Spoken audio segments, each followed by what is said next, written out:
Well, My first guess is he's okay.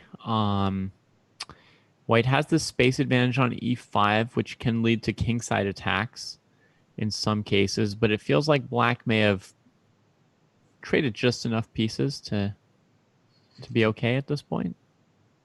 big question is what happens after knight e4. Yeah. Mm-hmm. Like if the knight comes to d6 or can create a kingside. Yeah, I was thinking of b5. I think that the idea is that if you take bishop takes, that black has takes, and queen c2. Ooh, Trip. everybody. Everybody. So this looks over. So after b5, I think black's okay. Because bishop needs to go back. And opposite. Well, actually, isn't white needs to take this guy? If bishop d3, then knight f4, right? Perfect. Black traded something, right? Traded another piece. That's what he wants. Yeah, exactly. So bishop takes d5 needs to be played now. Knight takes d5. I guess white's a little bit better, especially after moves like rook c1. Trying to create some things over the c file. Maybe, like you said, knight e6 at some point. Maybe bishop d4, rook c1, knight d6. Looks all fairly decent for white. But okay, black is extremely solid, of course, and there are always some ideas with knight f6, knight f4 in the position. Yeah, I mean, d6 is a thing, but I feel like black should have the resources to withstand it if they play well here. It's only if there's a kingside attack that I get really scared. All right, and white's just doing that with queen g4. All right, how to continue after king h8? I'm just gonna put a random normal move on the board. Mm-hmm. Knight Yeah, I f6, mean, so much. Maybe knight g5. I guess not. I don't know. It's a tough position. Yeah, I at least would play rook c1. To that'll be a better file. Yeah, might as well make some small improvements. No reason not to. yeah. Since it's not like a speedy attack where you need to find the most precise move. It's sort of a slow building Advantage for white. Yeah. I don't know how to continue. I guess at some point we want knight g5 to create some weakness over there. But yeah, not so clear at all.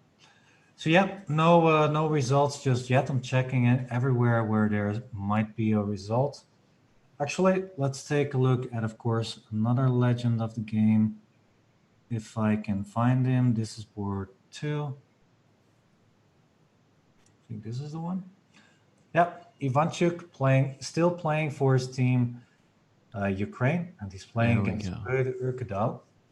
How is he doing? I think it looks good for white. The bishop doesn't look that great, the knight doesn't look that great.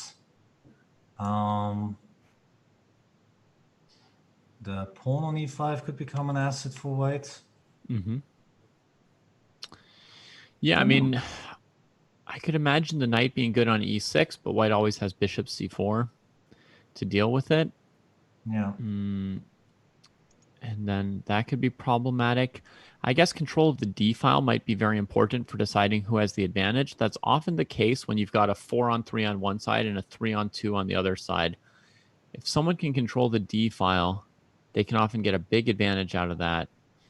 So white's issue is that his f1 rook is defending the f4 pawn. Yeah. Black's issue is that bishop c4 would always come with check. So that's why king f8 was played. Yeah. Okay, so what happens if I play g3 and black plays rook e7? Is black then just better? And then white plays bishop to c4, let's say. Okay, I guess we're trading everything. And everything comes off. And if it's this simplified, I would guess that it's kind of drawish, but Yeah, me too. But for example, if you play a move like king e7, at some point bishop g8 ideas might come into play. Mm-hmm. But also not right now, by the way, because of the bishop g8, king f8. You cannot take here because of king g7. The Yeah. bishop trapped. No, I think it's not that much. Although I do think that with the pawn over here, white's got at least some small advantage. Yeah, it looks like a great pawn. I've just started to believe in fortresses, I guess. Like I've been practicing some endgames the last week. And there's a lot of positions where you just can't quite find a penetration area for your own king. Yeah, for white, you mean how to break through ever. Yeah, usually you can't win the endgame unless your king can get into the opponent's position at some point. And Yeah. so here, if you look at the area around the e5 pawn, there's obviously not enough room there yet. So you'd have to open some more space with like h3, g4 at some point, or I don't know. Yeah. It would require some skill I don't have to win this for white. I hate the knight on h5 though. I don't think this is probably the best idea it has, but it can always be taken off the board by the bishop. Mm-hmm. Yeah. Well, I think white's just a bit better, but maybe not so much. We can see what happened in the game, by the way. In the game, bishop e2 played. So I'm guessing rook takes d1 and then the knight's gonna move. But Yeah. we'll see. Also, let's take a quick look at board 2. Also, very strong Ukrainian player there, especially in rapids. Mr. Anton Korobov playing against Oh, Kiev yeah. Louis. And he's playing the Benoni, or against the Benoni. Kietel Lee is playing the Benoni. Yeah, it seems like All it. right. So white's got the bishop there. Black's got a nice bishop here. White needs to be careful of knight g3 ideas. That's why Yeah, the only one looks pretty good. he's aware. It's a weird square for the bishop. He must have seen knight g3. No tactics for you, Mr. Lee. Yeah, and Uh, so what black wants to play, I think, is basically knight b5 at some point soon, because yeah, otherwise b takes a4 is a slightly weird move. You yeah, had your pawn duo so happily sitting together, and often you would build up behind that pawn with rook b8, or you'd play c4 and then b4. To take on a4 is quite odd from black, so it implies he's got some concrete plan in mind, and I would guess that yeah. it's knight b5. Yeah, I think so too. But I don't know if that's a good choice. But okay, b takes a4 on the board. g4 played. Let's go. Wow. Six. Bishop He's going h4. to ignore everything and bring his bishop there. Yep. Let's go. Bishop h4. Who cares Yeah. about the queen side? Let's Does just. not care about anything over there at all. Is there already some tactic in the air? I'm thinking of e5 perhaps at some point. This is not a bad move, by the way. You're attacking g4. Maybe just h3 though. Yeah. The more I look at this, the more I like white's position. 92. The knight on f6 is. Oh.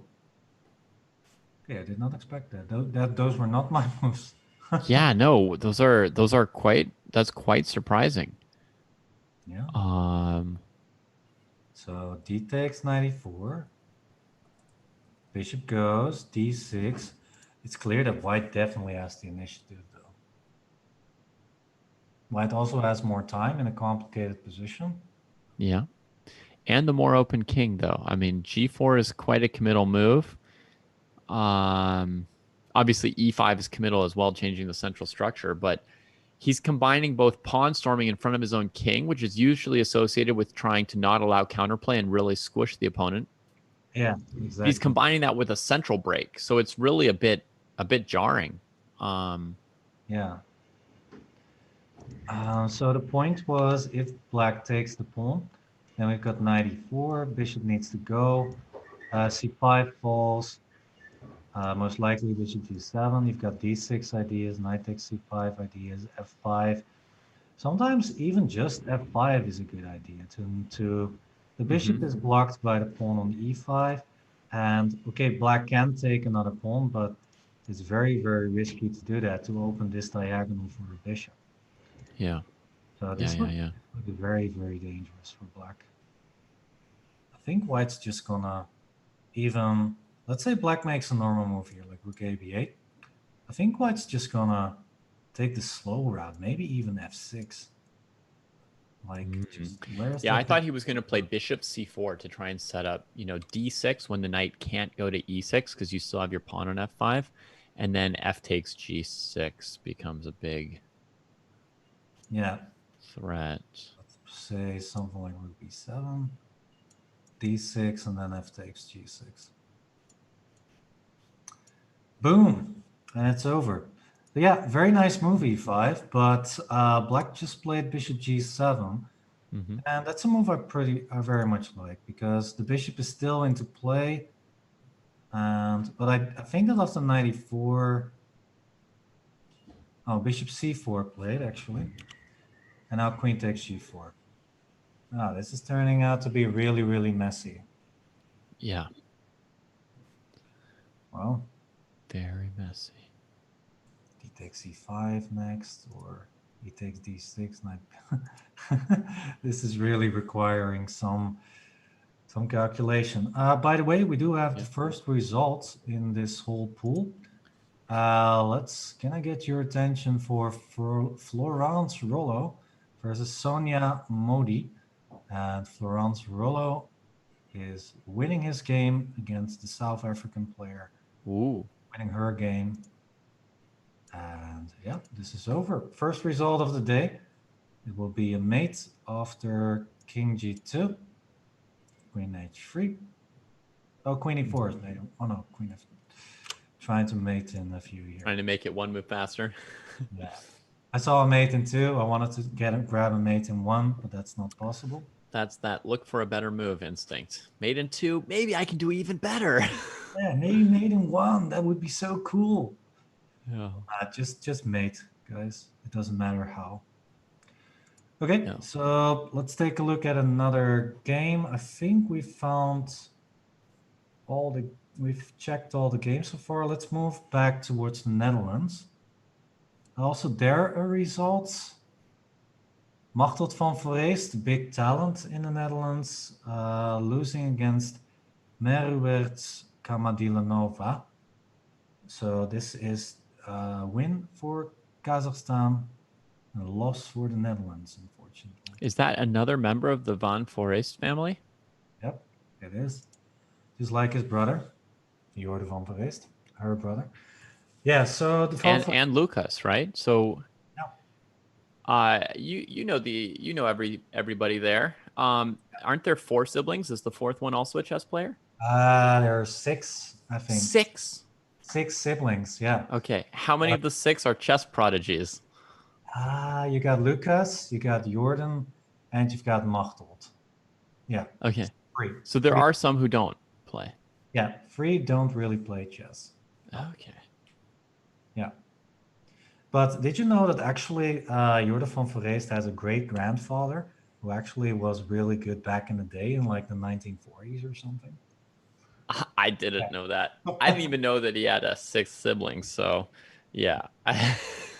So the van Foreest is really a chess family right now, but he also got a history in chess. Yeah, I think that his name was Dick van Foreest, and he was I'm not joking. In the Netherlands, Dick is a common name. So Yeah. I'm not laughing. I'm keeping it together. maybe the audience is laughing. I don't know. But yeah, Dick van Foreest was like Dick van Dijk, by the way. Yeah, I think he also was a champion at some point, a Dutch champion. So yeah, there you go. Then some generations, no chess players, but now you've got 2 Van Foreest players, which are doing, or 3, which are doing really good in the Dutch chess scene. Yeah. Talking about doing good, I think Jordan van Foreest is doing pretty good here. Yeah. Pawn up, weak pawn on d4, connected pass pawns over here. The question is, how can black keep control? Right. Like, You rook want d, to keep the knight defended. So yeah, ideally, you want to take the d4 pawn with your rook and defend the knight while taking stuff. yeah, exactly. So rook d2 looks like a very normal move here. Mm-hmm. After rook d6, you want to take here, but then you Yeah. are giving away this guy. Ah, there was counterplay anyway. Ugh. Yeah, I'm struggling to keep control here. I want to keep the knight over here, but I'm not sure that I can. I mean, I could play a rook a5 move, but that's just way too passive for me. Maybe Hmm. it's okay though. What about, okay, I'm gonna suggest something kind of weird. What about, nah, I wanted to suggest knight e7 to take this guy, but then bishop h4 is pretty annoying. Yeah, trying to keep control. That's annoying. Maybe Yorda can tell us what to do. Right. He's spending some time on this move, and I can see why now. Maybe How about b5? Trying to queen the pawn. rook d6. Then knight e3. Yeah, now you're threatening all kinds of stuff. b5 looks good. Solves it, I think. There's this tactic with 93 that white needs to be careful about. And if, for example, a move, I don't know, like bishop d6, then the pawn is just going to march overboard. Yeah. I think Jord is going to clench this. We got some more results. Here we got Marlia Burtnik winning her game against Tira Kvenset. So that's a nice mate, by the way. Bishop takes, rook takes, and it's a mate. Actually, I just heard that there's a really interesting game over here. Oh, wow, what's going on here? Yeah, I was about to ask you what you thought of this. Looks very black. It's two pieces against rook and two pawns, but the white king is so open you would expect the black might have sacked more than that. Yeah, this is weird. It turns out actually white was winning at some point, it seems. Oh yeah, so black played bishop takes h3 here. Right. Looks like a plausible sacrifice. Is this just good for black? Wow, that's pretty genius. So you want to play queen g... Oh, made it already? It's a mate already, yeah. I think white more or less resigned. Oh, he found a great move there. He played rook e3 and white was ready to give up, so he just took on e3. Yeah, the Netherlands not looking good. I think Machtold was also lost her game, and now Leon Vrolijk is losing his game. So this might be a big upset. I'm wondering about the rest of the games there. Let's take a quick look at Geary. Well, Geary looking very good. 2 pawns up. 3 pawns, actually. 3 pawns, yeah. Basically just a counting exercise here. Yeah, sometimes chess is only math. Yeah. Or math is everywhere. All right, board 2. Jordan, looking good. Board 3. Oh, Peng also not looking too good. Looking good for black? Bibisara is a good player. Seems like it, yeah. Oh yeah, so we need to remind everyone. By the way, the ratings that you see next to the names are not the official ratings. These are the Chess.com ratings. Right. So yeah, those are not a good indicator of how strong the players actually are. So Bibisara is a FIDE master, and she has a rating of 2321, almost as much as a Peng's rating. So yeah, yeah, a black king on e5 could be strong. This feels like, you know, like a Najdorf or a Sveshnikov, some kind of e5 Sicilian structure. Well, if a bishop on c5 though. Yeah, it's, I mean, because they've had enough time to maneuver it back around in a long game. Well, black's in total control. This bishop is a beast over here. Yeah. How to win this though? Well, at some point, maybe bishop f2. Bishop. Oh, e3 was played, which is similar. I looked at e3 first before coming up with the idea of bishop f2. I don't get it though. Oh, b3 is hanging. It's that once you get into b3, you can kind of take over. Yep. This is not looking good for the Netherlands. Geary winning the game though, so that's a good result. Yeah. But if black wins here, then the Netherlands need to fight for a 3-3 result. So yep, not a good start for the Netherlands so far. So now bishop b4. Also, if rook to d2, if rook b2, white couldn't trade rooks because bishop b4 would have won the king and pawn ending. Yeah. So, yeah. Now trading looks good. Rook b2 probably even better. If king f1, I think the idea is bishop e1. Dominating. It's a pretty good idea. Yeah, It's a right? pretty good idea. And if instead the king backed up, black would be able to just play king e4 and king takes e3 or something boring like that. Something boring like You that. won't get to mate, but you will get to win. Yeah. Okay, it's not Ibisara, looking too good. very nice. I think that breakthrough is instructive. Yeah, we can shoot it on the board. So e3. Centralizing the king and then breaking through like Yep. this. It's nice. The b3 pawn, very important. And e3 with the idea to exchange the bishops. So that b3 is a big weakness there. All right, more results dropping in. Geary winning, like we said. Mm-hmm. And let's take a look at, well, now we are done. Let's take a look at the rest of the match. We got one more. Rosa playing against Gulmira Dauletova. And once again, this is looking good for Kazakhstan. So the Netherlands, even with a Geary that's good in shape. Wait, but b7, doesn't that simply lose a piece? Well, how were they supposed to defend the piece on e3? That's a good question, actually. I think the plan here is to play b8 queen at the end. And Maybe just take the draw there, yeah? trying to draw that way. e2, king f1. This looks like... Wait, huh? Yeah, okay, this works. I was thinking rook e3 perhaps. You're checking if there's rook e3 to mate? Yeah, but there's not. Seems like this is just a draw. But it is fancy to play rook e3. No, rook b2. Black still is rook b2, perhaps with some chances, yeah? Mm-hmm. Yeah. Yeah, what black needs to win this game in order to make a tie. At the very least. Mm-hmm. So yeah, on the left side of the board, everyone, you can see updated results. We'll try to update everything as much as possible. Spain looking very good. France looking very good against South Africa. Yep, Ukraine also looking very good against Norway, 2-0. So yeah, this should be an easy draw. I mean, if the king just stays here, well, that's not happening. c2. Please play king f2. No, okay. King d2. Okay, black is winning back a pawn, but it shouldn't be enough.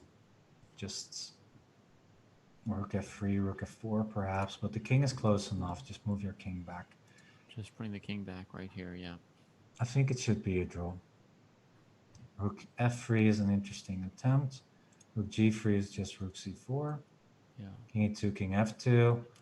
And with a drawn rook ending, it seems. That's it for that one.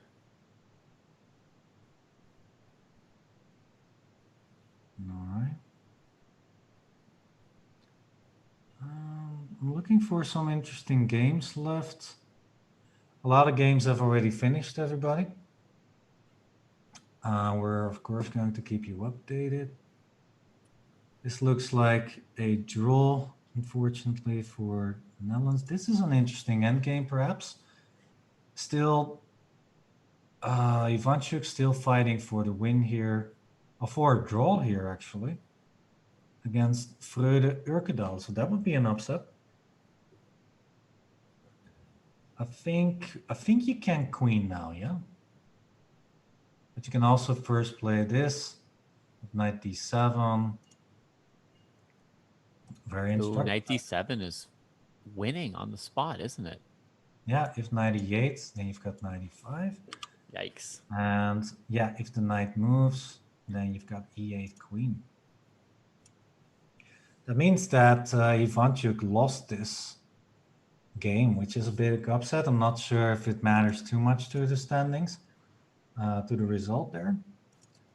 But okay, it's definitely an upset. So Frode Jurkedal doing very well there.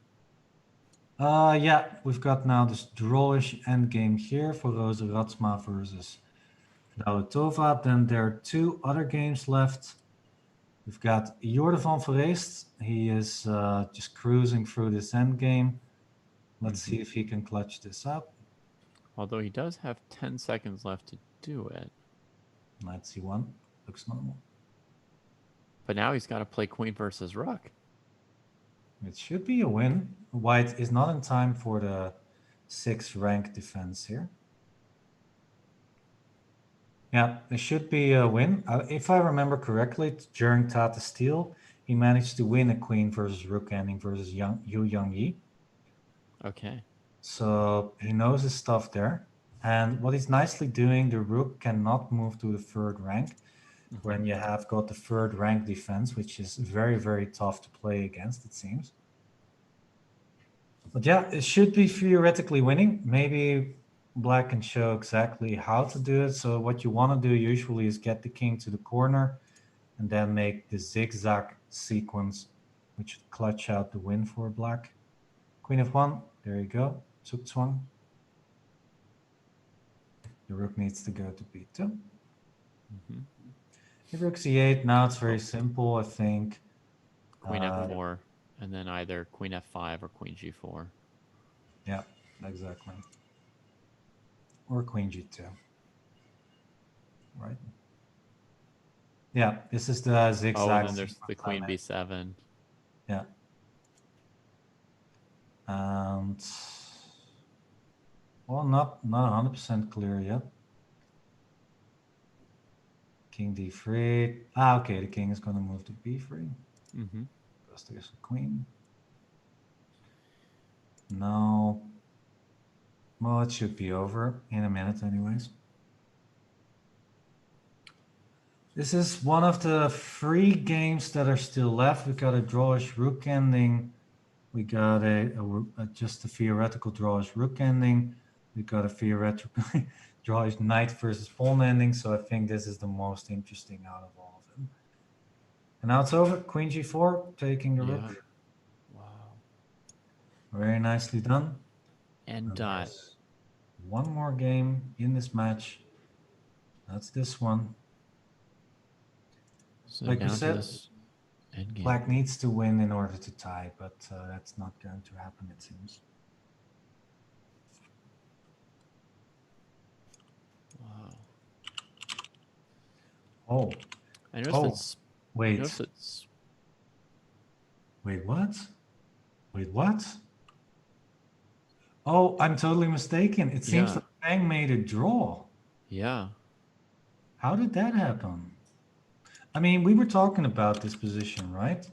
Where white was just totally lost and black could just grab all the pawns more or less like this.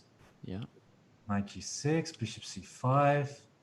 So far, still so good. Rook d3, h4. Oh boy, be careful. Yeah. Rook f2, still okay for black. Pawn a small nuisance here.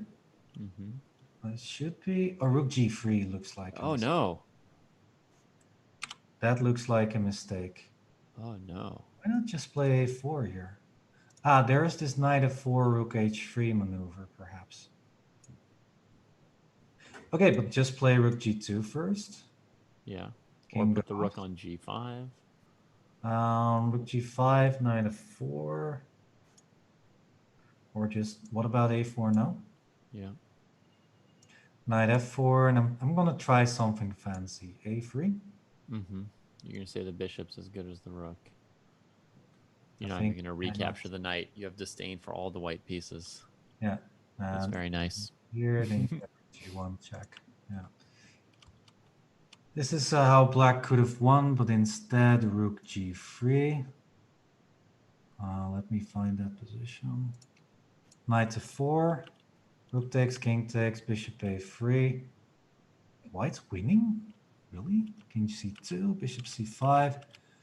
Maybe Peng could have won this. Wait, so bishop a3. Your computer saying that white's winning? No, it's not winning. I'm sorry.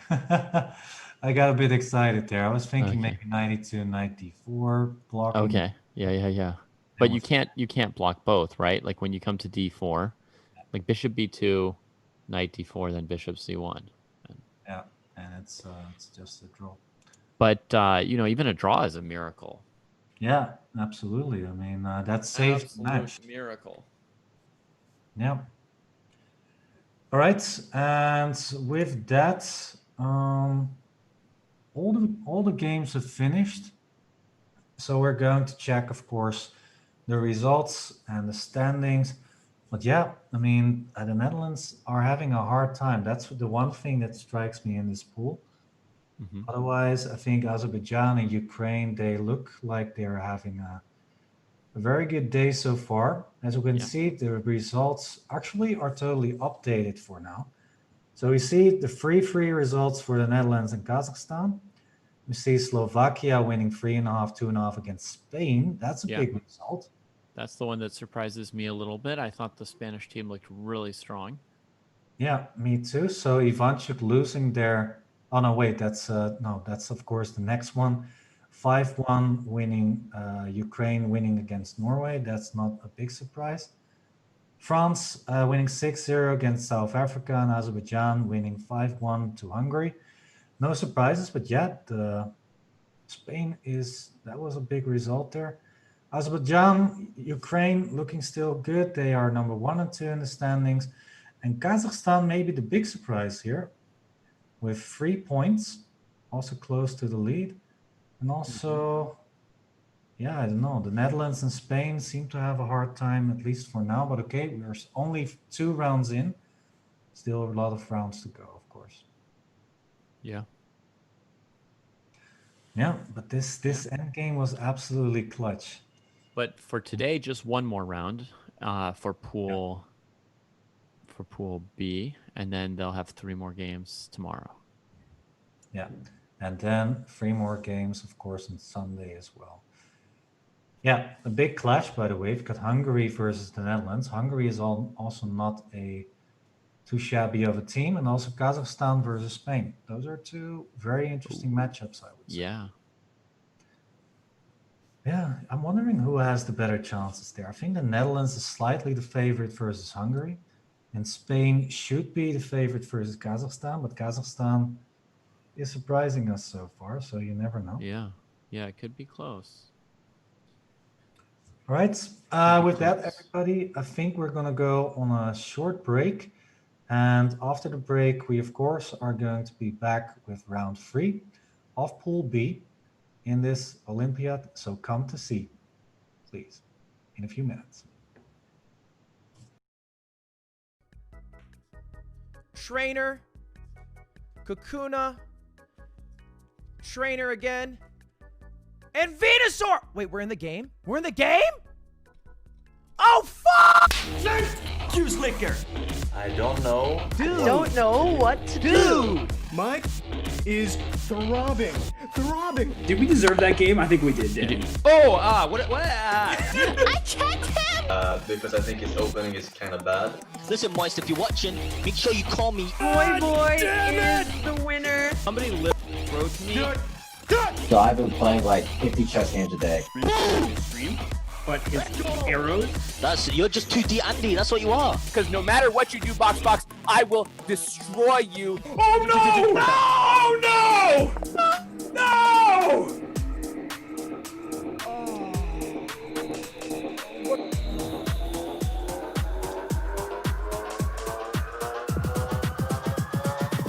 And it's too soon.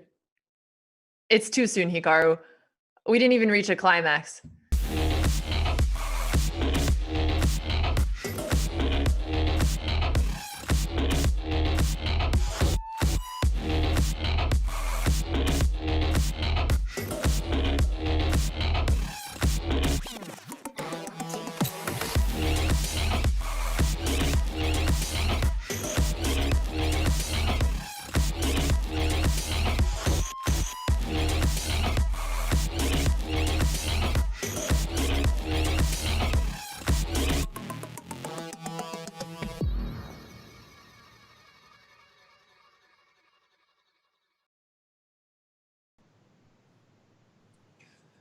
Hello, everyone, and we are back. This was a very short break, so yeah, hope you are still with us, of course, and you didn't think of going to the bathroom. You need to watch everything, of course. No bathroom breaks for you.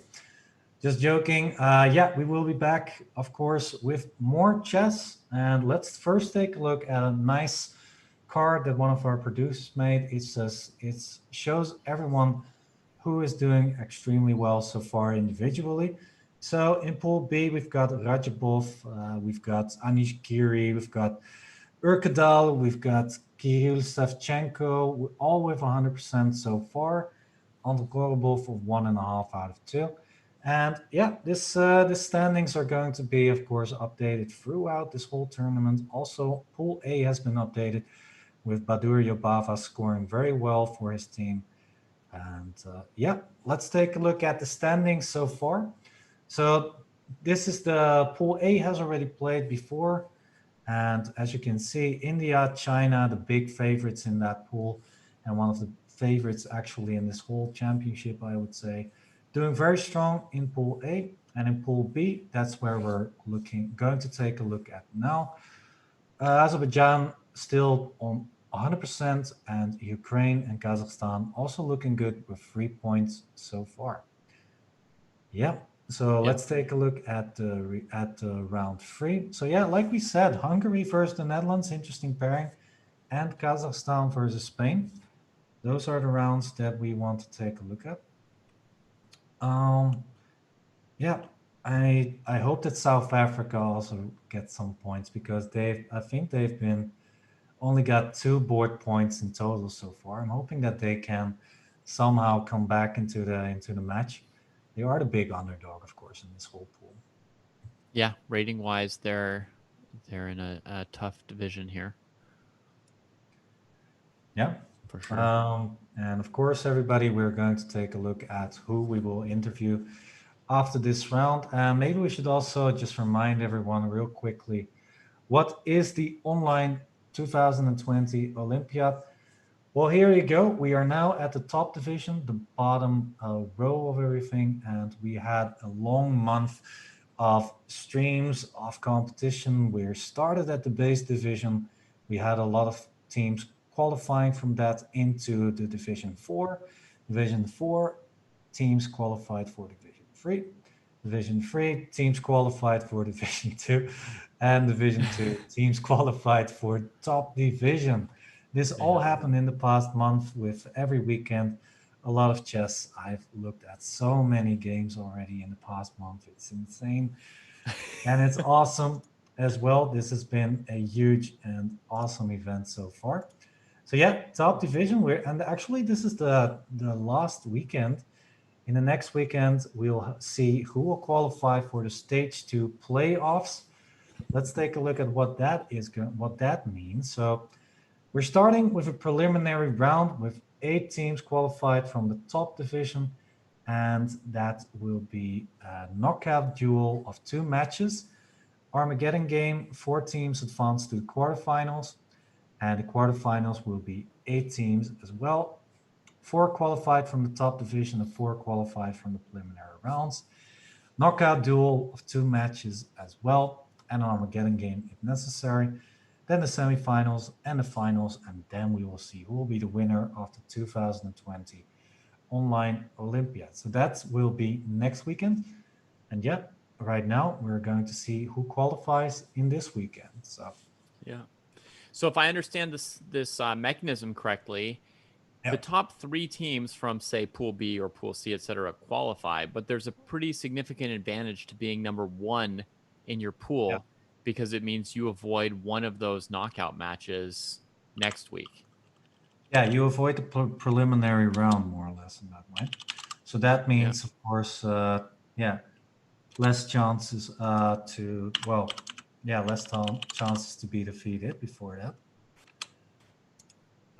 Yeah, that's true. So if you are number 1, you will already qualify for the quarterfinals.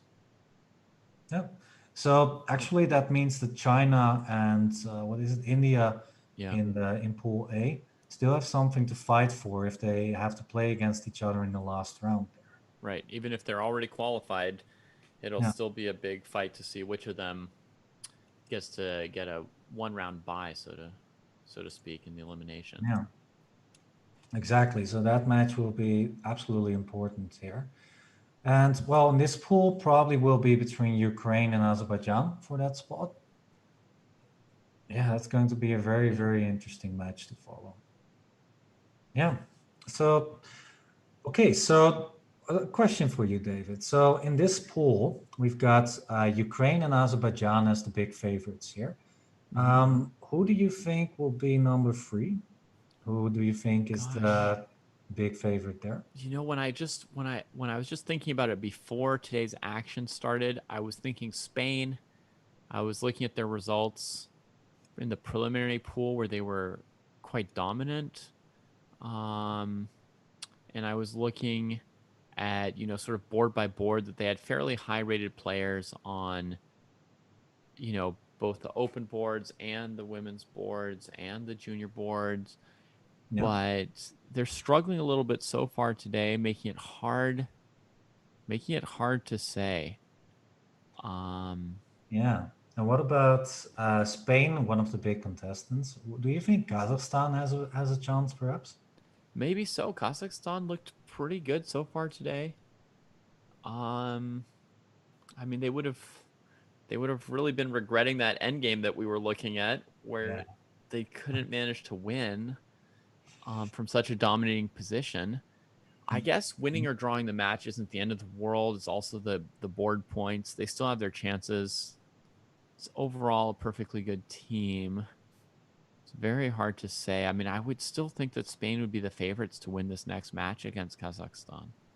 Yeah, I think so. I think so too. And I'm also looking closely at the Netherlands versus Hungary, of course, with Anish Giri, Jordan van Vereest, a strong lineup in general. Yeah, it's true.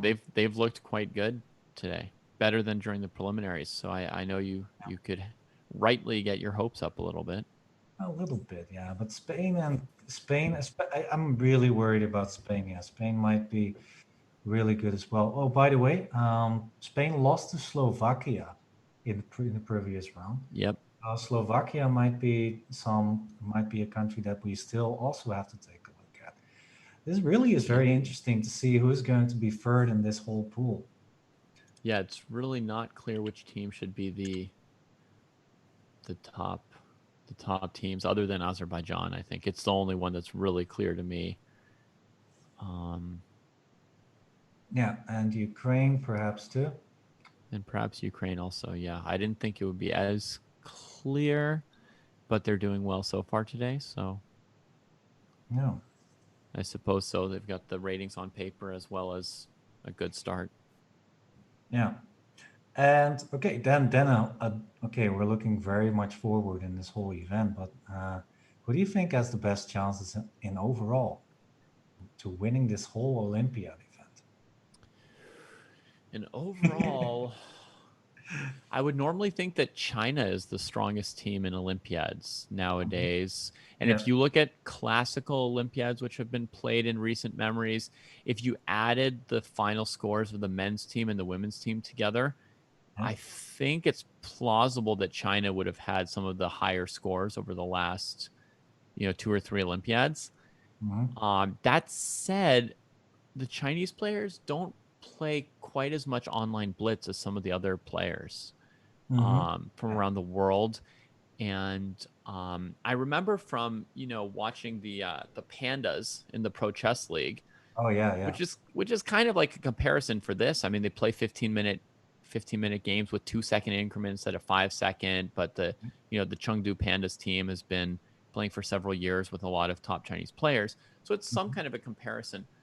And we interviewed Li Chao a couple times, and he said, like, a lot of the times we don't have good enough internet in China to play like blitz and bullet and stuff like that. So that's why some of the Chinese players don't play as much, speed chess online.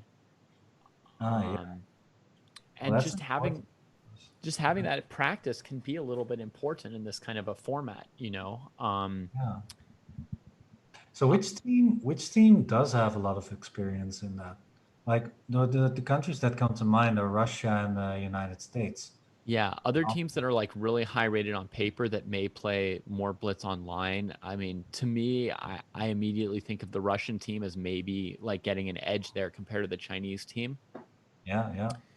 And I think by rating on paper, it's only the Russian team that sort of like is in the same Close. sphere as the Chinese team rating wise.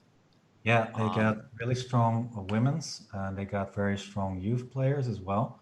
yeah. Of course, with Goryachina. Am I saying that correctly? Yeah. Yeah. That's the Close name enough. I mean, I'm not Russian. that's the name I'm always struggling with. But Yeah. yeah, I think you're right. I think those three teams are really the. What do you think? The states also do have, except for maybe the women's department. Yeah, I think we don't have. Do we have? Does the USA have world class players, grandmasters? On the women's boards, not at the level of Russia and China. I mean, China can play Ho Yifan and Zhu Wenjun. Well, Right. no one can quite match that. But at least the Russian team can play players who are 2,500, whereas the Yeah. US has players who are 2,400. It's a 100-point gap on 2 to 3 boards they're going to be giving up against a team like Russia or Yeah. China. So it seems Russia and China are the big favorites to win this event. Actually, I'm also still thinking about India as well a little bit, because India has very strong women players as well, with Yeah. Hampik Nehru and Harika Dronovali. Yep. So they might also surprise us, perhaps. And Ukraine also has very strong lineup with Ivanchuk, of course, Anton Korobov. They've really shown that they can hold their own against the absolute top grandmasters.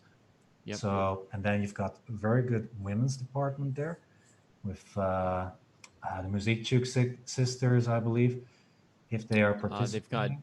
They've got Zhukova on their team here, and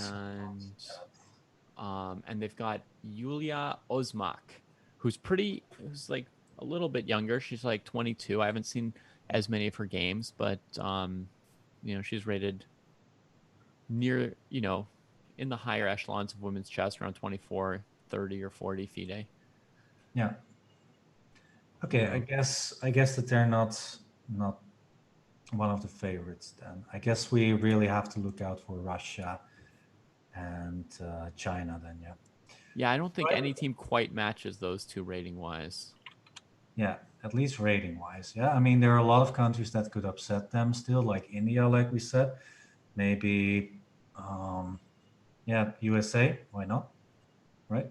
Yeah. Yeah, I guess I would say maybe India's the third team that could maybe challenge rating wise with that. And I haven't looked at all the ratings on the Armenian team yet. So we'll see them in action later today.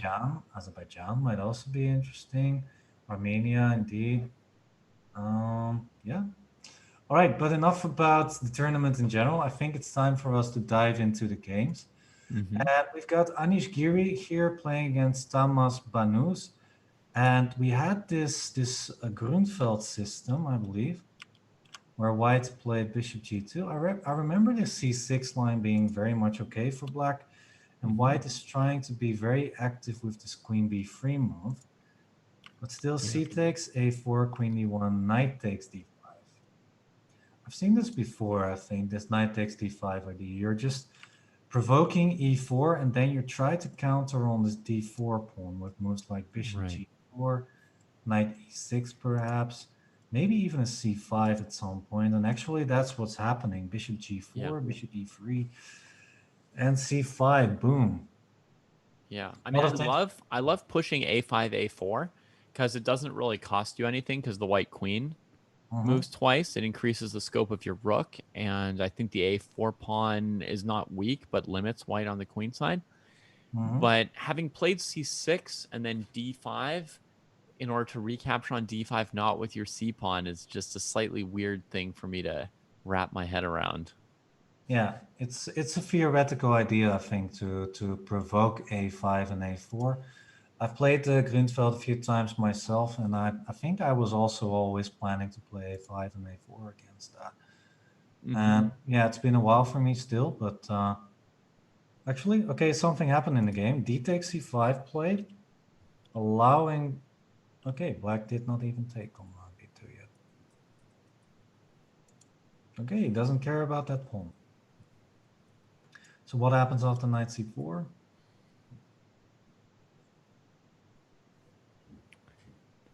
I don't know, looks like a pawn up to me.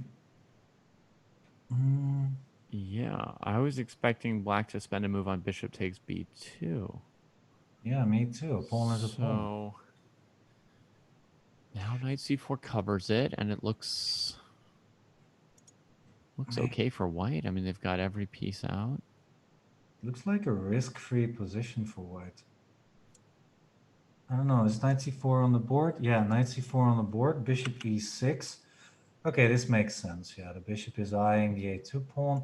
So if knight b6, maybe even rook a5 to just put the rook over here, or just rook a d8.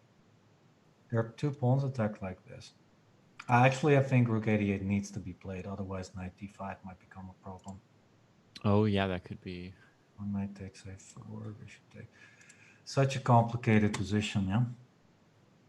Yeah, it's opening up with some pawn trades, but you still got all the pieces on, so their power is expanding. It's getting more complicated. Let's see. Let's take a look at board 2 as well, because I think Hungary has got a different player now, with Benjamin Gladura making an appearance in this tournament, I believe. Yeah, he's a strong player. If you okay, this is gonna be good because we've got more or less the same sort of position as the Anishgiri game. Yeah. But this time black is not a pawn down, and black has got a nice bishop pair. The king on c1 looks a bit. I don't know. This is looking like the better version of the other game, doesn't it? Yeah, I like most everything about black's position here, from the bishop pair to the lack of weaknesses to the position of the white king. Whatever opening Jordan played this game, I wouldn't want to repeat. Oh, nice. Wow. This was a Eliakine opening. Look at that. How the hell did this happen? Okay, I studied, G6. G6, I've actually made a DVD on the Eliakine opening, and so I know what's going on with the G6 line. G6 is actually... Magnus Carlsen introduced this in a I think the Magnus Invitational tournament, playing this against, amongst others, Veruja, and he scored pretty okay with this G6 move. H3, logical, bishop G7, knight F3, bishop C4, knight B6, bishop B, yeah, C5, I know this, yeah. C5 is more or less already solving all the problems here for black, because if you take, knight d7, you win the pawn back, and there are no problems in the black position. So yeah, if you like this opening, everyone, check out my DVD. If you like, it's all in there. Yeah. That's good to know. Check it out. And it's working for black, so yeah, black has got a very good position here, it seems. Also, ideas with knight b4 are in the position. Right. That's why he's sort of like in advance fighting for control over d4 before going for knight b4. I think that's why he's playing rook d8. Yeah, looking good for black. So actually, Jordan van Vere is not having the best day. Is that true? I don't know. I think he won the last game, yeah? If I'm not mistaken. Yeah. Yeah, he won the last game. And he lost the first one, but won the second one. Okay, but this game is not looking too great for him, at least. Not yet. We'll see what he can pull out. Yeah, all right, let's move on to... let's see, I want to see... not this one. Okay, Vladimir Onichuk. Okay, so... Ivanchuk has stepped down for this match, and his replacement is Vladimir Onishuk. And actually, this is more or less congruent to what we said before. Like, Onishuk has been playing a lot of online chess, I believe. I see him very often in the Title Tuesdays. And I also see him score pretty well in that Title Tuesdays as well. So this is a player that has got a lot of experience with online chess. And yeah, that experience maybe could help a lot here. Actually, white is a pawn up so far. But okay, there's a problem with the c2 pawn. All right. So the question might be a move like c4, but it's very risky to me. And, you know, bishop f5, maybe from black in response. And I don't know. It seems rather aggressive / shaky for white to try and hold on to the extra pawn. Yeah, I wasn't even considering c4. I was thinking maybe bishop e4 would be good. Okay. Just try and cover the pawn from there. Or just take first, rook takes f5. Okay. Goes to c2. So, well, actually, you got bishop d3, and then you're saving everything, yeah? Yeah. Maybe not f5, but just rook e8, perhaps. It's a bishop e3. If you try and hold on to the c pawn, then it's really going to be dangerous after bishop Yeah. Black's just going to trade that knight, bring the other rook to d8. Yeah. So it's going to be very difficult for white to protect this guy. Maybe the best way to play is just to play bishop f3. Just give back the pawn. Or even take back on f1 with your bishop. I mean on d1 with your bishop. Yeah, and after bishop f5, I guess just c3. Yeah. If knight c2, you take your pawn up. If knight e3, then you need to try and undermine this knight somehow. But black still has got very good compensation for the pawn. This looks very unpleasant to play. Actually, Onishuk is already down to below 7 minutes, so... Right. Yeah. And it should be said that his opponent is 12 years old. I think that's worth mentioning. That's true, yeah. Yeah, the French team, which doesn't have MVL or anybody, is showing off a really star 12-year-old here. Yeah, doing well for his team so far. France is performing, very well so far, according to their strength. Yeah, all right, let's take a look at board 2 then. Just, we've got Evgeny Stambuliak for Ukraine. Yeah, so it seems that Ukraine definitely did not bring their A game in this match. Although, of course, still a good grandmaster. So, yeah, they're still the favorites, of course, to win against France. Against Timothy Razafindratsima. That's a hard name to pronounce. I think I like white here, though. Knight h5 coming. And the pawns being more or less stuck like this. Knight h5 looks like a really annoying threat for black. Yeah. If black loses the bishop pair, then white's going to be very, very good. And I think Stambuliak was like world junior champion, so he's not, he still should be strong and high enough rated to be a good choice. Maybe a player for the future, yeah. So here he's going to have some experience on a high level. Yeah. Well, what do you think about the position? Would you pick black or would you pick white here, you think? It's hard to say. There's things I like in both positions. If I had to pick, I mean, it's one thing that I like about these positions is that it's good to put your knight on the rim.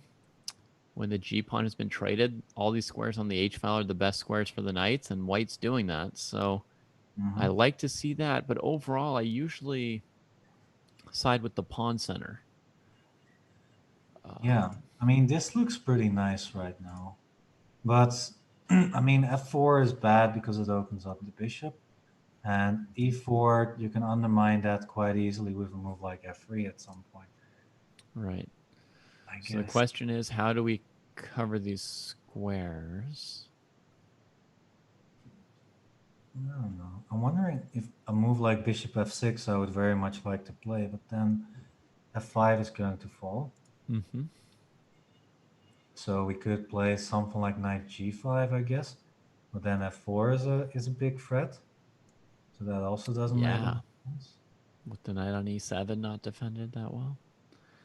Yeah, maybe the best move is queen f7 here. But then after knight h5, black will lose the bishop pair. Because if you move the bishop, then h6 will fall. Yeah. Yeah, it's not obvious how to do it. Yeah, maybe it's not the end of the world. I mean, you could let the bishop be taken, for example, after king h8, takes. You do have some potential maybe over the g file. Mm-hmm. Yep, I think this looks good for white. So, yep.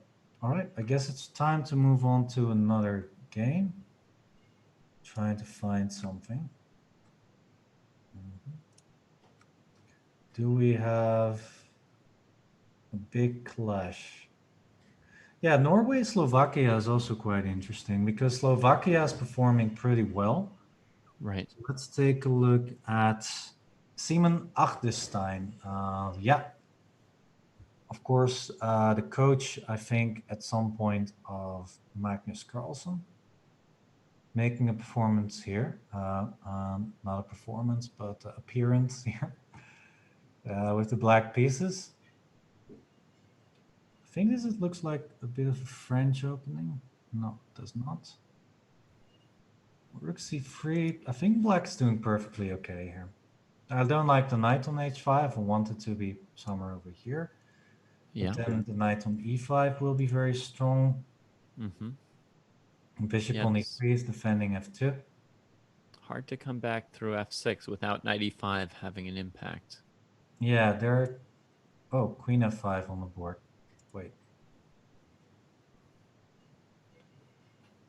Oh, g4. Oh no. That wins the piece, right? G4. Queen takes knight g5, winning. Yeah. Oops. Uh-oh. Oh boy. Oh, we found it pretty fast too. Oh, there you go. G4. Oh my god. Wow, that was fast. I would have spent like a minute double checking it if I've got 10 minutes and the move wins a piece. Yeah, he He's clearly very plays confident. a lot of puzzle rush, is Victor Gazik. Yeah, no doubts in his mind. He sees it, he does it. Oh boy. Nah, that's so unfortunate for Simon Achterstein. Also, if Slovakia wins this, they're doing pretty good, really. Yeah, off to a strong start. So let's take a look at number 2, which is Vitashnik versus Urkedal. So Urkedal, big upset, beating Ivanchuk in the previous round. Let's see how he's doing here. He has some pressure. He's a pawn down. Okay, but e4 is under heavy fire. Yeah. I like white. Rook on c7, very annoying. You want to play king e5. That's not possible because of rook takes e7. With bishop f5, then you take the b pawn. I think that's maybe the best thing that black can do. Try to hold on to this pawn, because the b7 pawn will be a big weakness in general. And it's kind of hard to... Rook takes b7. I mean, you could also play a move like rook b6, b1 and rook b6 perhaps, but rook d6. Maybe this is a good move. But then you can double against the e7 pawn, which increases white's pressure quite a bit as well. Yeah, because I don't want to take here, because then the rooks, the c file could become really... Yeah, that's the really nice scenario for black with bishop f5, is to be able to bring that piece out. Yeah. Also, maybe an idea for black is to just play rook d7. Is that so weird? If the rook moves, then maybe b6. If you take, the bishop is out. This looks normal. Maybe b5 is best then. I think white has some pressure, but I think that with rook d7, black has got... Okay, never mind. Rook a5 on the board. Yeah. Not sure that I like this, though. I mean, rook b1 is still very annoying with the rook coming to b6. The problem is, if you play rook b1, and you play some move, let's say h5, rook b6, you don't have rook d6, because the bishop on c8 is falling. Yeah. So now you have to move the king. If king f7, then d6 is devastating. Yeah. King g7, then rook takes e7 is devastating. Yeah. He can't survive this. Yeah, so rook b1 looks like, oh, it's on the board. There you go. Okay, so now we'll see what Vnachnik's plan was against this move. Maybe moving the bishop allows rook d6, but then, white doubles on b7. I think b5 is the idea. Yeah, that did seem to be what rook a5 was maybe threatening. Bishop takes, and maybe even rook takes d5, because you're attacking the bishop. Oh, that's clever thinking, actually. I think this is very much okay for black. Bishop c4, then you just move the rook back. I think he goes rook c5 Oh, rook there. c5. No? Perfect. Yeah. Yeah, it looks okay. I think this looks very much okay. Bishop c4, rook c5. If rook b6, simply e6. Looks Yeah. okay. Black's in the game. We'll win the e4 pawn back at some point, but it doesn't really matter in an endgame like this. No, I mean, white wouldn't have enough advantage to push black once black's pieces are developed. Yeah, exactly.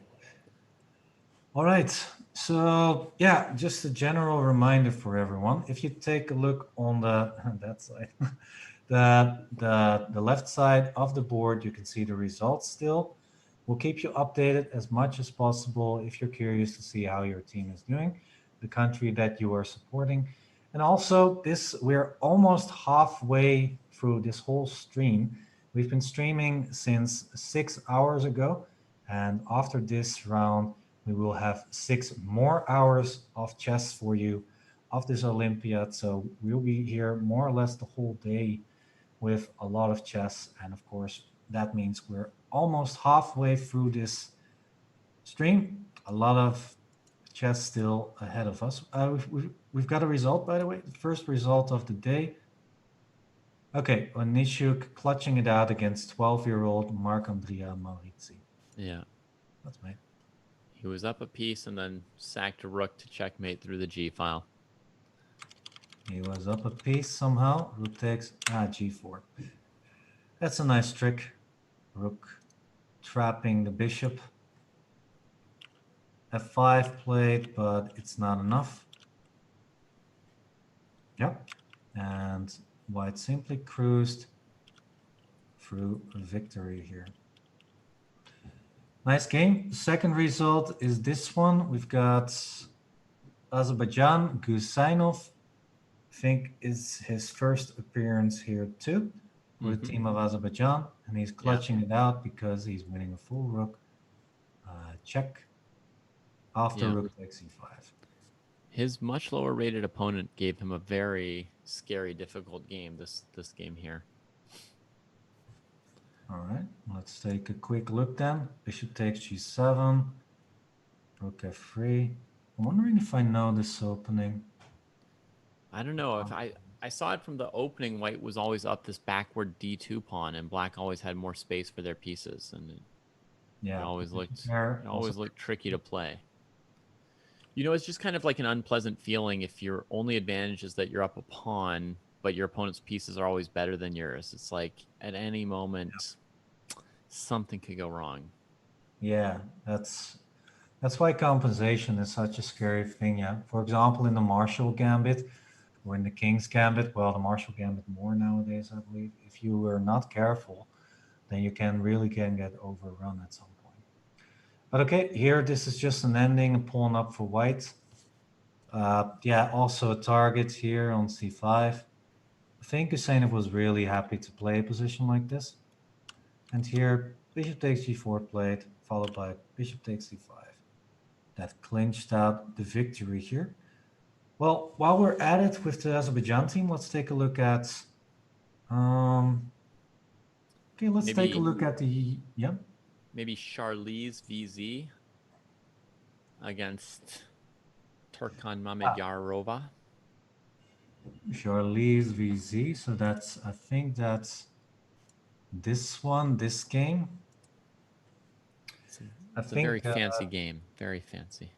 I think how do you say, different colored bishops is the theme of today. Yeah. What's this? Well, I don't see a breakthrough yet for either team. Mm-hmm. Trying to play something like Queen f6, but after Yeah. Bishop e4, I think White has everything more or less covered. Black is a pawn up, but White is very active. Actually, maybe White's already winning the pawn back on a7, because after Bishop e4, you want the bishop to move to c5, where it has a good target over here. And Yeah. then it does give back the a7 pawn. I'm not sure that you want to play a5 here. Maybe it's also good enough. Actually, why not? Why not play Yeah. a5 and play bishop c5 on the next move, saving the I pawn? sort of want to play a5. Yeah, looks very interesting. Yeah. Also on board 4, we've got Rebecca Zelker Okay. against Fatalieva. How's Rebecca doing? She's 2 pawns down. Yeah, doesn't look too great for Black. 2 pawns down. The bishop is way stronger than the knight. Yeah, White's Make the position bishop is green. fairly perfect. At least the move g5 tries to make White's position not perfect. Yeah. Yeah, but still, White has got all the control. 2 pawns, very good bishop. With e2, I don't like that move, to be honest. I just want to keep control over the d square as much as files, possible. I guess White's going to go for an f5 push at some point. Yeah, or e6, because that could trade the last light squared pawn. Okay, there you go. now he'll need both f5. Now she'll need both f5 and e6 Yeah. to really unleash the bishop. Not looking too great for Rebecca, it seems. Okay, let's see if we got some more things to see. What could be an interesting matchup? Okay, actually, let's take a look at Spain, Kazakhstan. We haven't checked that match yet, I think. And I want to check this one. Lance Henderson performed. So Spain actually promoted from the second division last weekend. And Lance Henderson was doing very well on board 5, the youth board here. So I'm wondering how he's doing right now. He's playing against Denis Maknev from Kazakhstan. This is actually one of the big matchups anyways. Kazakhstan versus Spain. These are 2 teams that are more or less going to play for the 3rd place. And how is Spain doing here? Bishop pair, but White's got a lot of more activity and more space. Is this a taste thing? Like, a lot of people would pick Black, a lot of people would pick White here. Or does White have just a fairly stable advantage here? I really like White though. I mean, Queen e4, h5 looks like a big threat here. I mean, Black will have Queen e4. You're gonna play g6 for Black, and then h5. You just don't care about bishop f5. I guess you just move the queen. Yeah. And keep attacking the king side. Yeah, and it's doubling your rooks and so forth. Yeah, let's say I play bishop b4 just to illustrate. Queen e4, g6, h5, bishop f5, just queen f4. Yeah. Takes. And there's a lot of initiative on the king side still. Yeah. I mean, g5. I'm even tempted to say, let's just take that boy off the board. It might be too much because, yeah, you don't really have a mating. You want the rook to c4 too, yeah. It's at least a draw. But queen f5 looks very good. Just control over the d file as well. Positionally, this just looks extremely, extremely good for White. Bishop a3 on the board, though. Okay. Would you consider rook c4? I would now that you've shown me what you had in mind. Yeah. Okay, 1, bishop b4, I guess. Looking very good for white. I still think so. A1. Okay. Let's see. Okay, let's see how the top board is doing. So we've got, oh, this looks, wait, what? Black's a piece up. White's king is in a strange position. Yeah. Black's a piece up. Let's see how this occurred. Okay, let's see. Queen b5, a weird opening, but okay, let's move past that one. King takes d2. Okay, so white's going to castle along like this. c5, king in the center, open up position. That's fairly straightforward play. Yeah. a6. Uh-oh. Okay, yeah, really a lot of problems here. I think the Yeah, queen he's might have got- been trapped, actually. He's got problems on f2. He's got problems with his queen getting trapped. He's got problems with b5, c4. If d takes, rook takes f3 is devastating because you have knight d4. Maybe the queen is already trapped. I don't think so. It can still go to a3. But knight takes f3. It looks like this is just very good for black. Right, so what happened in the game? Bishop e4 played, sacrificing some material, but after knight f5. Yeah. Just Oh la la. here. Black had time to take everything. Yeah, this is very unfortunate for the white player. Okay, you might never know. Maybe a mouse slip. You know. Queen h5. I was checking that. Yeah, and if g4, simply queen h6 looks good enough. Yeah. Looks like a win for Vallejo Pons. I don't think white has any chances to break through here. So piece up for black without much compensation. Let's move on to board 2. Yeah. Kaskalaev versus David Anton Guiaro. Okay, this is over. So this means a win for white, the Spanish player. Queen takes f1 and white will be 2 pieces up, which is way too much. Yeah, 2 pieces, quite a lot. Just math. Sometimes math is enough to determine evaluations. Okay, let's move on to board 3 then. Let's see how this match is going in general, because both teams are in the race for qualification. So Anamat Natse versus Bibisara Alsabayeva. Who is better on the white? Looks like black played a Is sketchy modern opening, you know, something like an old Benoni or something like that. Yeah. Rookie free. Like white a lot better. Oh, that's my move. Sorry. Materials equal. The A pawn is strong. The bishop pair is pretty good. This looks very, very good for white. Yeah, overall. Sure does. C6, A5, A6, A7, A8. End of the game. Okay, rook A1 on the position.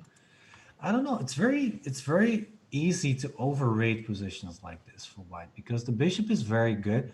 But if the pawn cannot move, for example, to A5, A6, or A7, because there's a rook on A1, then it's not so easy for white to make progress because, well, these pawns are not exactly weaknesses, and this pawn on E6 might become a target. This is a very good move, by the way, because you can try to put a knight on D4, which looks very, very decent. Yeah, I feel once the bishop pair disappeared, the position stopped telling me that it was good for white for some reason. I don't know. I mean, like the black G7 bishop is supposed to be black's good minor piece, so I don't know why that is. That's just my instincts. Yeah, rook b4. That's an interesting move with the idea king g3. Maybe knight takes e6, winning a pawn. Yeah, he's avoiding bishop c4. I mean, she's avoiding bishop c4 as well by coming to b4. So in a sense, it's kind of like attacking the f pawn and the e pawn with one move. And it's looking a little shaky for white now. I think the best way is bishop c6. Just say like knight takes c6 cannot be played because of bishop d5, and after taking, I think a4. Ah, now it can run. Now Very, it can run. very strong. The knight's all the way over here. Taking on e6. Trapped. This, and you win the knight. Very interesting. I think rook b4 might not have been the best actually. Huh.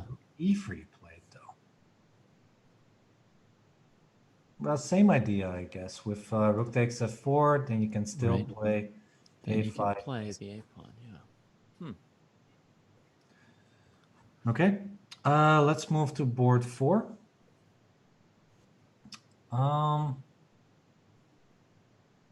Another a pawn.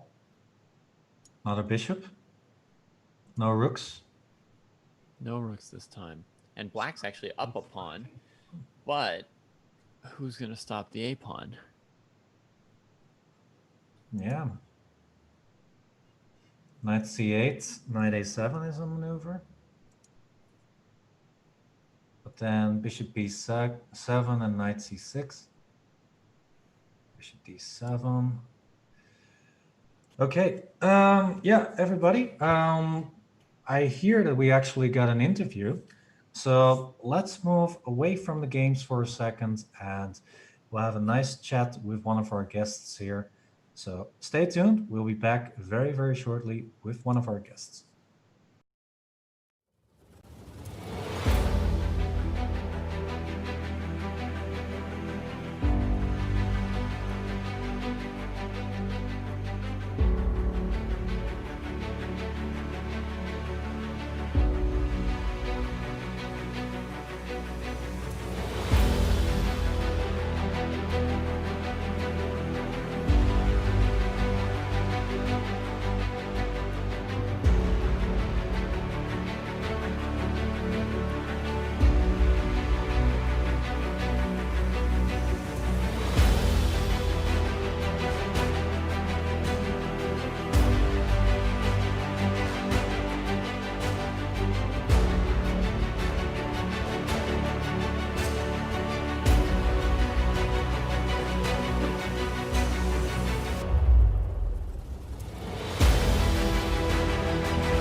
Hello, everybody, and we are back with one of our guests. We're very happy to have Rebecca Selkirk from the South African team with us. How are you doing, Rebecca?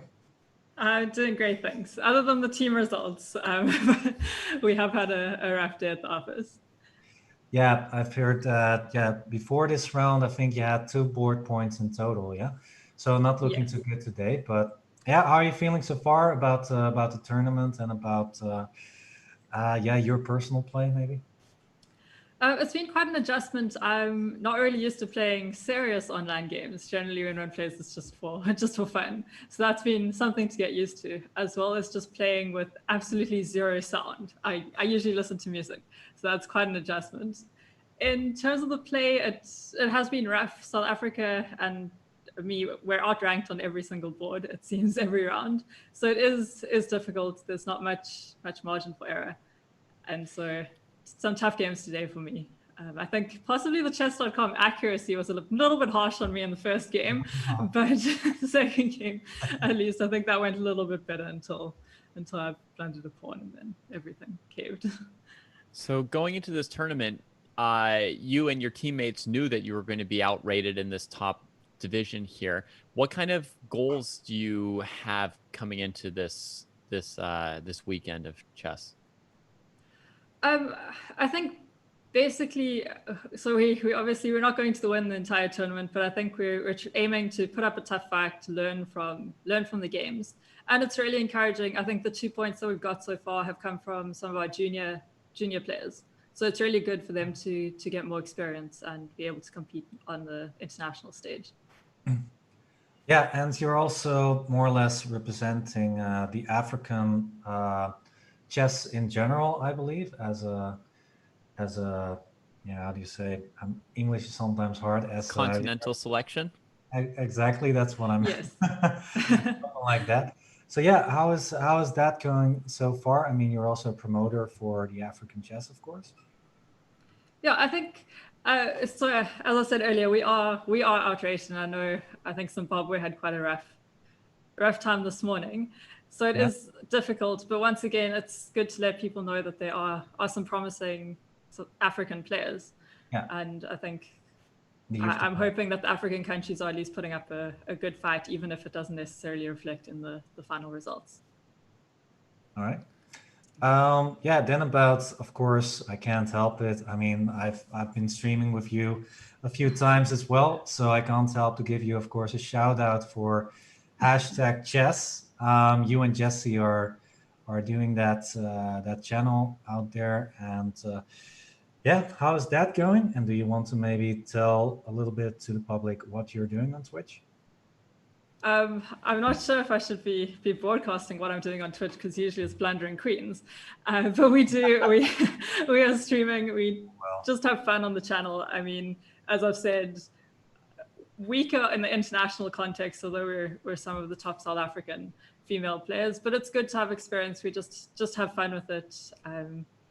Play different types of chess, try not to blunder too many pieces, because of course when you're streaming, your rating drops by at least 200 points. So yeah, that's basically what we're doing. And we have been trying to prepare, though, trying to play a bit more serious chess lately to prepare for the Olympiad. Our Chess.com rating has finally increased by a couple of 100 points. It's been a long journey. Do you have any advice from your experience today for people who are used to playing very casually when they're on the computer, for how they can make that adjustment to saying like, okay, I'm playing an international game where I want to play my best. I want to put my best foot forward in this next game. How do they transition? Probably, I think the hardest thing with just playing so much online chess is you get more used to not calculating. So possibly playing some longer time control games, just to get into the mindset where you actually have to calculate moves. You can't just move the first thing you see and hope that it works out all right. The time control it's a bit strange, because I timed out, I think, in this game when I was trying to think of a defense and the time was just gone. So it's not fast enough. It's not too fast. It's not too slow. It's kind of in between. So probably playing those sort of time control games that you get used to calculating a bit, but not too much so that you run out of time, because the time does play a big factor. Cool. Yeah, that's of course also a big factor. Usually on Chess.com, I believe that blitz games are the most played games on Chess.com. So that means a time control of about 3 or 5 minutes usually. So yeah, and now it's just rapid games. I mean, do you play a lot of rapid games in your free time? Not at all. Not at all. I also play mostly blitz games, and now with the streaming, one's playing so much chess that in my downtime I've just been training chess rather than playing. Maybe not the best strategy. We'll see how it goes as we go along during the tournament. Cool. Well, thank you very much. We're gonna let you go now and get ready for the next matches, and wish you good luck in the next Thank you very 6 much. rounds. Yeah. Thanks. Good luck, Rebecca.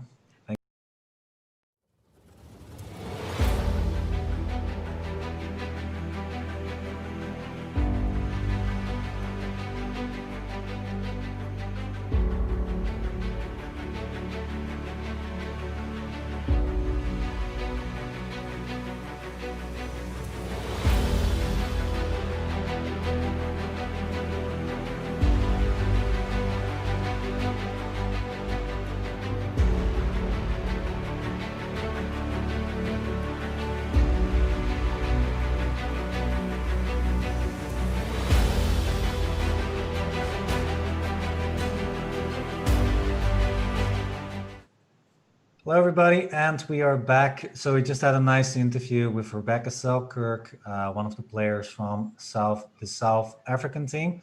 We, of course, have some games left for you, so we will move in there, of course, very shortly. But that was a very nice, insight on how they approached this whole tournament as not one of the favorites, more or less. They were actually basically from the start not one of the contestants to move on to the next division. But yeah, still, they're just having fun, having a good time, trying to improve. And that's sometimes all you need, of course. Trying to get the most out of the experience playing against the strong players. Yep. Exactly. So most of the games have already finished. There are 2 games left in my book. The Netherlands, once again, not doing so hot, I believe. Let me check real quick. Actually, the Netherlands already lost their match against Hungary. So yeah, really, really not a good day for the Netherlands. 3.5, 1.5 so far. So if Anish manages to win this game, then it would not be enough to clinch a draw there. So yeah, Azerbaijan looking very good, 5.5, just as Ukraine also 5.5, and Slovakia also looking very good, 4.5, 1.5 versus Norway. So yeah, Nor does it look like there's really any way for Anish to make progress in this end game. no, I think I had an end game like this myself as well. It's just you're trying to get the king to f2 or f3 at some point, but I don't think it's ever happening. And black really tried to do that at some point as well. But yeah, and now he's moving around trying to maybe create some time trouble for his opponent, but Thomas Banus is just playing fast as well. Yeah. Not doing too much. So yeah. This is actually the last game still going on. The other game that was moving was a Spain versus Kazakhstan match. Anna Matnadze versus, let's see, versus Bibisara Asaubayeva. That was a win for Anna Matnadze, and that means that Spain has won their match against Kazakhstan. So big victory for them then. That's what they needed. That's what they needed. Yeah, so last game on the board. Actually, that means if we're going to take a look later at the standings, that Slovakia and Spain are doing really well so far for the first place contention. Yeah. Kazakhstan also still in the race, of course. While we're waiting for this game to finish, I'm wondering, well, black does not really have a chance. Yeah, the weakness is this f5 pawn. If black ever loses this pawn, then there's no way to move forward, because you need 2 pawns to try and win this as black. Yeah, okay, king f6 played. I think the king really needs to try and get to f2 or f3 at some point. Yeah. So g3 pawn can become weak, but when he does, then Banus attacks the f5 pawn with the bishop. yeah. And then there's no way for white to win. Yeah. So yeah, a draw on the board. So that means a 4-2 victory for Hungary versus the Netherlands. Yeah, maybe Hungary is actually also still in the race. Yeah. But yeah, we will show, of course, the standings after this small break again, everybody.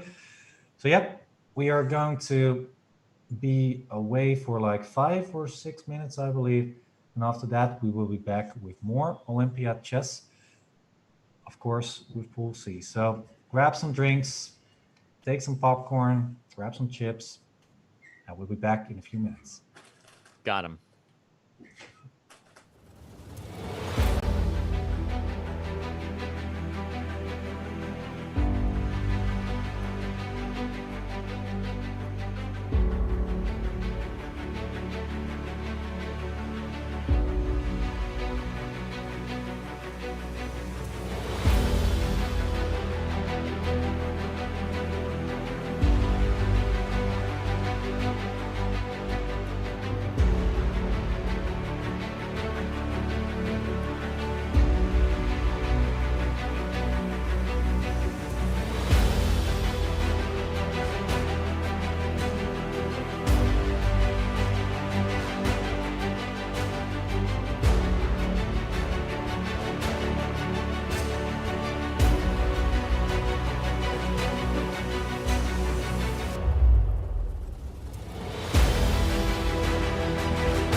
Trainer.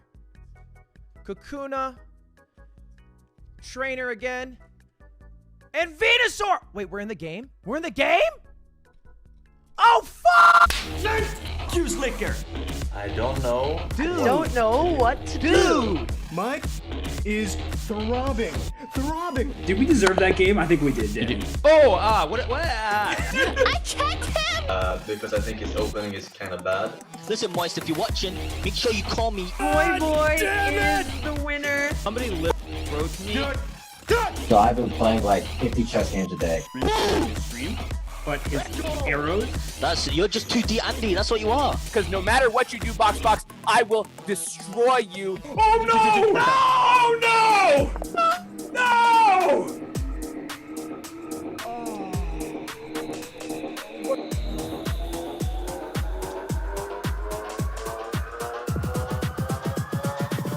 And it's too soon.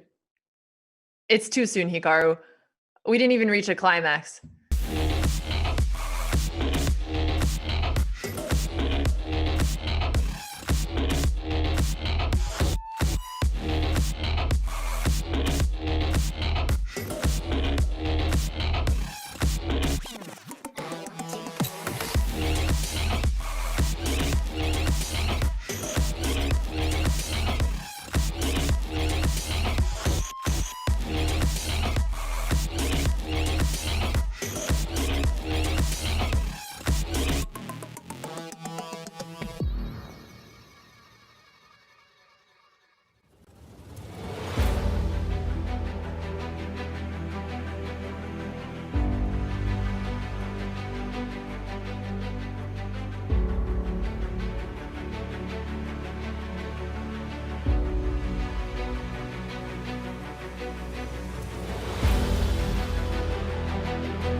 Okay, welcome back, everybody. We're still here, of course, with the 2020 Olympiad. I'm still Roland, and I'm still here, of course, with David. Hi, everyone. Yeah, Day after day, week after week. Yeah, we are still here. Like we've had 6 hours of broadcast so far, and we still have got 6 hours of broadcasting to go. Yeah, how are you feeling, David, about that? Good. I'm excited about Pool C.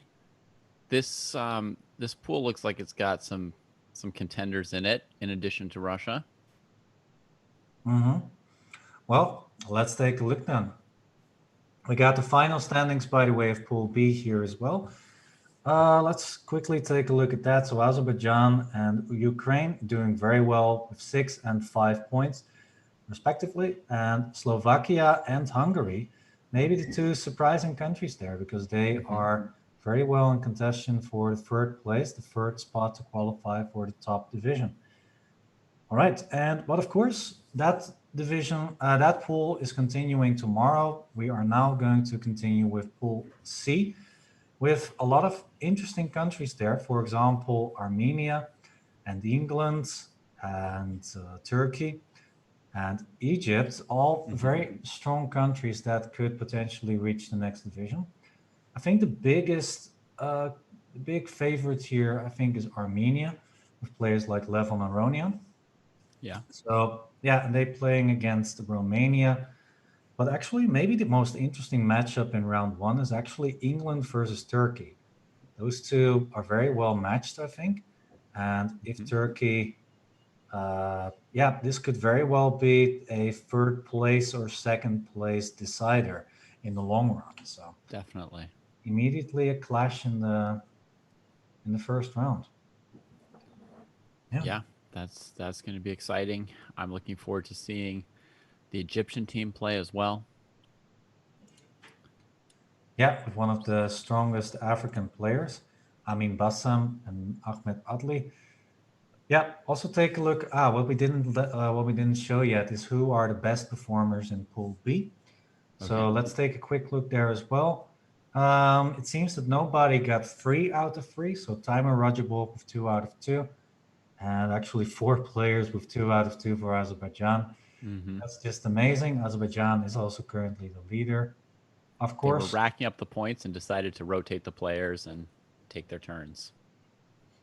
Yeah, that's how they're doing it. With the 3 points, seems that Adam Kozak for Hungary is doing very well, and Anamat Natse for Spain doing very well, and some players from Kazakhstan as well. And Dennis Makhnev. So both Kozak and Makhnev are the junior boards for those teams. Yeah, performing very well. All right. Since this is the halfway point of this whole stream today, let's quickly move over and show everybody what this online Olympiad actually is. So yeah, a truly worldwide event. We started with 163 teams and over 1,500 players. That is all died down to the top division teams. And teams are divided into 5 divisions, first of all. But as I said, we're now moving on to the top divisions. So that is not exactly relevant anymore. Each team features 2 open boards, 2 women's boards, 1 junior male board, and 1 junior female board. I really like that setup. And I think when we had Anand in the interview, he said that it was just different, and he did not have a big opinion about it. But still, it was something that was very. I really like this setup. Every time I see it, I really think that it's a good idea. Maybe even for the future, in future Olympiads, to just have like a mix of women players, a mix of open boards, and a mix of youth players to make it interesting for especially the youth. Because when you have Olympiads in previous times, you had a switch between the men and the women, but you did not really have a youth division there. So, and with all that combined, you do have a very, very nice tournament, I believe. Or, yeah, I think we've discussed this already, but let me ask this question again to you, David. Yeah. Like, what is your opinion on that? Well, my recollection is that Anand actually said that he thinks it's a little bit more interesting to have this mix. Oh, yeah. And my opinion is similar. I think it's fun. I think it's a little bit more interesting. It's a good measure of the strength of a country to see also, who's coming up, and the men players and the women players. So I think it's a really cool format. Obviously I'm a proponent of classical chess. So it's disappointing to me that this Olympiad isn't like 10,000 hours long. I understand if they wanted to have, 1,600 players playing like this with all these different stages, that this format makes sense. And, maybe you didn't want to do 50-hour broadcasts, but personally, I just love classical chess. So that's the only thing about the format that I would sort of object to or change. But I love the teams and the players. Yeah, the format with classical chess, that would mean that it would take a lot longer for the event to take place, because like you said, there are a lot of divisions right now in this format. So we started with the base division, then we moved on to the 4th, the 3rd, the 2nd, and now the top division. So yeah, then a lot of countries would probably not be able to participate, because with classical chess, you need, of course, a lot more time. So that means less games during the day, or in general, less games. So that means that probably a lot less countries would be able to participate in that way. Yeah. And longer broadcasts. Playing across time zones. Yeah. That would be like the thing that you have to think about. Do you want a lot of countries in an event like this, which is really cool? I mean, there were countries participating like Gabon, for example, of Africa, or what was it? Brunei Darussalam, also a country I've never heard of before. So that makes it a lot of fun. Like a lot of countries are participating, African countries, it's not only the usual suspects like the top players, also youth players or players that we've never heard of before now get a chance to get the limelight, to get into the broadcast. Yeah, that's what I personally like about having all these divisions in there. Mm-hmm. But okay, yeah, Yeah. I love classical chess as well. It's very different from rapid, and of course, it's also online. That's also different. But what can you do, of course, in these times? Yeah. Yeah, the games have started. Let's dive into them. So I'm very interested in Mickey Adams, of course, one of the strongest player in this pool, in this whole pool, playing against Dragan Solak, the #1 board in Turkey. And we actually, this is a very interesting opening. Bishop G4, H3, takes. And now simply G3. Have you ever seen this opening before? Yeah. What is your general opinion about this? I generally like white in these positions. Mhm. The positions look relatively simple, but white simply holds the bishop pair, and it's not too dynamic, so you've got a lot of time to, settle in as white and get to work on your opponent. I think it perfectly suits Mickey Adams. And it's a little bit like that opening we saw between Anand and Abdusattorov, where there were no pawn breaks coming, just symmetrical pawn structure, and one guy has the bishop pair and eventually tortures the other guy forever. Yeah, that's true. Yeah, I also really like white here. Yeah, it seems like white has got a slight advantage, although not so much. For example, black has the option to play queen d5, and after that, queens are going to be traded on the board because the bishop is unprotected on g2. But as long as you don't trade off my bishop pair, I'll shrug about everything black does and just remain happy. Yeah, remain happy. Exactly. I mean, one of the ideas is you need to push somehow with white. So what do you think? Would you focus on the queen side or would you focus on the king side? Would you play something like h4, h5, or would you play something like I would try and gain a lot of space, and if I have to make a pawn break in this position, I might eventually play for b4, b5 to increase the scope of my light squared bishop. But at first, I would just castle and put my bishops on d2 and g2 and see what black does. Look for my chances to expand without giving any squares. It's a very, very slow game. Yeah, this is going to take a lot of time. I'm actually wondering why white didn't castle short, but I think the idea is maybe to castle long in the end. He may also be thinking of taking on e4 with the pawn and making the structure like as symmetrical as possible. Would you do that though? I mean, I would have taken on e4 with my bishop, so I would have castled short. I wouldn't have even thought on my move. I would have just castled short. It's rapid chess, and as I said, I don't care about anything except one of my bishops getting traded. Yeah, I think so too, actually. I think I would take with the bishop on e4 as well. I mean, the bishop needs some scope. I mean, you could take with the d-pawn, but it's blocking your bishop at least temporarily. So I don't know, maybe such a position seems easier to defend, at least for black, I think. I think white still has the advantage, but practically speaking, maybe this position is a bit easier. Because after bishop takes, we've got an e-file. It's a bit more dynamic with no symmetrical pawn structure here. But yeah, it's all relative, of course.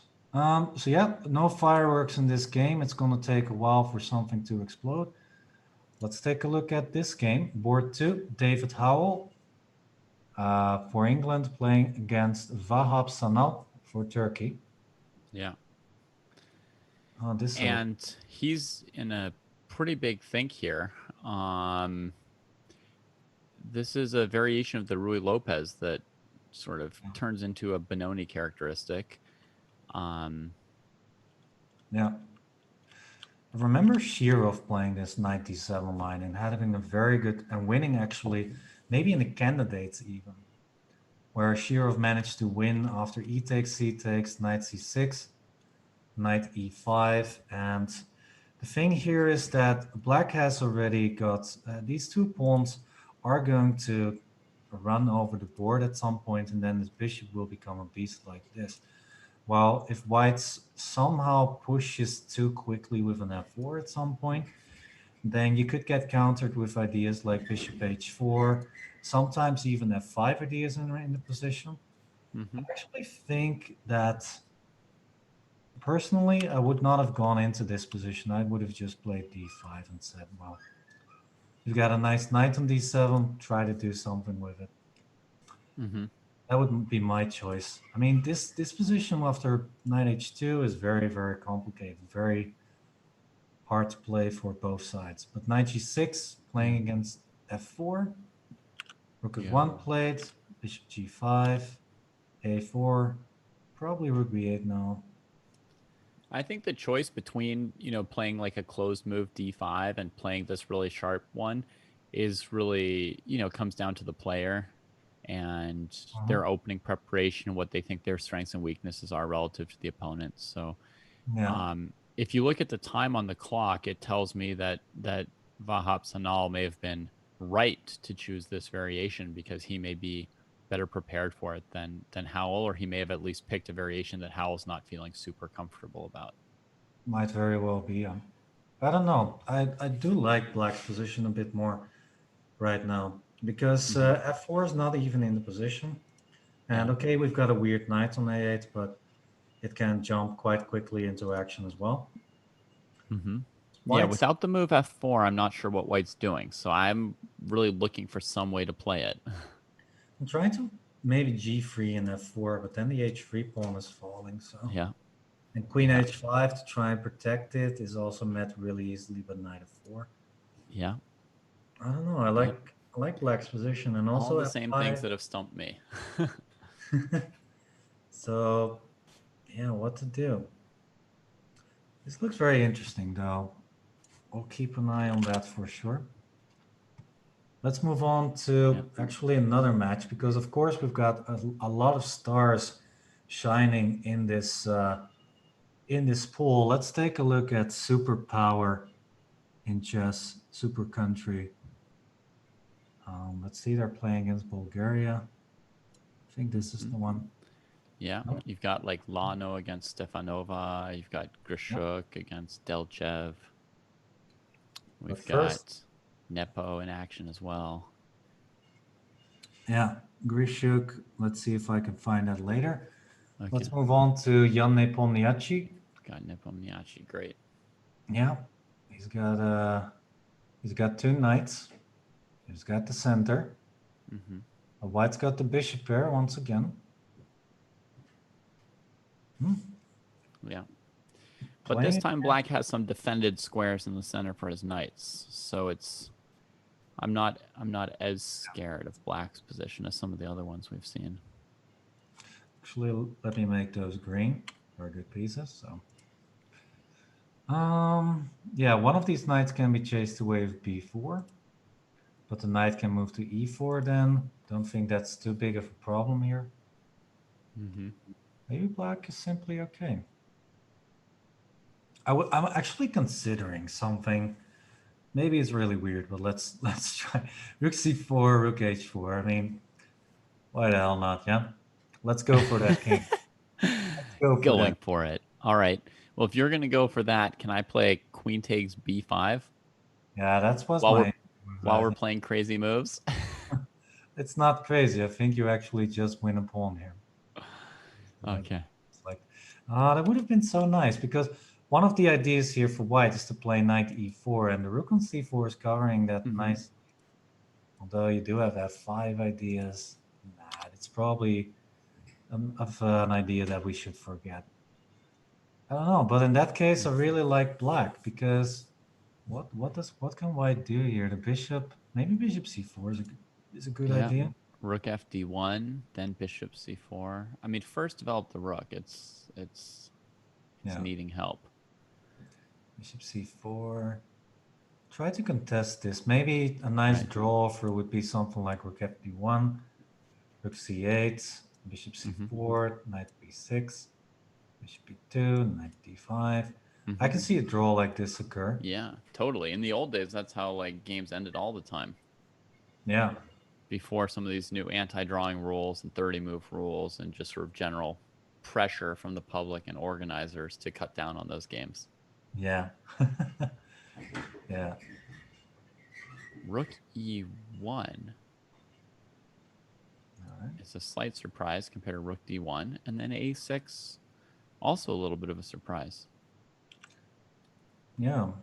Well, Black's trying to play this tactically. Let's see if what happens if we take. Is that really such a bad move? Choice. We could take back like this, or we could try and take the B2 pawn. I was thinking he might even be planning bishop b2, but he played the more reasonable queen b2 right away. Bishop takes b2, I think that's met by queen takes c5. Yeah. That loses. Sometimes a sketchy move is sketchy. Yeah. Or just plain bad. Yeah. So just normal queen b2 gets rid of that pawn. And he's hoping to recover a6 and end up ahead of pawn at some point. Looks like it. I think this looks very good for black. Knight takes a6, next move. Yeah, this is why knights need solid squares in the center. Otherwise, they're going to have a lot of problems. Yeah. This way, they're actually kind of keeping the bishops at bay a little bit, right? White doesn't have access to all the squares that he wants for his bishops because the knights are covering a lot of them, and then feels totally different. Let's see. Okay, let's move on to another game. This looks very interesting, but we've got, of course, also other players to check. Hey, we've seen this opening before, I believe. Yeah. Whoa. It's the E takes F6 Caro. Yeah. So we've seen this before in the Rasmus Svane versus Magsutlu matchup, which the black player managed to win there. Rasmus Svane. Queen f3 setup. I haven't seen this very often. Usually they always play c3 and queen c2. This time the queen's moved over here. Rook e8. I kind of like what white did here. Just put a knight here. Put it on e4 or on f5. h3. Very solid play, and now white's pushing a little bit with the h-pawn there. Yeah. Is it that much though? I mean, okay, I'm always looking for knight h6 ideas or stuff like that, but I don't think it works right now. Knight g3 makes sense. I think the idea is that h6 is kind of a threat right now. Yeah. I was looking at bishop f4, knight d6, but I guess... Yeah, I guess that wasn't really anything, huh? Queen b6, knight d6, just move the rook. Right, then I was going to come to c4 and try to embarrass her. Not just... But... You could take... Take... Yeah. Just being greedy here, it's probably just very bad because you're winning the b7. Yeah, if I just get b7, I'm happy to trade. All right, so why not bishop and knight d6 then? What's the problem there? Maybe it just doesn't make too big a difference. Just another way to go. Maybe it's queen d7 actually. Knight d6 and then rook d8.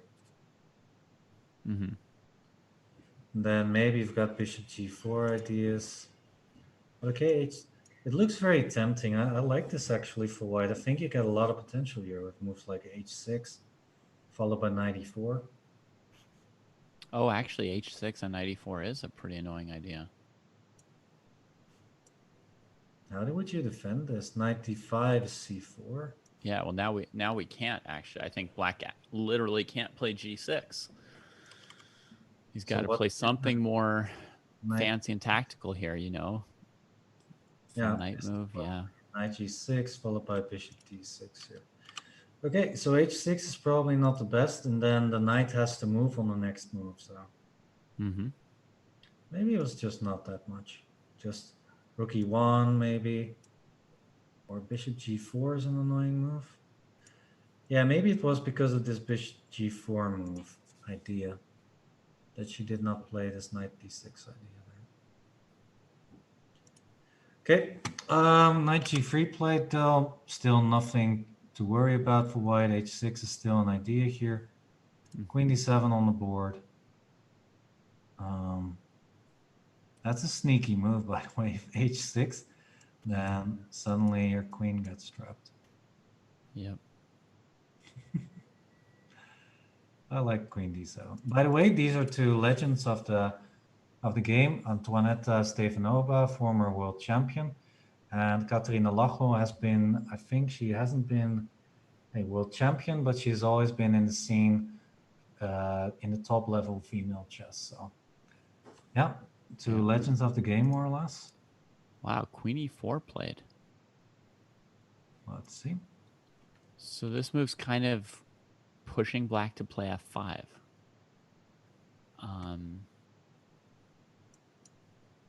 Then I guess queen f3 back or queen h4.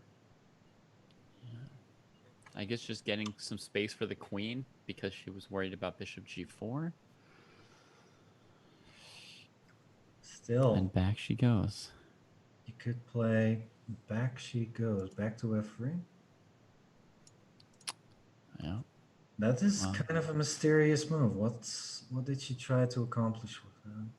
c5 is actually an idea now because the bishop on d3 is undefended. Yeah. All she was accomplishing was preventing bishop g4 from black. That was... Yeah, but now the knight on the whole g3 story. looks a bit silly over there. Yeah. All right. Yeah, it it's. does. I think it's time to move on. So we've got two results already. We've got David Howell. Okay, with a draw like this. Queen h5, knight f4, huh? Yeah. And then we've got board 4, also a draw. Not sure if this is a repetition too. Yeah, knight a2. So you said this was how they draw in the old days, but the old days aren't over, it seems. So. Not over yet. 2 draws. Yeah, let's move on to another game. Let's take a look at Armenia, how they are going to play. Okay. So I'm trying to find the top board. Levon Aronian making his appearance. World-class player against Constantin Lupulescu from Romania. Who's better and why? King on f7 looks a bit funky.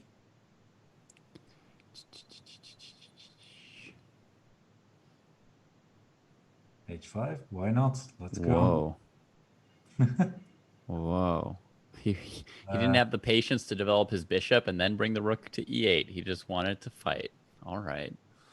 Makes sense, though. I mean, how are you going to deal with that? I guess, yeah. I mean, if you want your rook on the h file, this makes sense. I'm thinking, what I want to play something like knight e4, but I don't want to give the c4 square away. So what could be good? Okay. I'm gonna do something really weird, but I'm gonna try knight e5. Okay. F3. And then bring the next one. And then bring the next one. Let's go. All right. All right. I was thinking it might work because after bishop d6, you've got d6. That's a great idea. That's a great idea. You take with the pawn, and he can't stop you. It shouldn't work though. I think rook e8 is cool. And sack the rook for it. I felt like trying. Yeah, just I mean, like if black's going to play funky, I want to return. Bring the funk yourself. Yeah. Yeah, just a4 on the board though. I don't know. Can black just take a pawn there?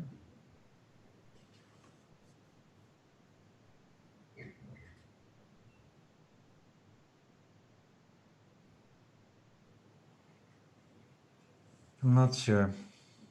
I think it looks like looks very good to take at least. Takes. Let's just try and see what happens after this. Right. Rook takes c6, I suppose. Surprisingly, the king is quite safe on g8. I mean, the rook is already out. And you've got queen h3 with a mating attack like this. It's a good threat. do this? I guess just knight h2 or bishop h2. How about knight g5 check? Right now, Yeah. f takes. Queen f3. Oh no, you can just block on f5. Just queen f5. We win back the Yeah. Yeah, but we're thinking alike, it seems. Yeah, we both want to somehow finish black off. I think a4 was not the best move. H takes on the board. Uh-huh. See if black takes. But this is the best game to watch. Yeah, this looks really complicated, really interesting. Let's see. Well, I've got a lot of other interesting boards as well. Actually, Armenia, probably with their best lineup, if I'm not mistaken. They're trying to, yeah. Seems like it. Oh yeah, they've got an amazing lineup. All out here. Very nice. I mean, Hike Martirosyan for their junior board, that's good. A GM for their youth board, that is. Yeah, well, and I mean, he's like 2,600 plus, and he's like well over 3,000 on Chess.com and in Blitz and Rapid kind of time controls. He's got a lot of experience. Let's see how he's doing then.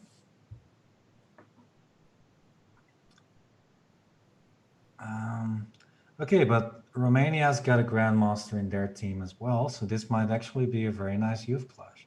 Oh yeah, Deac, he's really strong. So bishop e2. White's got some pressure on the queen side. a6 is a potential target. I guess black could simply defend it like this. Takes, and knight b4. And there's not really much going on. Actually, yeah, rook d4, simply a5, no problem. Yeah. One is losing a pawn. Yep. You probably have to play a5 yourself to not end up with a bad structure on the queen side. Well, I think it looks pretty much okay for black after it simply takes. Yeah. No, I'm not saying it's good for white. I'm just trying to get just trying to maintain equality at this point. Yeah. Maybe this is just a good position for black, yeah? All right, but not too much action here. Yeah, let's see another top grandmaster. We've got Rand Melkumian versus Mircea Porligras. Porligras, a few years ago, he was a really strong player who did very well on European Championships. Yeah. For Romania. And yeah, I've seen him over the board drawing with black against Anish Giri. Not a player to underestimate. Who's better and why? I mean, I like black for some reason. Because black has weaknesses. White has weaknesses. Black doesn't. You want to play b5, bishop needs to go, and maybe start running down on this f4 pawn somehow. Just doubling up like that. Or just try and get the d file, yeah. I don't know, looks pretty much okay for black, it seems. I like that move, rook d8. That's annoying. For white, I wanted to play g3 and then start pushing the h-pawn. But black's not giving white any time for that plan this way, right? Sucking a rook off the board because you have to contest in the center. Yeah. And now you are reduced to maneuvering against this pretty strong knight. Yeah, maybe white isn't exactly worse because white can get the king in very quickly. Yeah, interesting position. Yeah, goes for the g5 plan. Yeah, he can play it even as a pawn sack in many scenarios. Yeah. Well, you do need to be careful of that, but sometimes it's definitely possible. Okay, we've got a result, by the way, on which match is this. Let's see. We've got Morocco versus Croatia. Bishop f5, taking knight. White will be in exchange up.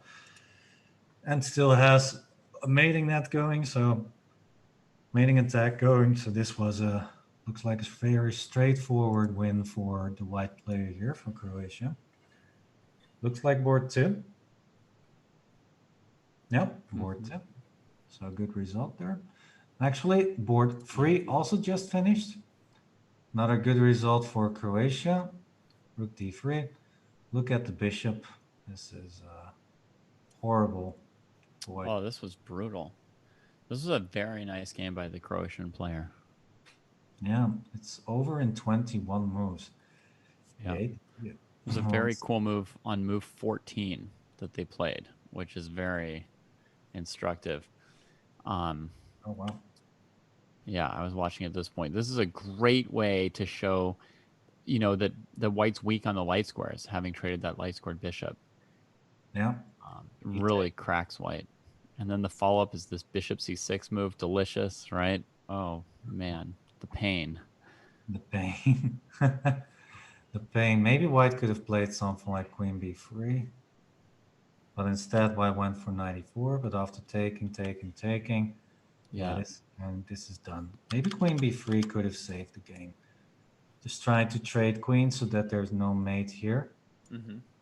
But yeah, I really liked how Borka played this this game. So okay, 2-0 up for Croatia. Let's take a look at another match. So far, we've got okay, one match that we did not take a look at is Egypt versus Algeria. Let's see if I can find some of their games as well. Oh, it seems... Well, this is one of the games, at the very least. So this is Wafa Shuk, board 3 versus Dina Zineb Abdi. So this is the first female board. And the reason why I'm not seeing many games for this match is because Algeria forfeited 3 of the games. Oh my goodness. Or 2 of the games, I'm sorry. 2 of the games. Board 1 and board 4. So Egypt is already 2-0 up before the match started. That's unfortunate.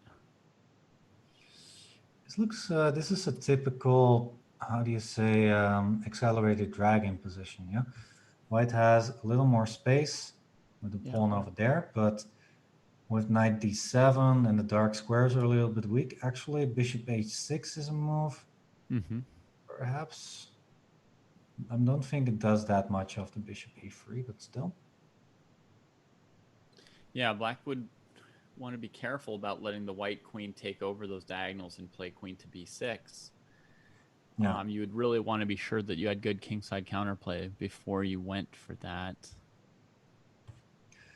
Yeah, so for example, this and this, and then white has some potential over the king side. It's hard to continue though. I mean, queen b6, you can play queen e5 with the idea to play queen b6. But now knight takes d5 wins back material, I believe. Yeah, that's exactly what black needs. Tricks like that to stay in the game, yeah? Mm-hmm. Yeah. It's a good one.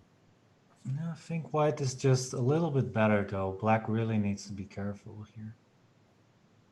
Not to get overrun. I think the most important thing is, like you said, the queen cannot move in over here. Knight d7 is a move you see very often. But with the queen on h5, I'm not sure that's a great idea. The queen on h5 is very, very susceptible for attacking, if that's good English. For example, f4, maybe g4 to try and capture the queen. Knight d7, yeah, I really was doubting with that move. What about f4 now? Trying to get a bishop to g4. Mm-hmm. Okay, Sure trades first. Yeah, on f4, where's the queen going? I think it's going to go to h4, maybe to f6. To h4, and then on g3, maybe even to h3, just trying to keep the white bishop from taking that diagonal so easily. White's got queen f4, seems like the best move. Let's say queen h4, g3. If you go here, then bishop g4 looks annoying. Yeah. You go here, then, well, at least a draw, I believe. But you could also play check, king goes, and e5. Looks quite tempting. And if f6, then maybe queen a7 ideas. I don't know. It looks just very, very good for white somehow after f4. That's why I was reluctant to play knight d7, even though it's very common in positions like that. So, yep, f4 on the board, queen h4, and bishop f3. Just a very quiet approach there. But yeah, queen on f6 is not a bad piece, although bishop g4 is now once again very annoying. So, yeah, I would now really consider a move like h5. Just to prevent bishop g4 from ever happening. Yeah, more and more results are dropping in. For example, Aronian escaped a really sticky situation. All right, let's take a look at that one. It was some wild tactics. I don't know if he should have won or lost. I have no idea, really. Wow, what happened here? Let's take a look. Huh? Okay, h takes. This is where we left off, and there you go. Yes, He did go for knight e5. I really think black should have just taken the pawn here. Yeah. Rook takes c6, not a big deal after queen h3. I'm not sure what black was afraid of there. Yeah, I think you're right. But the way he played, it was very exciting. Yeah, let's take a look. Okay, so bishop d6, knight e5, f takes, d takes, e6 on the next move. Yeah. Took. So 2 pawns for black, no 1 pawn at the moment. Rook takes c6 though. Rook c8. Rook takes p6. Really? Does that work? Rook c1 check. Well, that's what I don't know. Oh boy, oh boy. Queen h3, king f. Yep. He chased him. Looks very tempting. The bishop. Oh. It's pretty safe there. Why not? Yeah. 8 rook takes. Rook b7. Ooh, that's painful. Yeah. Lost track of the queens. Seems that black was also in more time trouble than white, so. Yeah. I really don't think that Aronian played that perfectly. For example, here, queen h1 move would be very interesting. He played it excitingly. Yeah, bishop h5. I think with the king coming to d4, it's more or less over. It's very safe there. For example, if you once the king gets to d4, white's like, everything's safe. I'll relax. Oh, wait, this doesn't work. What's the right idea here? Probably just f4. No, apparently not. Apparently, you have to move forward. Your fluctuating computer bar suggests this position is hard to play. King takes d5 is the move. Yeah. Yeah, the point of d4 is, of course, to pressure the isolated pawn, and there's not much black can do to defend it, so white wins the endgame. Oh boy, this is nice. Actually, it's kind of like in a queen endgame. What white has set up is that however black keeps trying to checkmate him, white's going to play a discovered check with their king. That is an endgame technique. It's also general calculation here, because the king cannot be mated on d5. Every piece is on the right side of the board. Wow, all right. Very nice game. Very nice game by Armenian Lion. That's his username. 11 Aronian. Right. There was a big match. Let's see actually how England is doing still. Oh, actually, we haven't seen this top player. We haven't seen Grishuk yet. Grishuk making an appearance for Russia, playing against Alexander Delchev. White's a pawn up. Is it enough to break through, though? Looks like it, yeah. The bishop is stronger than the knight. King e2, king f5 looks like an idea. be careful. Bishop d5 traps the knight, so knight c6. Yeah. Bishop c4 now looks very normal. Huh, there you go. And there comes the attempted blockade. Yeah. How to play this though? I think I want to get my king to b5 and my bishop to e4. I would try and play something. Well, knight e5 I want to avoid at all costs. So maybe bring the bishop to b7 first. That might be something. Or transfer it through e6 and f5. No, just making some moves. White has got all the time in the world. Yeah, I really don't want to play d5 because that gives black a lot of squares. Knight can come to e5 then. King d3 makes a lot of sense. If king d6... Okay, but now king c4, why not? And then king d5. Yeah, I don't understand knight c8. Ah, okay, king c4, king c6. Okay, but here you go, bishop b1. Okay, never mind, king b4, knight d6. Okay, bishop is going here, bishop d5, I imagine, bishop b4 next. Mm-hmm. But okay, the knight on d6 is blockading everything for white. How do you move here? Probably a5, never mind. Probably king goes here and f4, but then that still also doesn't really do a lot. Still doesn't open him like he needs. Maybe this is a fortress. No, I think a5 needs to be played and then the king can come to c5 at some point. Might be useful. Yeah, but I don't even know if that gets you to c5. Even when you make that pawn trade. Because the king is going to come to b6. Because the king is going to come to like c7, and then when you go king b4, play king b6, and I don't know. Makes sense. All So right, yeah, came over here. The results are dropping in, everybody. Keep an eye out on the left side of the board. You can see the updated result. We'll try and update it as soon as we've got some action. White does have one shot, and that's the a-pawn. White has the right bishop. Mm-hmm. The ending that might mean something there. But okay, we do have a lot of results at the moment. I want to take a look at this position because there's a lot of fight left here. Oh yeah. King's Indian structure, bad bishop here. Really good knights on c4 and b5. Mm-hmm. a5 pawn under fire. a4 pawn under fire. Why not just... Black has an extra pawn. And...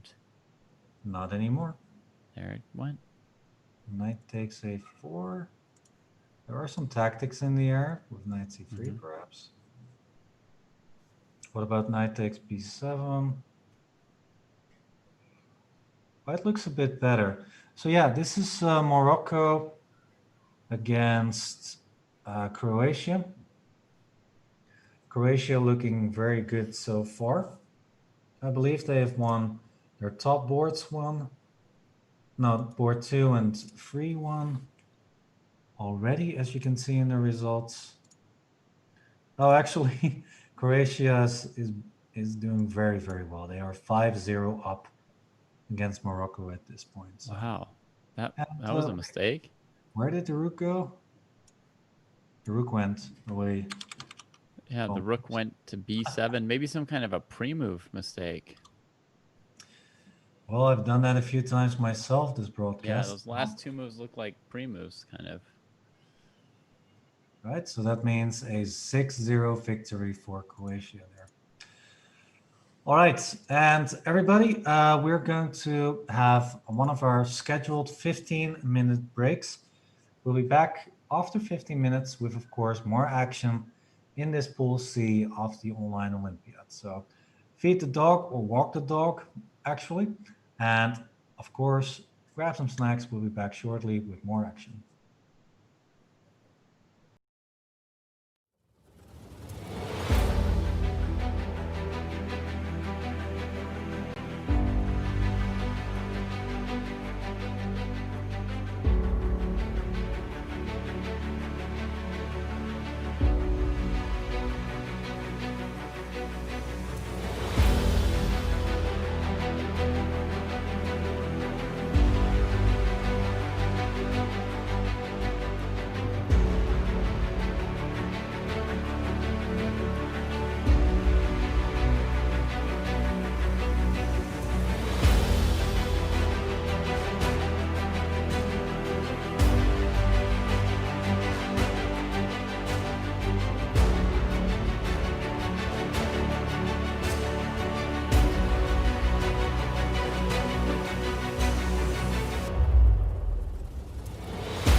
Hello, hello, hello, and we are back with more online 2020 Olympiad chess.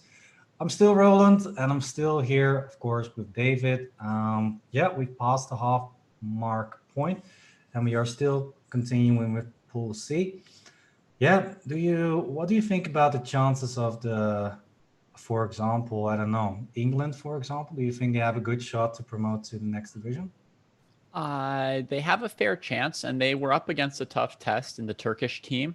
So 3.5, 2.5 is quite acceptable if they want to be able to continue on from this competition. So yeah, I think the English team looks strong, and they did well enough this round in this first game against Turkey. No reason to criticize them at this point. Yeah, exactly. Like 3.5, 2.5 was a very tough match, but it was a very important match because, okay, the big favorite here is Armenia, I believe. Oh, well, no, of course, Russia, by the way. Russia's got a killer lineup. Armenia is a clear second, I believe, but then the third place is always a bit tricky because you got England, you've got Turkey, you've got Romania, Bulgaria could maybe deliver an upset, maybe Egypt. Yeah, but yeah, let's take a look at what happened, of course, in the results. Every result is updated. We're missing one game in the Algeria-Egyptian match, but it doesn't really matter because Egypt has won that match 4.5. It was a double forfeit. I think that's why the score is going to stand as it is. Ah, so both players forfeited, yeah? Yeah, two players didn't show up on the same board for two teams. Oh wow! So that's the first 0-0. Even in the previous divisions, I've never seen a 0-0. Yeah. Yeah. All right, but still 4.5 half for Egypt, 6-0 Croatia, Morocco, England, Turkey. Like we said, 3.5, 2.5. Russia, no surprise there, 4.5, 1.5, and Armenia winning 4-2 against Romania. Well, we've got the standings. It's only after round one, but here you go. Croatia currently on top with 6-0 win. Russia second, Egypt third, Armenia fourth, and England fifth with all 100% score. Okay, so what's going on in round two? Of course, that is the big question right now. Do we have a big matchup? We kind of do. Two, actually. We got Turkey versus Russia. That's always interesting. And Croatia versus England. Croatia might also be very good contender for the third spot. So that might be one of the big clashes in this round, don't you think? Yeah, absolutely. Yeah, and actually I forgot the games have already started. Whoa, and one finished really fast. Really, really fast. Wait, what? Yeah. Oh boy, I'm trying to find that game. Give me some time, please. It's okay. It's not a very interesting one. We're fine not seeing it, but it's Murcia Parligras against A. Adli. Yeah. Against A. Adli. So that is I don't have the link just yet for that. Okay. So for those games, but wow, already? It's fine. More exciting might be Bassem Amin versus Lupulescu. All right, let's take a look if I can find that. Not all the games are... here it is. Okay. Dr. Bassem.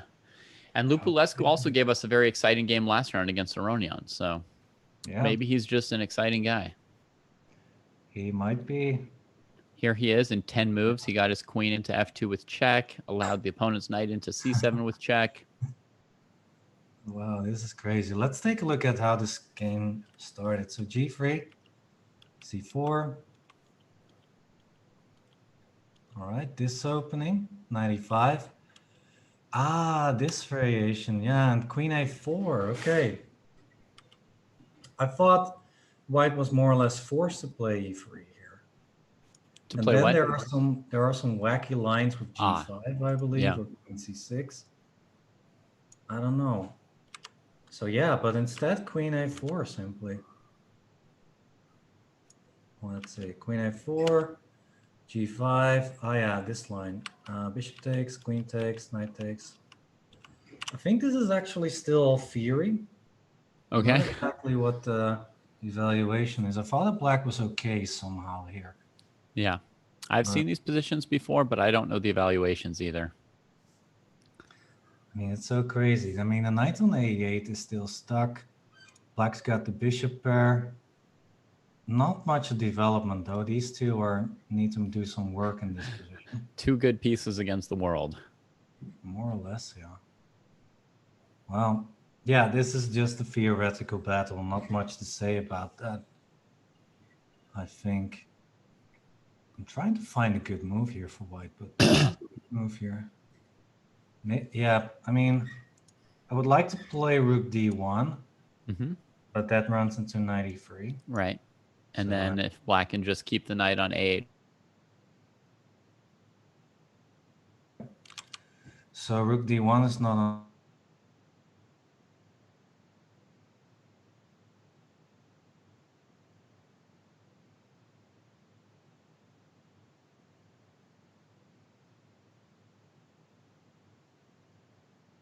So there is a problem with queen d2 and queen takes b2, but I'm not sure. Like we saw the Aronian game, and that was also somehow okay. Yeah, I mean here black has d5 and d5 and queen takes a1. It's not really clear yet what's happening with this one. Maybe no. Try to trap the queen somehow. Like bishop g2 and rook b1, but then queen takes g2. Maybe just queen, or queen a5 is sometimes an idea, or queen takes a7. Yeah, queen a7 definitely saves that knight. Then bishop g7 most likely. What now? Check, check. Yeah, just got to give some checks. That one looks good, defending c3. Yeah, and then just the bishop moves. Yeah. Yeah, this one. White would unwind, maybe. I mean, their king's still in the center. The king is in the center. Children, don't look at this. Don't take this as one of your guiding strategies. Don't put the king in the center, okay? Yeah. It's usually not good. This is one of the exceptions out there. So if you're just learning chess, then don't take this as an example, okay? Okay, yeah, very interesting. Definitely a match to look out for. So what is happening? Oh, we've got already e4 play. A ton of moves. We need to. The players were prepared. Let's go. Yeah, so e4 versus e3 makes it a little harder for black to play d5. That makes sense. Yeah. And also in the line we were looking at, I was wondering about, instead of queen a1, maybe playing bishop g7 first, because queen c3 is such a good threat, and there's no rook c1 to defend it. But queen a5 and queen a5, b6, queen g5, f6. Now he doesn't take the bishop. Oh, he's just blocked it off. That was good enough. What is going on? What? Why couldn't he take on g7? I guess bishop a6. Yeah, king d4 and queen f2 mate. The f6 pawn did the job. He didn't even need a bishop. But what do you do here then? You got queen. No, what is correct here? Maybe just rook b. No. Okay, so let's count. White is a rook up and a piece. And maybe the knight, yeah. Yeah, maybe this knight still. Oh, sorry, this still. So your computer says white has a win, and we can't even guess like what his candidate moves are, right? I'm thinking queen c1, but that is really not good. Wait, so queen b5 on the board, yeah? Yeah, queen b5 is what he played. Okay. So bishop a6, anyways. Okay. What? Of course, bishop a6, f5. Yeah. Oh my God. It's just they knew what they were doing? Did they know all of this? It seems they did. How did it draw exactly? So queen c6. Yeah.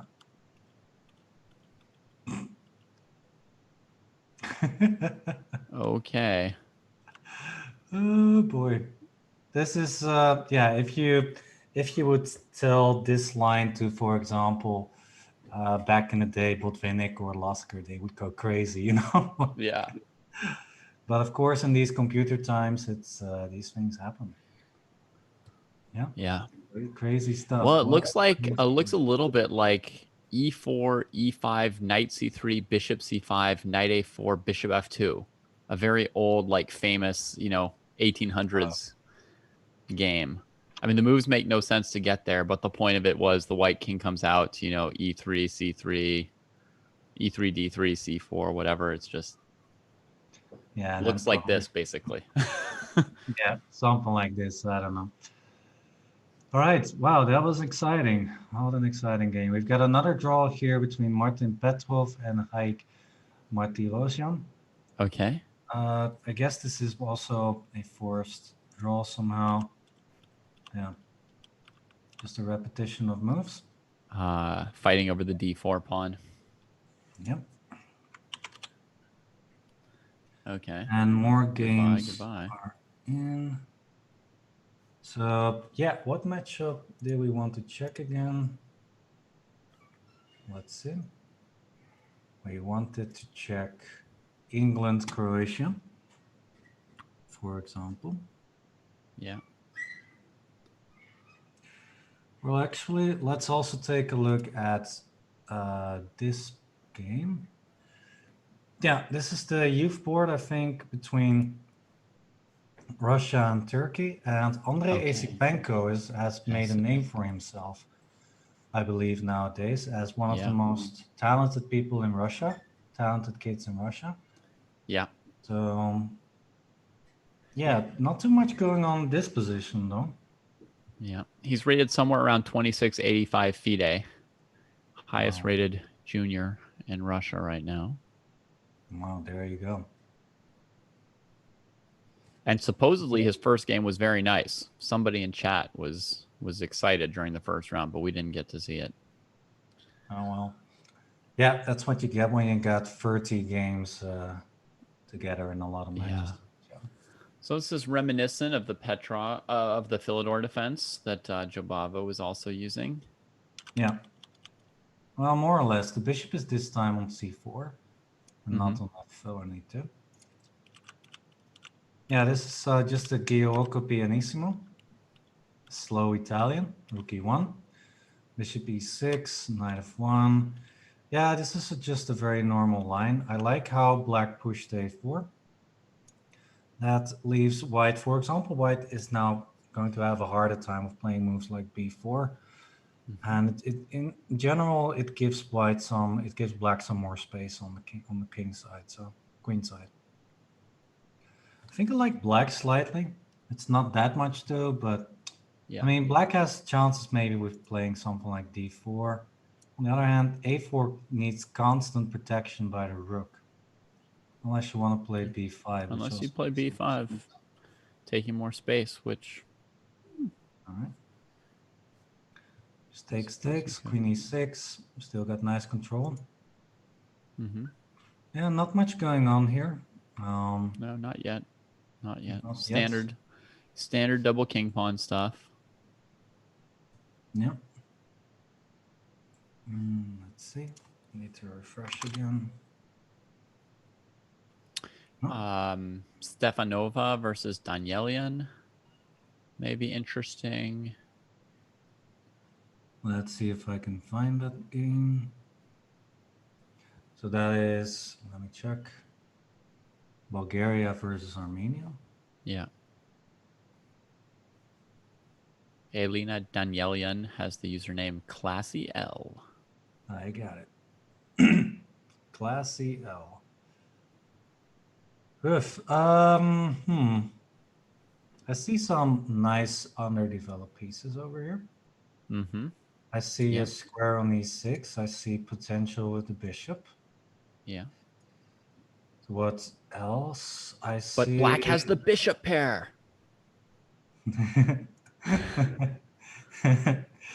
That is so true. But yeah, bishops like these don't really matter. Well, I mean, if black gets like free moves, then black should be absolutely fine.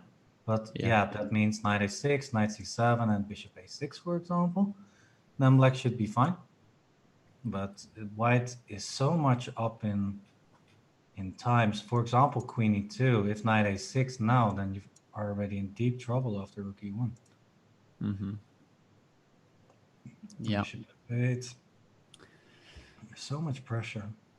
Yeah. Knight h4.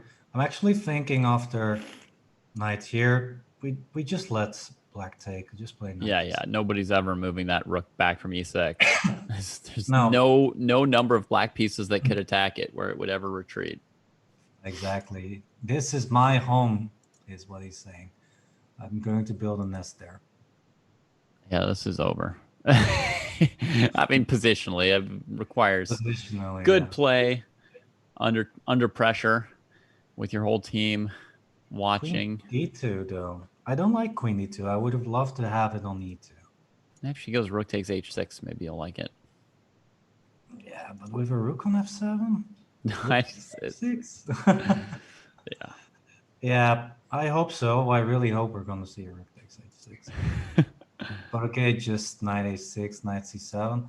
The difference between the queen here and on d2 is that after rook a1, I can just play knight c7 and the rook needs to go back to a more passive square. Yeah, you don't have to choose with that bishop off of whether you're defending the d6 pawn or the knight h4 move, which are sort of the two things that white's looking for by pushing that bishop in your other line.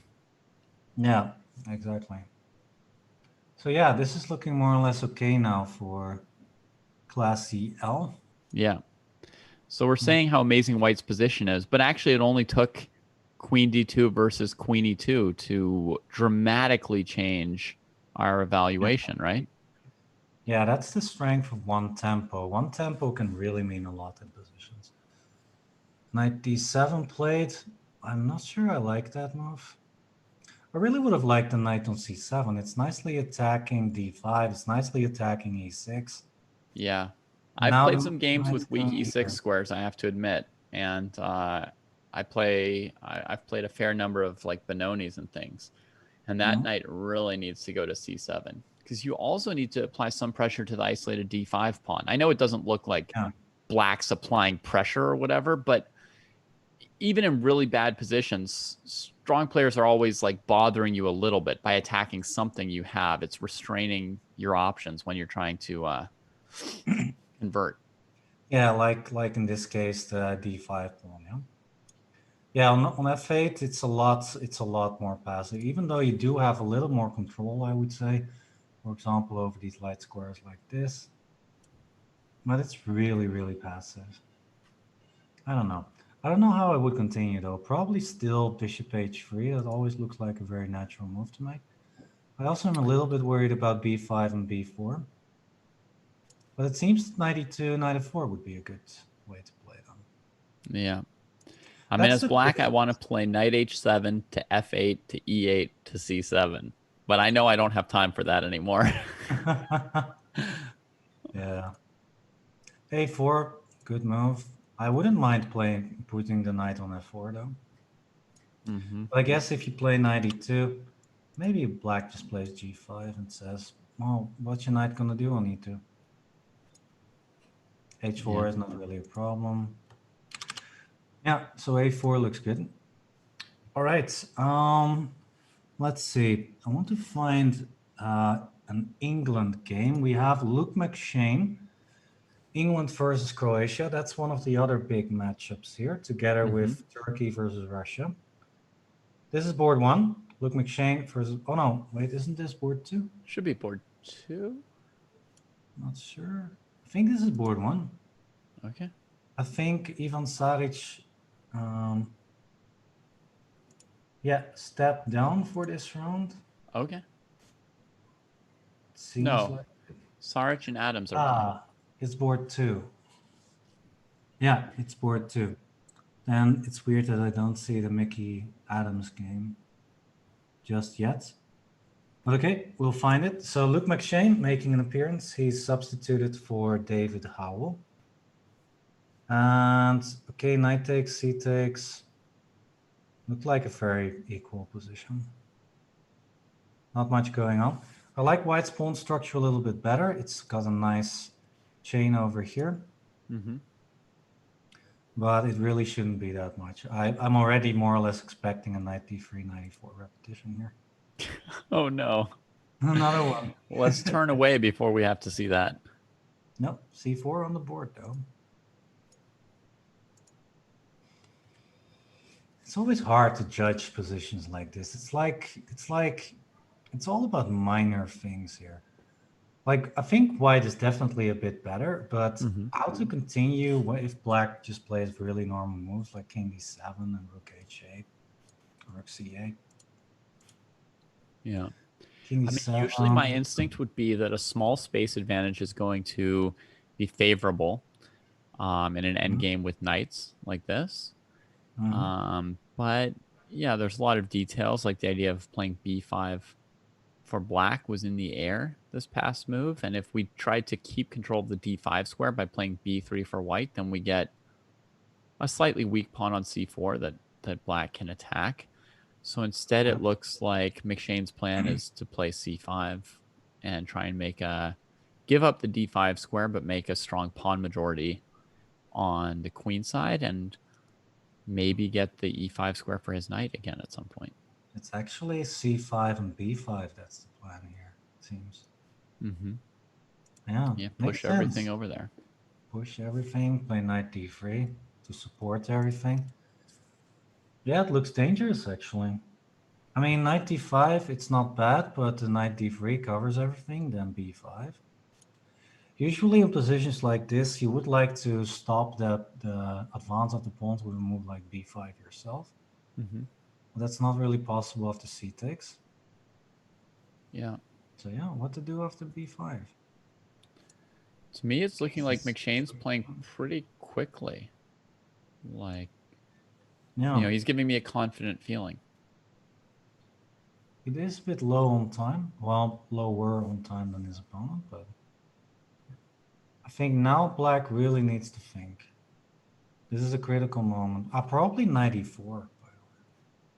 Because that stops b5, because then the c5 pawn will fall.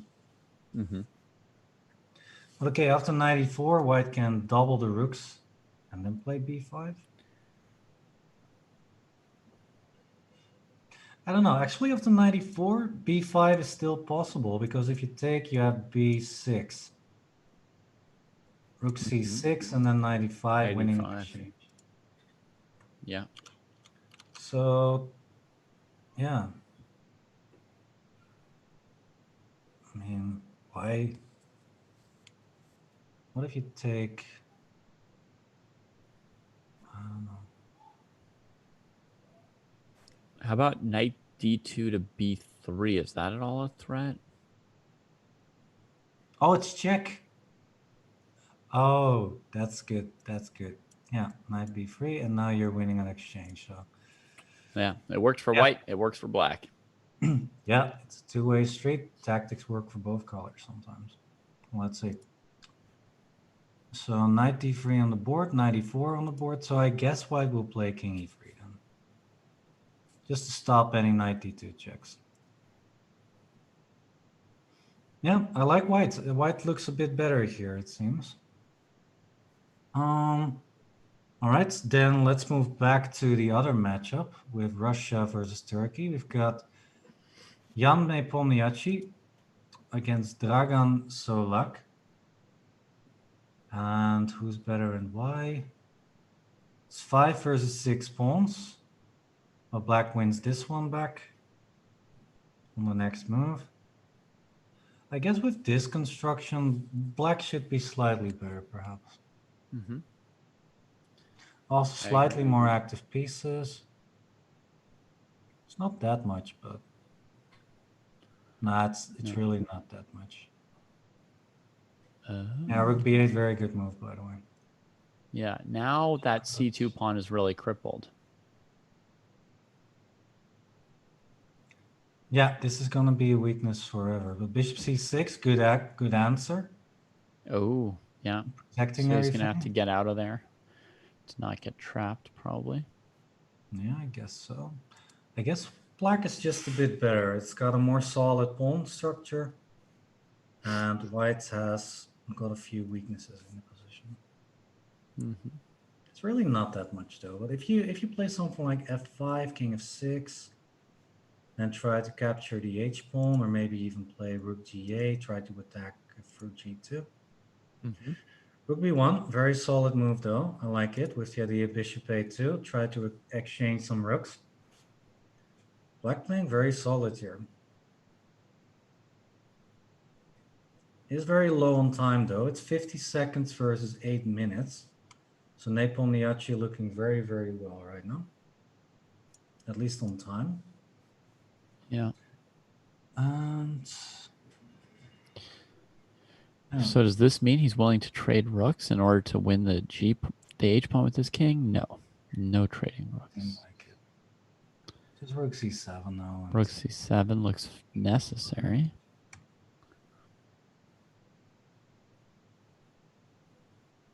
Looks very good.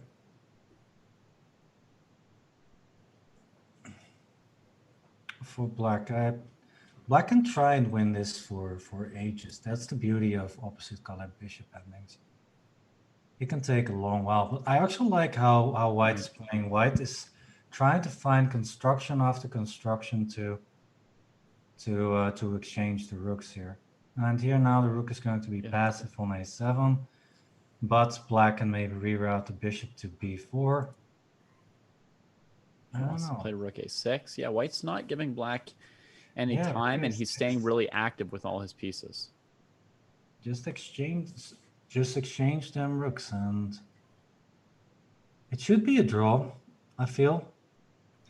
When the rooks are off the board, then double pawns usually don't mean a lot in opposite colored bishop endings.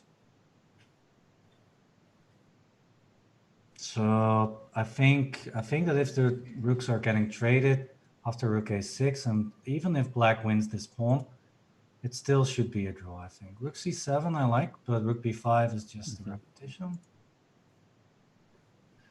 Okay, it looks like this is going to be a draw. Let's move on to another game. Actually, we've got a result in the Turkey-Russia match. This is the last board.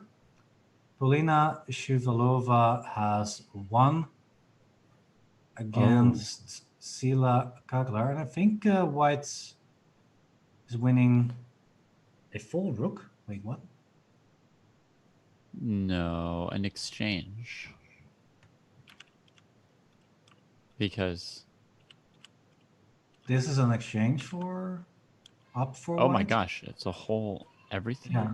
Plus the bishop takes the bishop on e4 is under attack, and this needs to be played. Oh, see, white was up in exchange even before this happened. That's the weird piece count. Even before this happened. So It took me a now- moment to even know what pieces were on the board.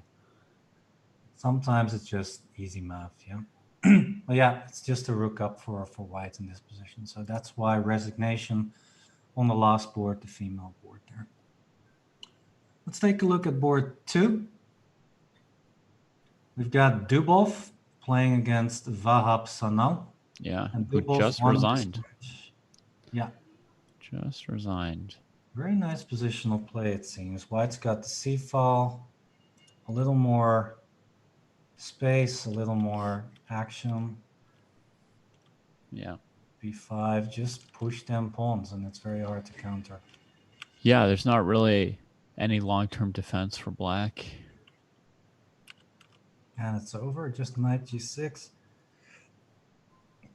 Take Yeah. a pawn, very nice positional game. From, I'm not mistaken that Dubov is the number 2 in the world concerning rapid play, right? I think in the World Rapid. Championship he got a 2nd place, if I'm not mistaken. He has won the World Rapid Championship once. Yeah. Actually won it. But I don't know that he's the 2nd highest rated right now. I think there are a couple people. I'm not sure about rating. I was thinking the World Championship. Just the but World I'm not Championship? sure when that was. But anyways, Dubov, great rapid player, yeah. Yeah, extremely good rapid player. And he beat Magnus in a match at Lindor's Abbey this year. There you right? go. And then Nakamura as well, I think. So he and so he won one of those Magnus Carlsen Tour events outright. So yeah, that's a great substitute to have on your team, right? Yeah, right. And yeah, so Kramnik retiring, no biggie. We got Dubov as a substitute, for example. All right, let's move on. We got here another win for Harriet Hunt, won her game against Mirjana Medic. So this is the England versus Croatia match. And we've also got this one. This is Algeria losing a game against Morocco. So yeah, Morocco has a point there. All right, let's move on to another game.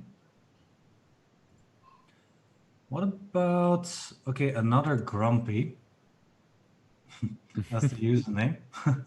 Another On Grumpy. I think the black player here. So Krasteva Beloslava against Anna M. Saksyan. Opposite colored bishops once again. Yeah. Almost checkmate on h7. Yeah, almost.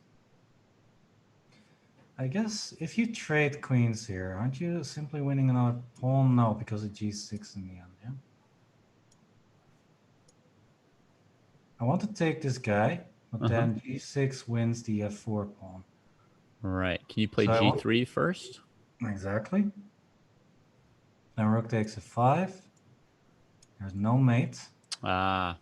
And after g takes, rook a5. This looks like a draw. Oh, I'm sorry. I wanted to play rook a5, but it's made in one. Nice, good job. Instead, probably h5 or something. Looks like a very drawish ending, at least. Yeah. Okay, so this is not too much what's on the board. It's on the board. Bishop takes, and probably the best move is to simply take this guy. g6, bishop moves, rook takes f4, and then start pushing your a-pawn all the way to the land of milk and honey, a8. Oh, actually, rook takes f4 runs into g3. Oh, no, not g. Actually, Yeah, g3, rook f2, king g1. Yeah. And then if bishop g3, rook d8. Yeah. And if not, if the bishop moves, then the rook will fall. Yep. So bishop d3, nice move. Black is thinking we're closing in on time trouble as well. Actually, when we're talking about time trouble, okay, one result I found the Mickey Adams games. Mickey lost to Ivan Saric, so that is a great result for Croatia there. Also, we've got this board. Yeah, this board we already saw, and that's a win for Russia, actually. Yeah. All right. So now we are looking at the Egyptian match versus Romania. Let's see which board this is.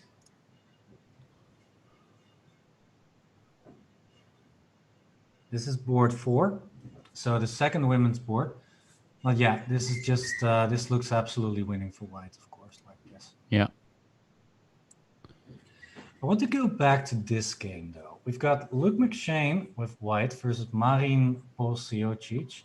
This is an interesting material imbalance. White has got one rook versus actually only one pawn and a knight. But it seems that black is doing really well. Yeah, I mean, it's gotten out of hand for white because the knight and the pawns are so strong. I mean, a knight that's that well placed is not so much worse than a rook, and then the pawns are getting threatening. Especially these pawns that are very menacing. If they can be pushed all the way, then it's over. So this requires a lot of calculation from both players. If you play rook, I think white should be just take maybe and then start pushing the pawn, but I don't know. These pawns are so fast. They are looking quite fast. So if you take here, for example, then d2 more or less. Yeah. Threatening knight d6. So let's say rook d7. Just c4, I suppose. Just start. Ah, no, rook takes d2. That's Rook something you takes want to avoid. d2. First, rook a2. Yeah. King needs to go. Mm-hmm. c4, c3, and black is so much faster than white here. Yeah. Looks really, really dangerous. Look machine is also very much low on time. d3 on the board, rook takes, rook a2. Okay, so this is more or less what we already expected.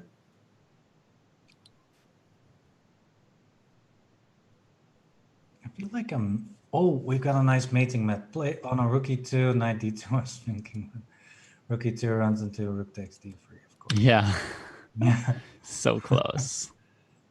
I think maybe just c4 then. Mm-hmm.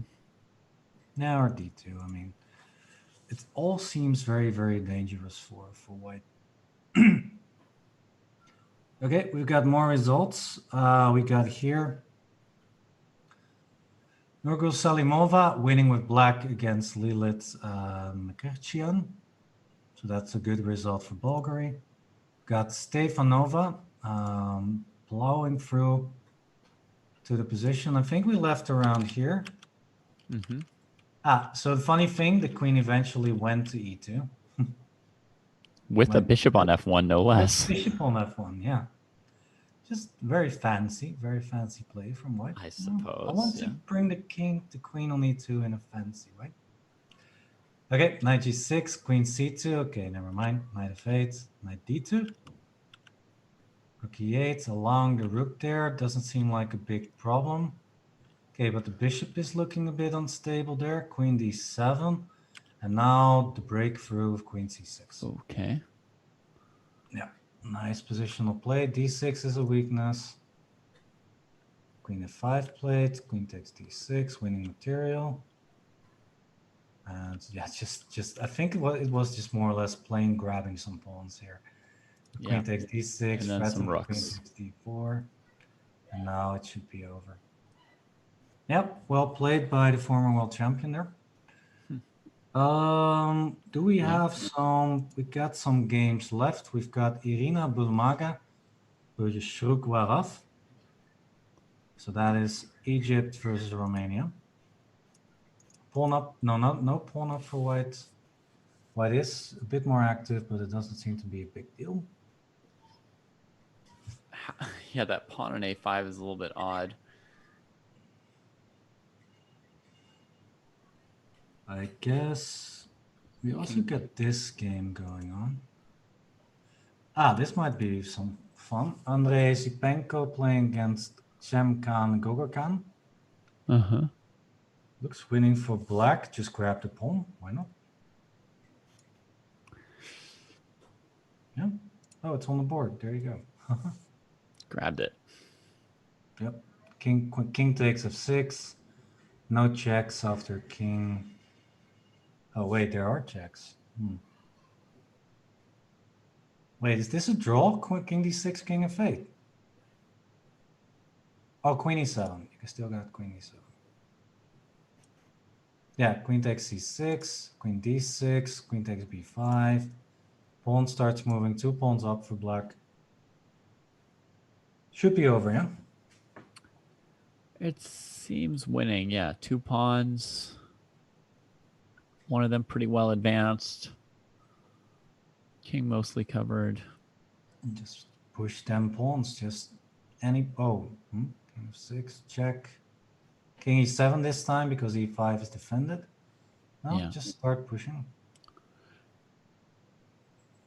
Just start pushing. Send the next one. Yeah, so everyone keep an eye out on the left side where you got, of course, still the results. We're trying to update it as much as we can. Shows Bulgaria leading Armenia right now with only 1 game left. Is that true? Oh, wow. Yeah, it is. The women's sports have won both of their games, it seems, for Bulgaria. So Stefanova beating Classy Ellie. And the last board, let's see how that is going. Actually, that's all also finished, it seems. Oh, by the way, Russia has done a great job. Yeah, they won their match quite convincingly. Yeah, this game looks over. There's one more game here on the board. So it's once again this Egypt versus Romania game. There is some progress here. I mean, you do have the A pawn right here, but it doesn't seem like white can break through anyhow. King e4 is met by d3 all the time. Yeah, important. Yeah, so for example, let's say white played it here, and d3 is actually already winning. So instead a draw. All right.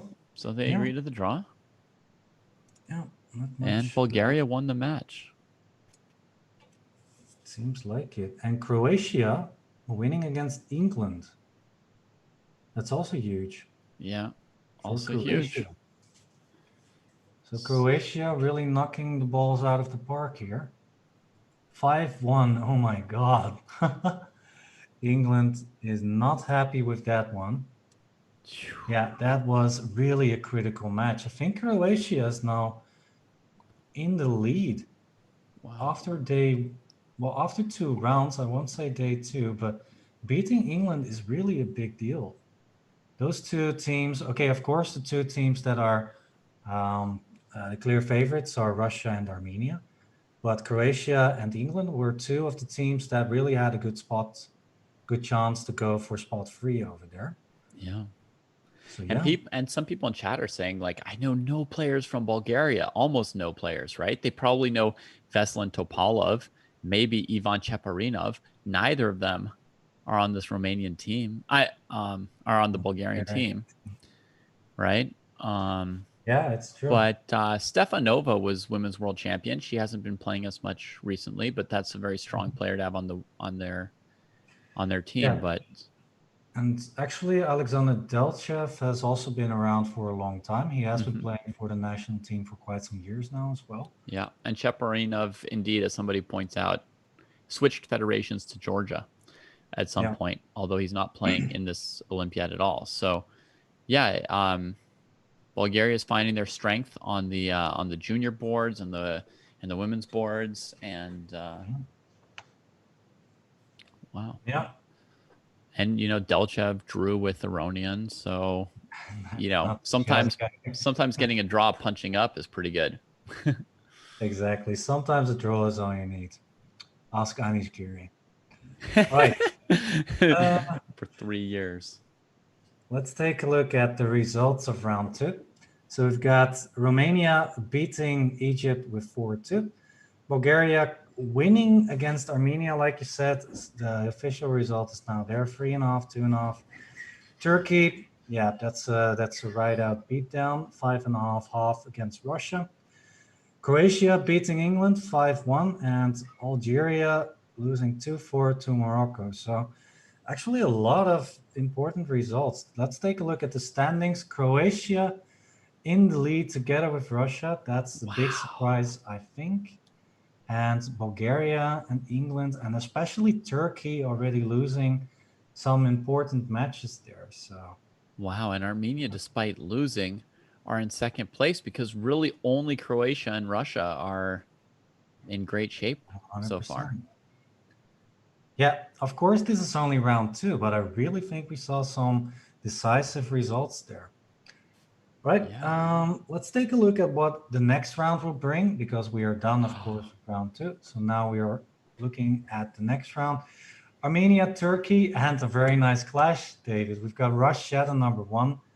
The number 2 versus number 1, Croatia. So yeah, a lot to look forward to. And we also got a Balkan clash, I think, with Romania versus Bulgaria, 2 neighboring countries together.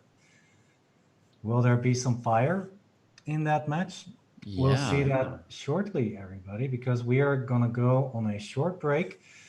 Yeah, we need to stretch our legs. We also, need some time to stretch in general, like do some push-ups, maybe grab some water, stuff like that. Jump in the air a few times for energy's sake, and then get ready to cheer for Croatia. Not to be biased, but I mean, you know, an underdog The versus underdog. basically, you know, the top dog. Yeah. Why not? We'll be Should be back in a exciting. few minutes, everybody, with that clash. Don't go anywhere.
trainer, Kakuna, trainer again, and Venusaur! Wait, we're in the game? We're in the game?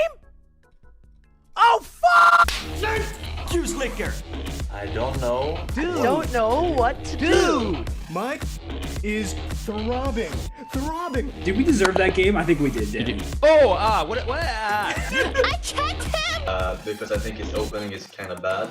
Listen, Moist, if you're watching, make sure you call me. Boy is the winner. Somebody lip broke me.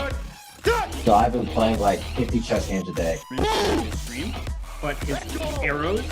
You're just too Andy. That's what you are. Because no matter what you do, Box, I will destroy you. Oh no! No! No!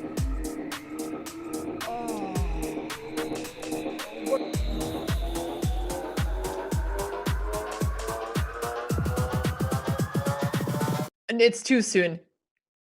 It's too soon, Hikaru. We didn't even reach a climax.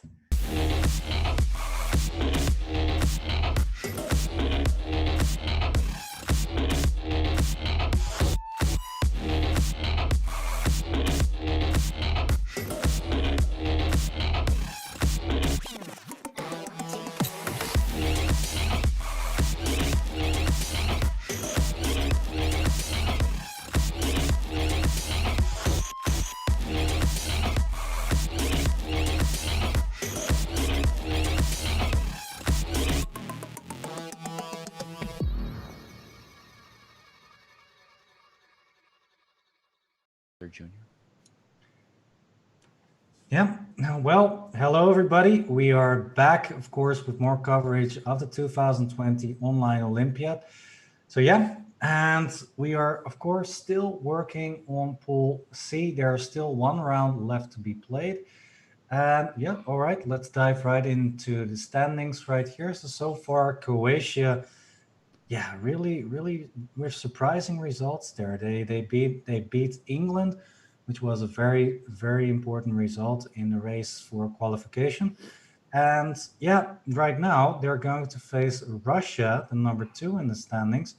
And Russia's lineup is one of the best so far that we've seen. If you look at the players that they've got, even as substitutes, it's just amazing. Yeah. Right? Yeah, it's absolutely crazy, insane. Yeah, and Armenia in nice third place, and Egypt, Romania, Bulgaria, England and Morocco still not out of the race, of course. Turkey not with the best results, but hey, we still got a lot of games to go, a lot of rounds to go. We're only at round 3 after this one, and we still have got 2 more days of chess action to go. So yeah, let's take a look at the matchups. We've got Morocco, Egypt, England, Algeria, Russia, Croatia, Armenia, Turkey. That might be an important match as well, especially for Turkey to come back into the standings. Romania, Bulgaria beating Armenia in the previous round. That was also kind of big. But of course, the big match, Russia versus Croatia. Yeah. Yeah. And if you can pick where we start, you might want to look for the game of Mishanik, Alexei Sarana. Alexei Sarana. All right. Let's see if I can find that. Against Bulldog 167 of Croatia. All right. I'm going to try and find it. In the meantime, we can have a look at Aronian's game. You've got Aronian up. Cool. Yeah. Playing the Bishop D3 exchange in the advanced Karo Khan, a variation which, a lot of beginners play, sort of naively developing their bishop to trade and just sort of like a normal developing looking move. Then at some point in my life, I thought, wait, but black's got these pawns on light squares. White shouldn't trade their light squared bishop. And now it's popular at high levels as well. So yeah, come back around to the unsophisticated moves. They're now the even more sophisticated moves. Yeah. Well, the thing about that is that white does have a small space advantage still. So instead of playing for the white squares or something else, you're just going to try and turn the squeeze on, like some players like to say. Just slowly try to grind out a victory out. there because space usually means a lot more options for your pieces. I think one of the ideas here is to actually play g4 at some point. Looks a bit nuts, but I think that it's really an option at some point. I saw Anish Giri play this at some point. Let's say black plays knight d7. g4 is usually an option. With knight h4, you just take, and you play f4. And you're threatening sort of g5 as well as f5. Sometimes black has to spend a tempo playing bishop e7 to avoid having the bishop trapped, and then white has time to play f5 quickly. Yeah, we have a lot of pressure already on the black position. So yeah, this bishop d3 variation is very interesting. Yeah, so if you're looking for something solid, something easy to play, then this is definitely something for you. I actually think that after knight f3, maybe the best move for black is simply to play h5. Try and stop any g4 idea, and also to to keep the knight on f5 at some point. Yeah, very logical. Yeah. All right, but like you said, you recommended a game, so let's move into that one. Leon Levaich versus Alexei Sorana. So Russia got Asipenko, one of the top youth players in the world. And now they've got Alexei Sorana, also one of the top youth players in the world. And they just throw them in the lineups, you know, like it's nothing. Just throw them in.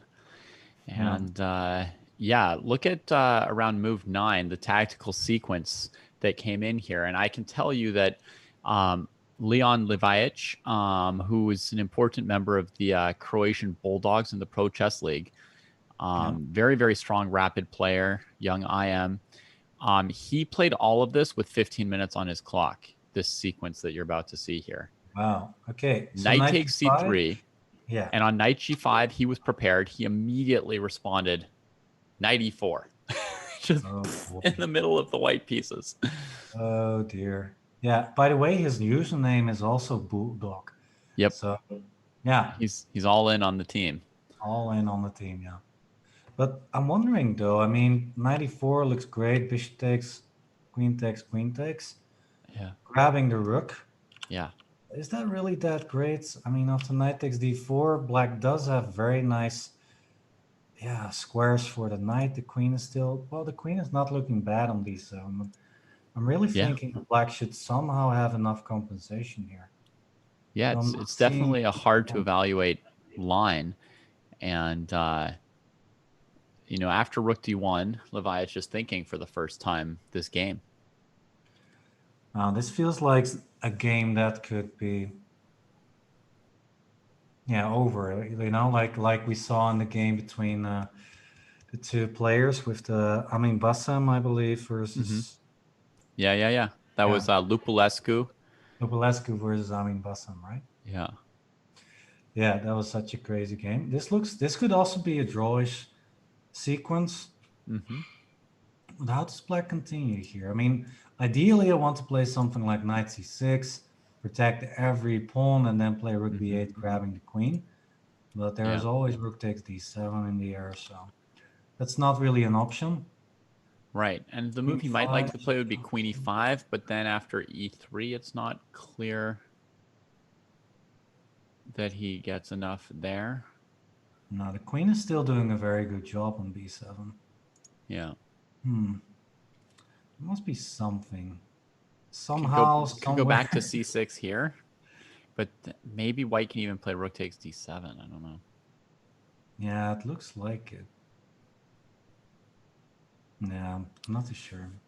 Chat suggests queen g4 is maybe another move that black could play here. That's interesting. Well, I'm always thinking, like, you could also do this with queen e5, but here, what happens if you just castle? Just give the pawn, knight takes, king h1, I suppose. Then basically black gets d4 as a permanent home for the knight. I think that's like the really critical aspect, right? You cannot grab one of these, but f3 I can. Yeah. So maybe c5 first. I mean, one way or another, black is going to get this knight on d4 that we won't be able to chase out, right? It's not really going to be worse than a rook in a moment. By the way, I think I found something. What about c6? Trying to checkmate. Okay. Yeah, trying to checkmate here. And then on F3, just take. you got knight check, king moves You up. got king G2. You got king Yeah, G2. Yeah. So queen H3 perhaps, threatening knight takes G3, but then queen C7. Oh boy, I don't think this is really easy to dissolve as in a few minutes that we've got here. Yeah. Let's anyway, quite an exciting line. Both the tactics leading to it and then trying to evaluate this position here is tricky. Sometimes you can throw a D5 in there just to get the mating sequence that we just had. Yeah.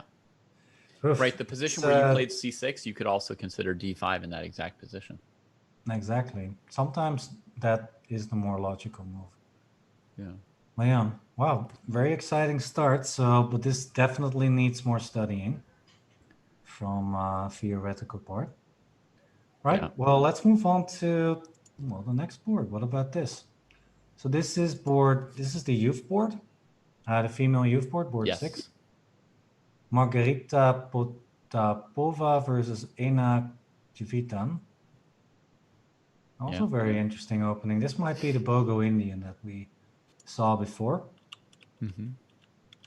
Yeah, with C5. Bishop is coming to A5 once again. I checked this line also briefly at some point, but it's B5. Yeah, of course. Could also take this, but I guess that doesn't work for some reason. So yeah, B5, bishop G2, E4. And this is how we got to that position. So the bishop looks a bit crooked on A5. On the other hand, it cannot be pushed away because the B4 is not possible. And well, if you compare this, for example, to the Stefanova Benoni we saw, Black definitely has a lot more activity right now. Yeah, I mean, basically for free, they've played B5 and B takes C4.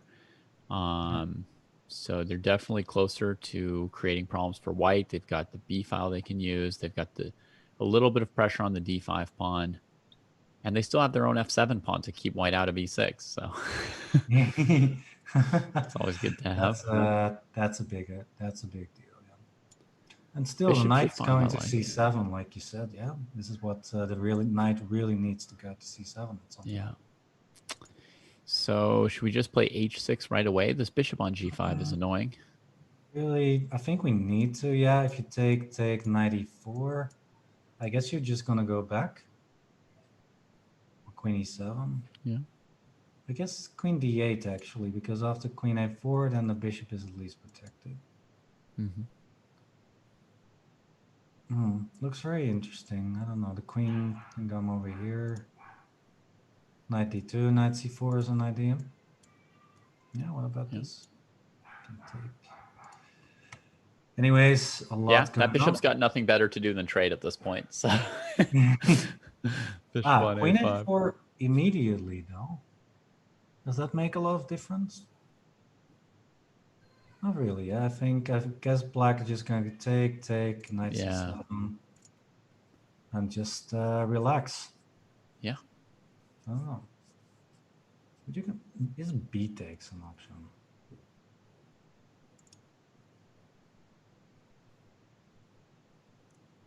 Yeah. Yeah, could be. Want to win this bishop somehow. Bishop C8 is queen C6, so so queen E7 it looks like. But then after queen takes C4, you got a lot of pressure on the position. Yeah. Knight C7 is not possible. Rook B8 is probably necessary. Yeah, I would guess so. I guess B takes C3 really is an interesting idea here. Yeah. Let's see if it was on the board. Oh, actually it was no, knight takes on the board, unfortunately. I think B takes was a pretty interesting idea there. Yeah. Yeah, there doesn't seem to be anything wrong with this move either, but B takes C3, I mean, you already have a rook on B1.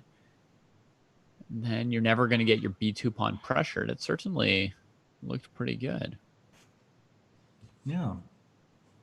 Well, maybe there was a reason. I mean, it's better, of course, to keep the pawn structure intact like this.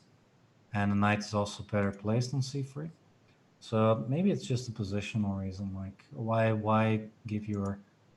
I mean, the knight, if it can't go to c3, then the knight is also a bit stuck going to a good square. But yeah.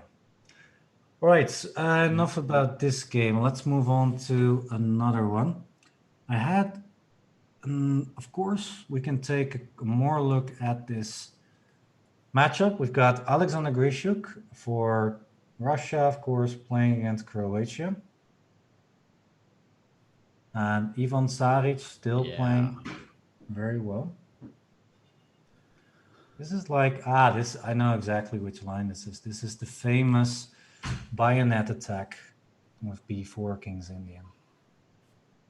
Yeah, Kramnik was the one who popularized this. And after knight h5, knight f4, a5 is a very decent answer there as well. And after taking, f5 being played. So yeah, from what I remember, I used to play this when I was younger.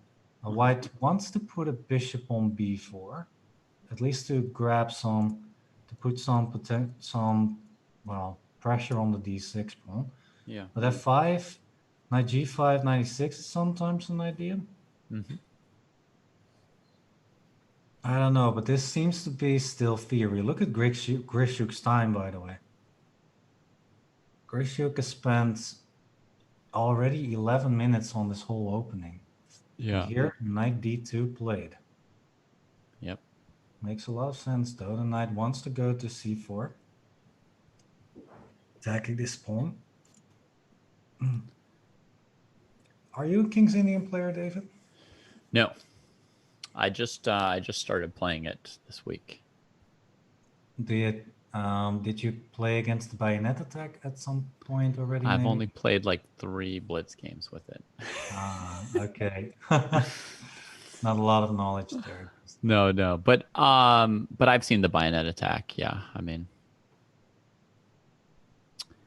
I've seen a little bit of everything. Normally knight g5 to e6, obviously in a lot of lines. Here he's going for knight c4, bishop a3, like you said, to pressure d6. Black's going to have to try and come up with counterplay. White's not going to want to play the move f3 like they sometimes do. In main classical lines of the King's Indian, you know, Black often has to attack e4 a couple times, like with a knight on f6 or something, to get White to play f3. Then he can close the center with f4 and play g5, etc. So White's not going to volunteer to play f3 himself here. He's going to be prepared to always take on e4 with a knight instead of his pawn. And that way, if Black, you know, wants to play f4 and g5 and stuff, he's always going to risk the white bishop coming out on g4. Yeah, exactly. So if Black takes, then sometimes bishop g4 is a very good answer to nullify the important light squared bishop on c8. In a lot of lines, this bishop gets sacrificed, for example, on h3, or especially, of course, if White plays h3. But this surprises me. Black already takes on e4. I think he figured like he needed to find some counterplay here, and he wasn't really going to play for f4 and White. So I think what he wants to do is develop his knight to f5 and then plop it on d4 as well, probably. Yeah. And just try to have enough counterplay on the f file plus with the knight outposts. And basically, if White ever challenges those knight outposts, it'll free the bishop on g7. Some sort of general thought like that. Yeah, usually when a knight comes to d4, it should be okay. But after knight f5, White has knight b5 ideas as well to try and... The knight is a good piece on b5. Bishop a3, turning up the heat over there. And in many cases, the knight may have to sit on f5 for a bit to cover d6. Yeah, exactly. But, you know, if we played knight, even if he played knight d4 here, it's threatening the bishop on e2. So White wouldn't be able to take on d6 right away. They would have to deal with what Black's doing a little bit. Yeah, you can take that. I'll take back with the pawn. I'm really, oh, no, I can't take back with the pawn yet because of the knight. Yeah. You can take here first and then take. Yeah. And take because the rook is attacked. If the rook moves, you got a nice outpost only 5. You can throw Yeah. in F3 if you want to. Yeah. Probably Yeah, white that's should not just what sack you an want. exchange rather than let black play bishop e5. Yeah, bishop takes f4 is usually a positional mistake because it opens up this bishop. But I was thinking maybe it works concretely there, but it seems that it didn't. Rook takes a5 played though. So I'm guessing the bishop a3 move looks very natural, although black maybe is eyeing the d5 pawn. Might be attacking d5 enough times here. Yeah, but still so scary after bishop c4. And d6 is also attacked after bishop a3. Yeah. Well, what really strikes me in this position is that how much time Alexander Grishuk takes for this position. It's like he's down to 3-4 minutes, Yeah. then he starts thinking for a minute long. He's down to 3 minutes, then he starts thinking for 30 seconds long. Right. And now he again is thinking for about 30 seconds again. Now, there is, of course, increment 5 seconds, but still, I mean, that is a lot of time. I mean, he always manages to do it somehow, right? Yeah, it's true. Oh boy, if you haven't seen the time scramble yet of Alexander Grishuk, then go look one right up, look one up right now on YouTube, and then you can see. And you can find it. Yeah. So he's going to try and keep the rook out of the game. That's very logical. Yeah. You should take this pawn, then this pawn falls. Yeah. Very complicated position. By the way, we've got a first result. We've got a draw between Lilith Mekerchian and Kubra Osturk. So that is the youth female board, I believe, with a draw on this position. All right. I think that's the normal women's board too. Ah, okay. So board 4 in the match. Yeah. Yeah, board 4 in the match. Okay, just a result between Armenia and Turkey. Okay, let's move on to another game. So we've got, for example, Amin Bassam playing against Tissi Mohammed. Egypt versus Morocco. So this is the African battle in this pool. There are 3 North African teams in one pool here, right? Algeria, Morocco. Yeah, Algeria, Morocco, and Egypt. And then Bassam. So looks like an e4, e5 game where black eventually played d5, d4 for more space. Knight's maneuvering towards the queen side. Yeah, knight c5 is very normal here. What white wants to do ideally is push these pawns to f4, f5, but that's going to take some time. Yeah, it looks hard to arrange. What black wants to do, maybe just push these pawns and try to grab some space over here. It's usually a pretty good idea to do that, but I don't know. I played lines like these myself too from the white side, and then usually you're just trying to keep it solid with move like rook c1, bishop b1 or something. Maybe even bishop b3 to trade off this good bishop on e6. Yeah, it's very complicated. Time difference slightly better for Amin Bassam. Yeah. The best player from Africa, by the way, if I'm not mistaken. Yeah. And yeah. First one to break 2,700. Yep. There you go. And I've seen a few of his games, and I felt like his double king pawns were quite smooth. So double king pawns? Yeah, his double king pawn games looked pretty smooth to me. Oh, okay, so like Rui Lopez as white or black. And, okay. Yeah, I think he's pretty good in these kind of positions that he has right now. Yeah, this maneuvering type of games. We got another result, by the way. We've got Valentina Gunina stepping in for. Whoa. This looks like a beatdown for Russia. Yeah.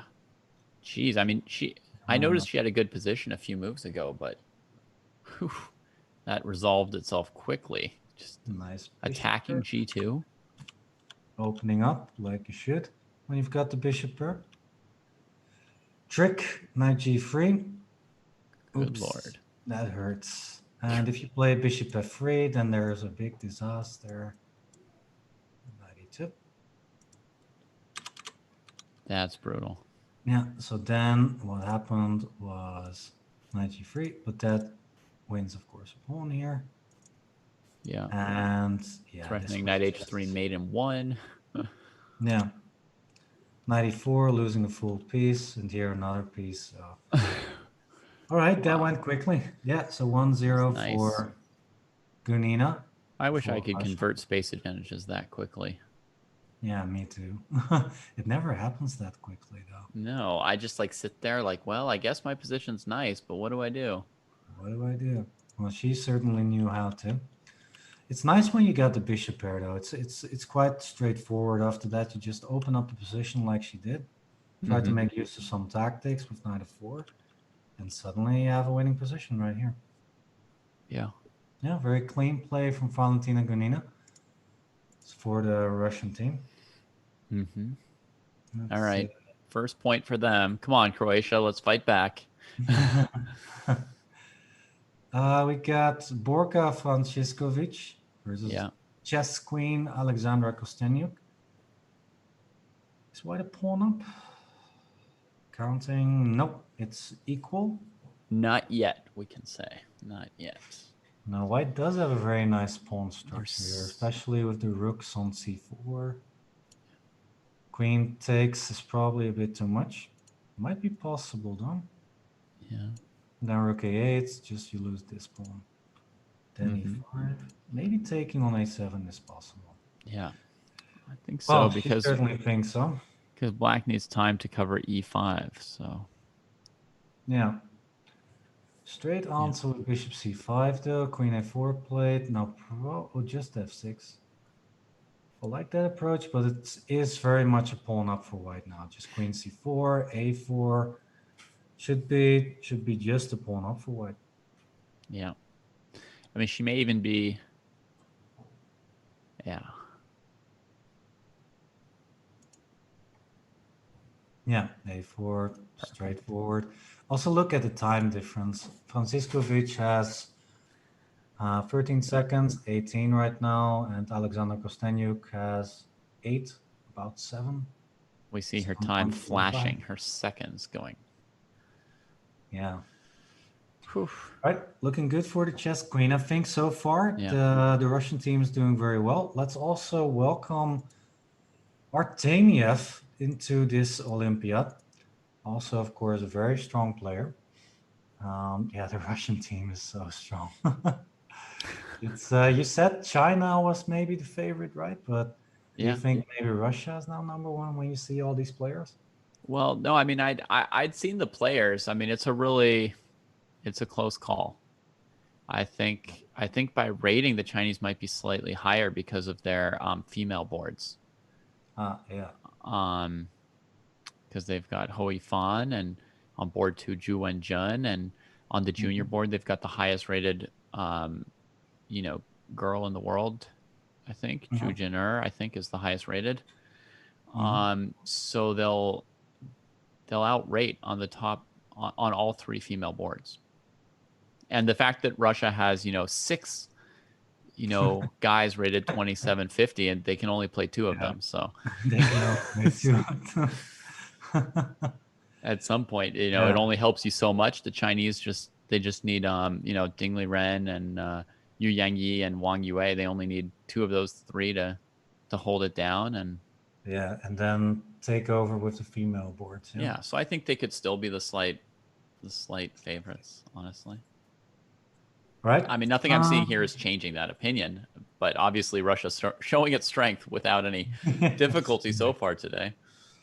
Yeah, wow. I mean, Artemiev also here looks like he's having a good position.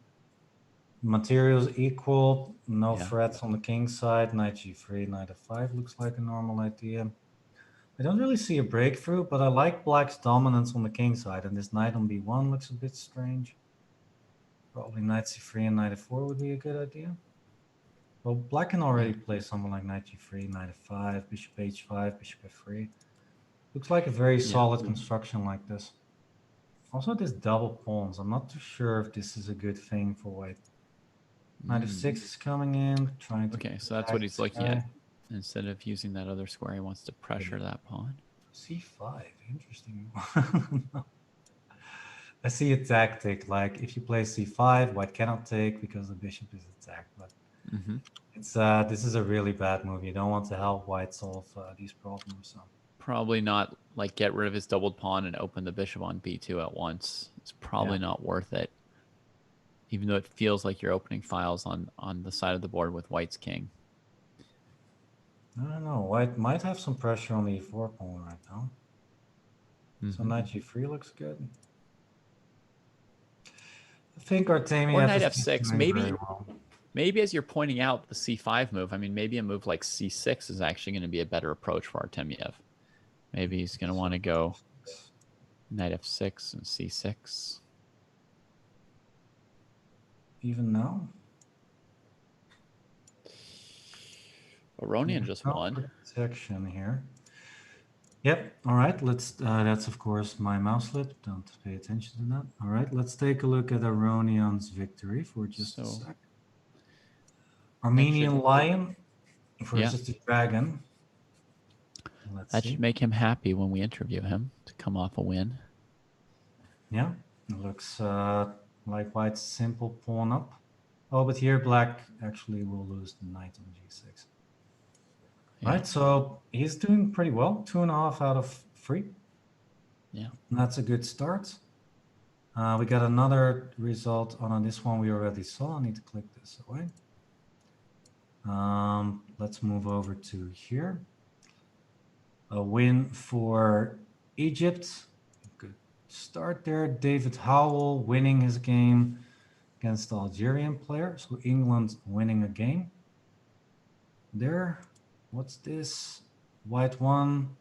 Elina Danielon winning her game against Ekaterina Talik. So actually that means 2-0 for Armenia versus Turkey. Here, quite simply a rook up. And then we still got this one. Anna Sagishan winning against Sila Kaglar. So that means 3-0 for Armenia already. Yeah, Sargsyan, one of the other like absolutely strongest players on the female junior boards in this event. She's crossed 2,400 FIDE. Oh, look at that. So actually, she is maybe by far the strongest. Okay. Anyways, let's move on to another game that's still going on. We've got trying to find. Okay, what about? Let's take another look at Stefanova. This is also an interesting match. Bulgaria really surprised us in the last round with beating, of course, the Armenia team.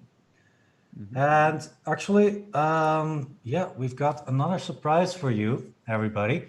We are going to go take a short break, and after this, we are going to have an interview with one of the world-class players. So don't go anywhere.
And we are back, everybody, with a special guest here. We've got the #1 from Armenia, Levon Aronian, in the broadcast. Welcome, and thank you so much for joining us.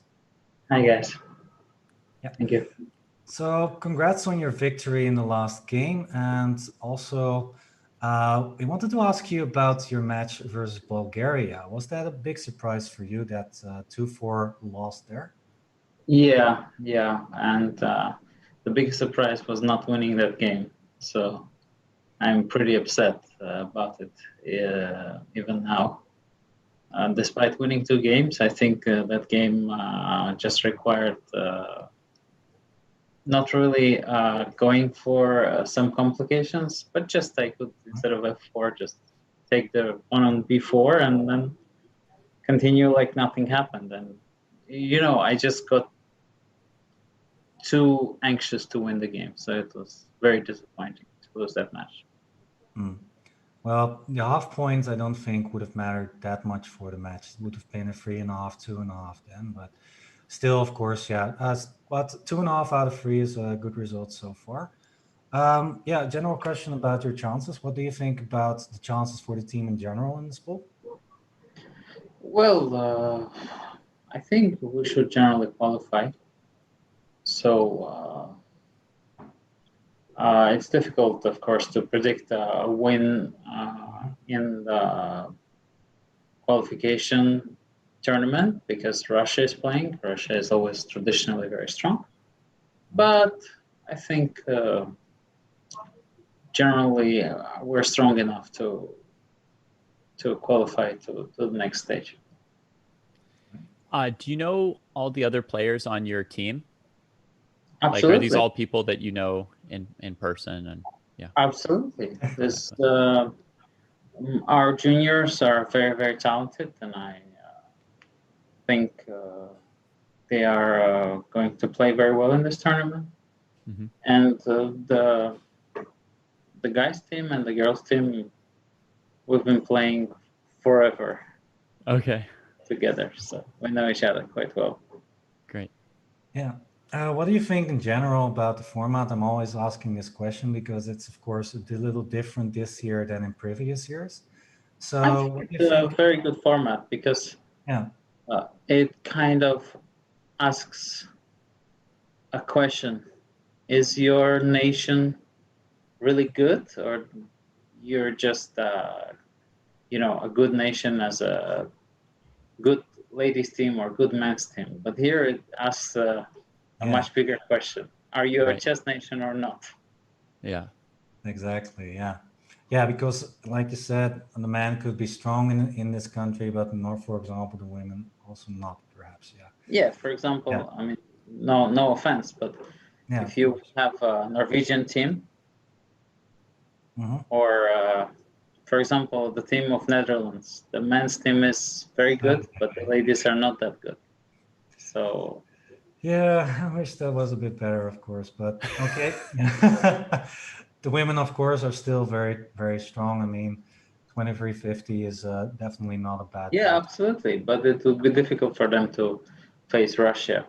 Although, I mean, if you were playing just guys against Russia, I think you would have very good chances to fight. Yeah, and that's true.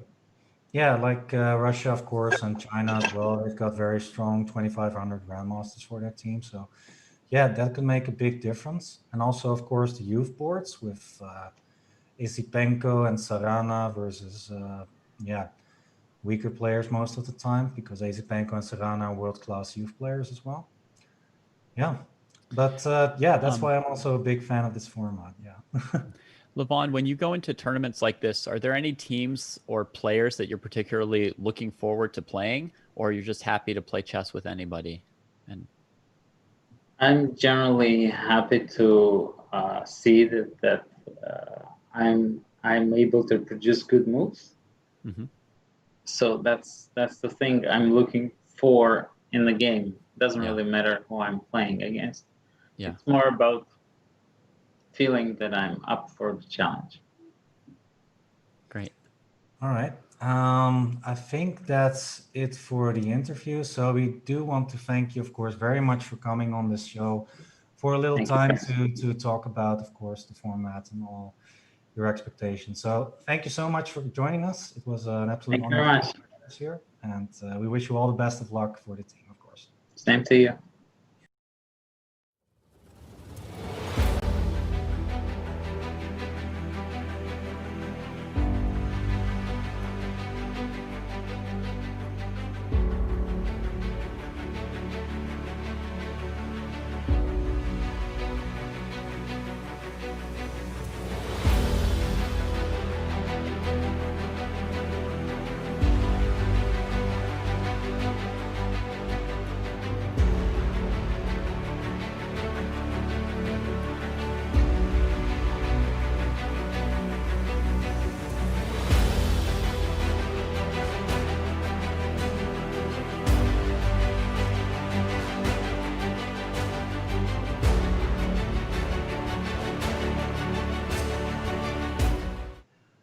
All right, and we are back, everybody. We still got some games to cover, of course, but it was amazing that Levon Aronian himself would come on for the broadcast for a little bit. So yeah, let's move back. We've still got a few games to show everybody. We got Artemiev is still playing for Russia, and it looks like he's winning. No, I think he's black here. Oh, he's black. He's losing. He's losing? Yeah, I think so. Whoa. Wait a second. That's huge. And also, Ivan Saric managed to draw Grishuk in the other board. He should be winning, right? I mean... Yes. White just has to avoid defending the b pawn with the bishop on c6 after taking on g5, because then black can play king b6, a6. That's sort of the thing to watch out for. Yeah, exactly. So now just a move like bishop d3 would be good, or bishop d2, doesn't matter. As long, this is the critical move, Now the king is coming closer. You're gonna trade maybe the dark squared bishops off. Should be an easy win for Artemiev. You're so expecting him to win, right?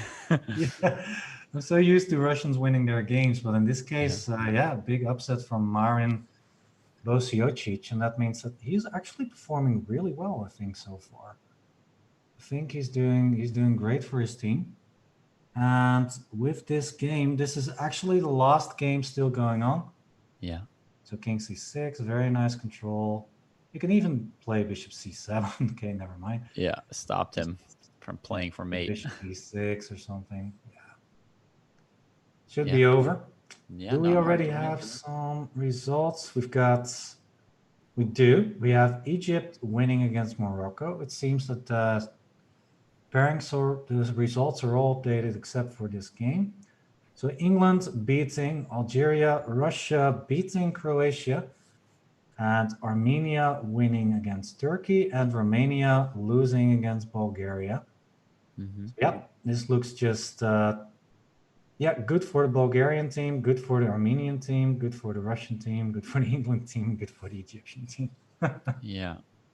Well, I think Croatia did all right though this round, honestly, because after converting this game, they're going to have scored 2.5 out of 6 against Russia. I mean, honestly, that's an amazing score, and given how important game points are, to get 2.5 points in your match against Russia and win your other matches, that's going to keep you in a very good position to qualify. Yeah, that's really not bad. No, I think Croatia is really in the race for third place contention, at least after this day one, because of course we still have got a lot of rounds to go. This is actually, the round has ended. The final results are in. Let me check real quick if the standings are in as well. Not yet, so we'll have to save those for later, it seems. Or we do. No, it seems like we do. So we can have standings. Yeah, we can show them to you already. Here you go. Russia in clear first, Croatia second, Egypt third. That was a surprise too, I believe. They jumped. They just scored like 5.5, 5, I think. 5-1 against points. Algeria, I think. Yeah. Boom. Jumped all the way up there. all the way up there. Armenia, England, and Bulgaria still in the race. And Turkey, yeah, And that's Turkey. probably the biggest surprise so far. Expected to be a contender. Yeah. But there are still a lot of play open, and Egypt and Bulgaria maybe being the surprise countries so far, and Croatia also stepping it up. Yeah. Yeah. All right. I think that we are going to go once again on a short break, everybody. And we will be back, of course. The day is not over. We still have got one pool to go.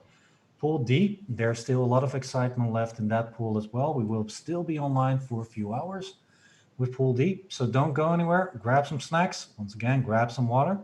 Maybe give your pet a little pet, you know. And we'll be back shortly with some more online 2020 Olympiad.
Trainer, Kakuna, Trainer again, And Venusaur! Wait, we're in the game? We're in the game? Oh, fuck! Juice liquor. I don't know. Don't know what to do. Mike is throbbing. Throbbing. Did we deserve that game? I think we did, didn't we? Oh, what? I checked him. Because I think his opening is kind of bad. Listen, Moist, if you're watching, make sure you call me. Boy is the winner. Somebody wrote to me. So I've been playing like 50 chess games a day. Stream, but his arrows. You're just 2D Andy. That's what you are. Because no matter what you do, Box, I will destroy you. Oh no! No! No!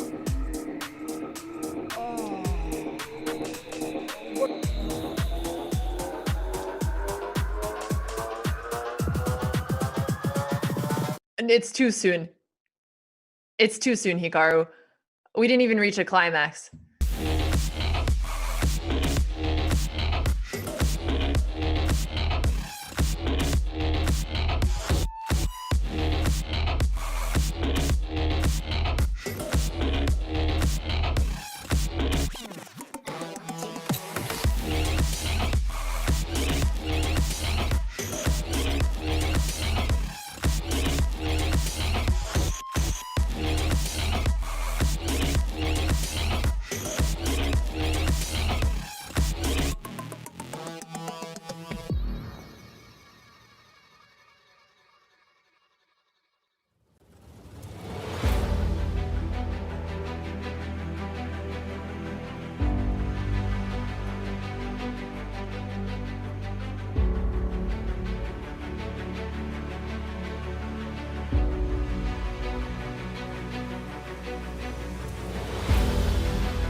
And we are back.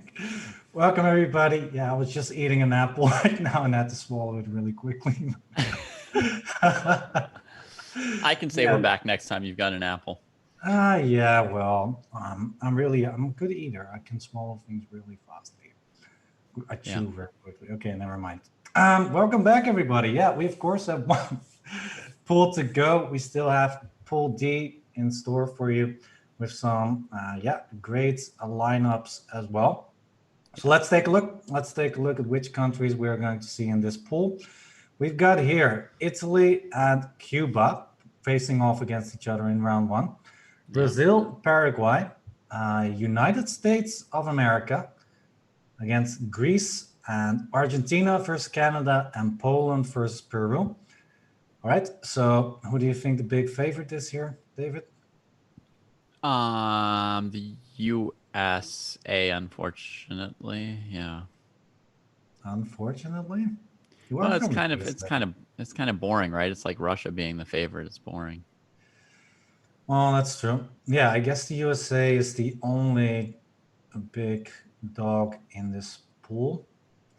Maybe Poland. Yeah, I mean, the US is the only team which you would immediately think has like a shot to win the whole tournament here. Yeah. Well, but like Levon Aronian said when he was on our broadcast just the other day, just a few minutes ago, actually. Yeah, it's very important to have good women's boards as well. So, for example, the States has very good top boards with Wesley So and Sam Shankland, for example.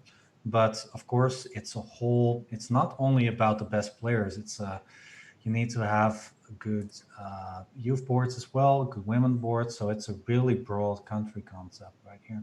Yeah. And the USA not having the strongest lineup there, no grand losses for the women's board, should not give them a position as one of the favorites for the tournament, maybe. Not quite, but they have a shot because both their junior boards are very strong. Their junior boards are Jeffrey Xiong and Carissa Yip. So, and Carissa Yip could be their overall female board, right? And Jeffrey Xiong could be their overall male board. But overall, it improves the team to have those players play the junior slots. Yeah, absolutely. So by moving Jeffrey to the junior spot, then they can play, you know, Sam Shanklin or Ray Robson on the overall spot who wouldn't count as juniors, and that keeps the overall team very strong. Yeah, exactly. Yeah. Yeah, of course, USA, and definitely in this pool, they are, of course, the top dog to beat. Yeah, which other countries do you think would be very strong, maybe? To maybe give them a run for their money? I would definitely think immediately of Poland. But again, I have to say if Duda plays, because before this year's Pro Chess League, I predicted that the Polish team would be one of the best teams, and then Duda never played. And unlike Russia, where, you know, if Grishuk doesn't want to play, they don't even care. They literally just like, whatever, he doesn't feel like playing today. You know, we'll have Dubov or Artemiev or Vityugov, or I mean, you know, they've got 20 players that other teams would be happy to have one of. But for Poland, if Duda doesn't play, you know, the difference between him and his replacement is pretty significant. Yeah, I think so too. Because who would be the? You've got, of course, you got Radoslav Wojtaszek. Wojtaszek is a very, very strong player, of course, former 2750, beat Carlsen straight up match. Yeah, straight up game. I mean, in Tat Steel, for example. Wojtaszek is a very good player, but after that, who's number 3? I think you're going to see Mateusz Bartel, for example, or Bartosz Soko, I think. Players like that, but they are more on the 2600, 2650 range, while Duda and Wojtaszek are both 2750. So yeah, that would be a big difference. So either of those players is going to cost you 150 points relatively. Poland's got some pretty good players for the women's boards. So overall, they're a pretty well-rounded team, and you know, they can kind of compete in a match with almost anyone except maybe Russia and China. All right. Yeah, Poland was also one of the seeded teams, by the way. They didn't have to qualify through the second division. They were already seeded. And yeah, Mateusz Bartel is the third player behind Duda and Radoslav Wojtaszek. They got a very solid women's lineup and a very strong IM, actually, which could be on the youth board for Poland. So yeah, I think they are definitely a team to watch out for. What do you think about a team like Peru? Peru, yeah. Peru actually has several strong players. I don't know about their depth though, right? They're another team where I know, you know, maybe 3 or 4 players from Peru, but I don't know who they have for their, you know, 5th and 6th boards and so forth. Yeah, exactly. Well, for the youth board, they've got a 2396 rapid rating player, so that's pretty decent. For the women's youth board, they've got 1730 and 1671. Those are rapid ratings. Those might not mean too much. But yeah. Otherwise, yeah, Canada has really strong players, but unfortunately, they're not all playing. They don't have Eric Hansen. They don't have Bareev playing for them. So yeah, with that, they are not really one of the favorites. No. To qualify. Cuba lost, of course, Lenier Dominguez. And I think Bruzon is also not playing for the team. So yeah. That means that Poland and the USA are definitely the favorites. And maybe Italy is a team that we can also take a look at, because Italy has a very strong youth board with Luca Moroni, Grandmaster Luca Moroni. And a very decent lineup on the women's boards and on the open boards as well. So yeah, they might also be more or less in contention. But of course, everything is open. USA, big favorite, then Poland, and then more or less the rest. That's how it is. Yeah. Wow. Little Peasant is telling us that Bruzon has also switched federations to the USA. Really? Oh, wow. Yeah. I mean, he calls it America, but come on. Cuba is also America. That's not fair. All right. But I think by America he means the USA. So that's rough for Cuba. That's really rough. Yeah. Yeah. They lost their top players to the USA. Yeah. Please not another ad, Vic. Please not another ad. Let's see some action instead. Yeah. All right. The games are about to start, everybody. And okay, I'm going to see if they are already live. It seems that they are not yet started so far. So actually, let's also talk a little bit about the qualifiers from the last division. So if I'm not mistaken, the qualifiers are Argentina and Italy. Those are the two teams that qualified from the previous division. Italy scoring pretty well. They were, I think, in the same pool as the Netherlands. They became in third. Okay. No, they did And then not. Greece. Greece was in the qualifiers. I don't. Yeah, that's true too. Greece was also one of the qualifiers. That's true. Yeah. Yeah. So we can. Yeah. You're saying that you're rooting for the underdogs, right? So yeah, those three teams are definitely the teams to watch out. Then. Yeah.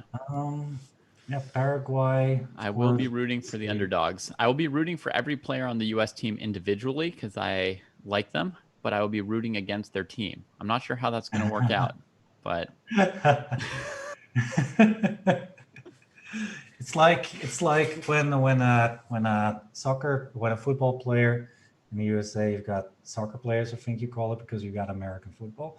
Yeah. But whenever you score against the team that you've already played for as a soccer player, then you see like these hands like, sorry that I scored.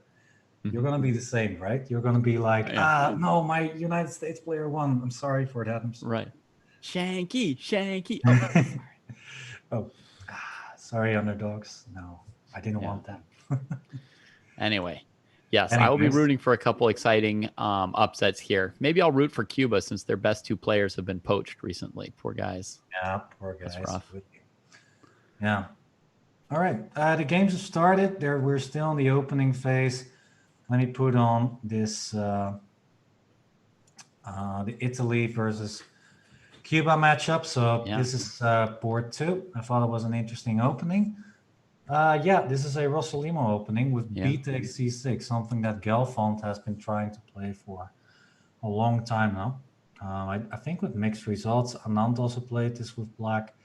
Grishuk has played this with black. A lot of players have tried this b takes c6 opening. Of course, in the Carlsen match versus Caruana, d takes c6 was the way to play. And with good results, obviously, for black. But in this opening, black played b takes, and after d4, if I remember correctly, taking queen takes is the way, and after knight f6, e5, knight h5 is the knight d5 is the idea. And then on e6, you just play f6. F6, huh? I think just f6. Yeah. Whoa! Look at that move. He thought about the position from an original standpoint, right? He didn't just say, I think that this is the theory or that. He's like, what would be the move that I would like to play here? And he came up with something. Yeah, f6. It's I think it's theory though. I mean, after e takes, bishop takes e5. Oh no, I'm sorry. You don't see what he actually played. Oh, wait, no. Sorry. We don't have that on the board yet. So yeah. So what happened is, this is what I was reacting to. He thought for 2 minutes and then just came up with his own thing. Wow. Actually, I know why he was thinking, by the way, because usually you don't play d4 now. Usually you first play castle. Ah, okay. So if you he had planned to play b takes c6, but d4 is not the most popular move, and then he had to think about it a little. Yeah, short castle, and then bishop g7, c3 is now the move. Rook b8 was played by Grishuk at some point. e5 is a theoretical move. Knight h6 is the recent development, where black tries to play f5 at some point and then knight f7. I think that's more or less how theory is here. So yeah, that white played d4 is surprising. And after bishop a6, if white takes, black can play queen a5, winning it back. Right. But well, this move really does seek to exploit white not castling. this bishop is going to be a thorn in white's eye for a long time. White needs to castle at some point. Mm-hmm. But and it's a little there are hard to also play dual- b3, c4 with a bishop on g7. Yeah, you could say that, right? So what's he going to do? Knight d2, c4, I guess. I mean, c3. He can't just concede that light square diagonal forever.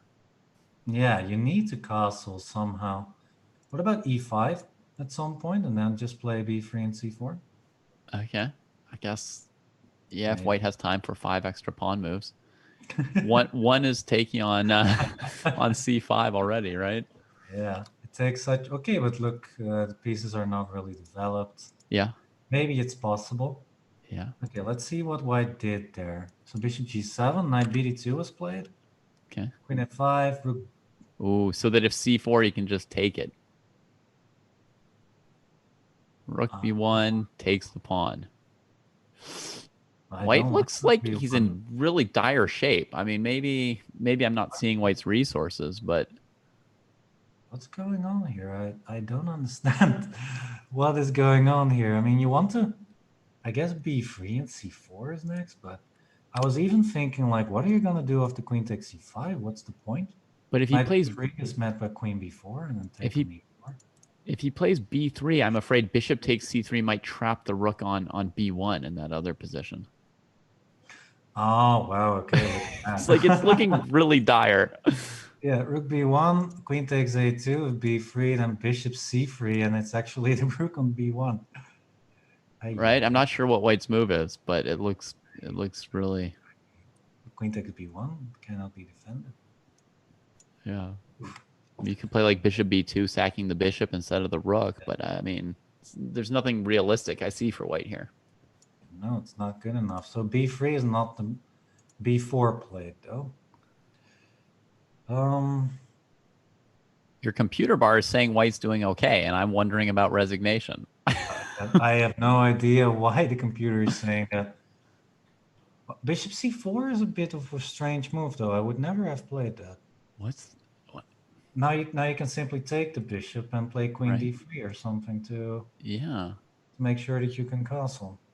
But let's say you play a move like knight f6, yeah? Let's see what's happening here. Right. What's the big... Okay, we do have rook b3 and rook a3. That's a big threat, actually. Oh. And let's say you play bishop b5. Well, there are c4 ideas in the position. But I guess rook a3, queen e6, and now c4. Yep. Bishop takes, knight d4, followed by knight takes c4 should win. Yeah, or knight g5, so the knight's on a defended. Yeah. Oh yeah, Knight either way it g5 gets is probably defended. Yeah. better. Either way it gets defended. Wow. So this is the poisonous danger for black. Rook b3 to a3. Yeah. Wow, that's creative, isn't it? So bishop Yeah. c4 on the board, and after e5, what's the bishop b2, rook a1? I think white's gonna go all out in this game, isn't he? It's like, yeah, I want that queen. I want that queen. That's what white is shouting here. But okay, let's move on to another board. And actually, we've got some requests. So let's see if we can find that board. Right now, of course, this is a USA. I'm trying to find... no, this is the youth board. I want to find another board. This is Carissa Yip, by the way. Let's take a look at her game. Let's see it. Okay, I see this bishop takes d6 threat. I don't want to play e5. After e5, white should be better because the knight you don't want to have on c6 after that. And okay, but I think black has a way to defend with a move like knight g4 and then knight e5. And if you take everything on d6, then f2 is falling. So now this should be more or less okay for black. Yeah, then you cry at the end. Could black even take on f2 without the queen trade? Right now? Like bishop d6, queen d6, knight f2? Yeah, seems like it. Yep, seems like it. Seems tough for white. You do have queen g3, knight takes, queen takes g7, but it is quite difficult, yeah. It seems that yeah, it seems that black still has knight g4 on the board actually. There you go. Oops.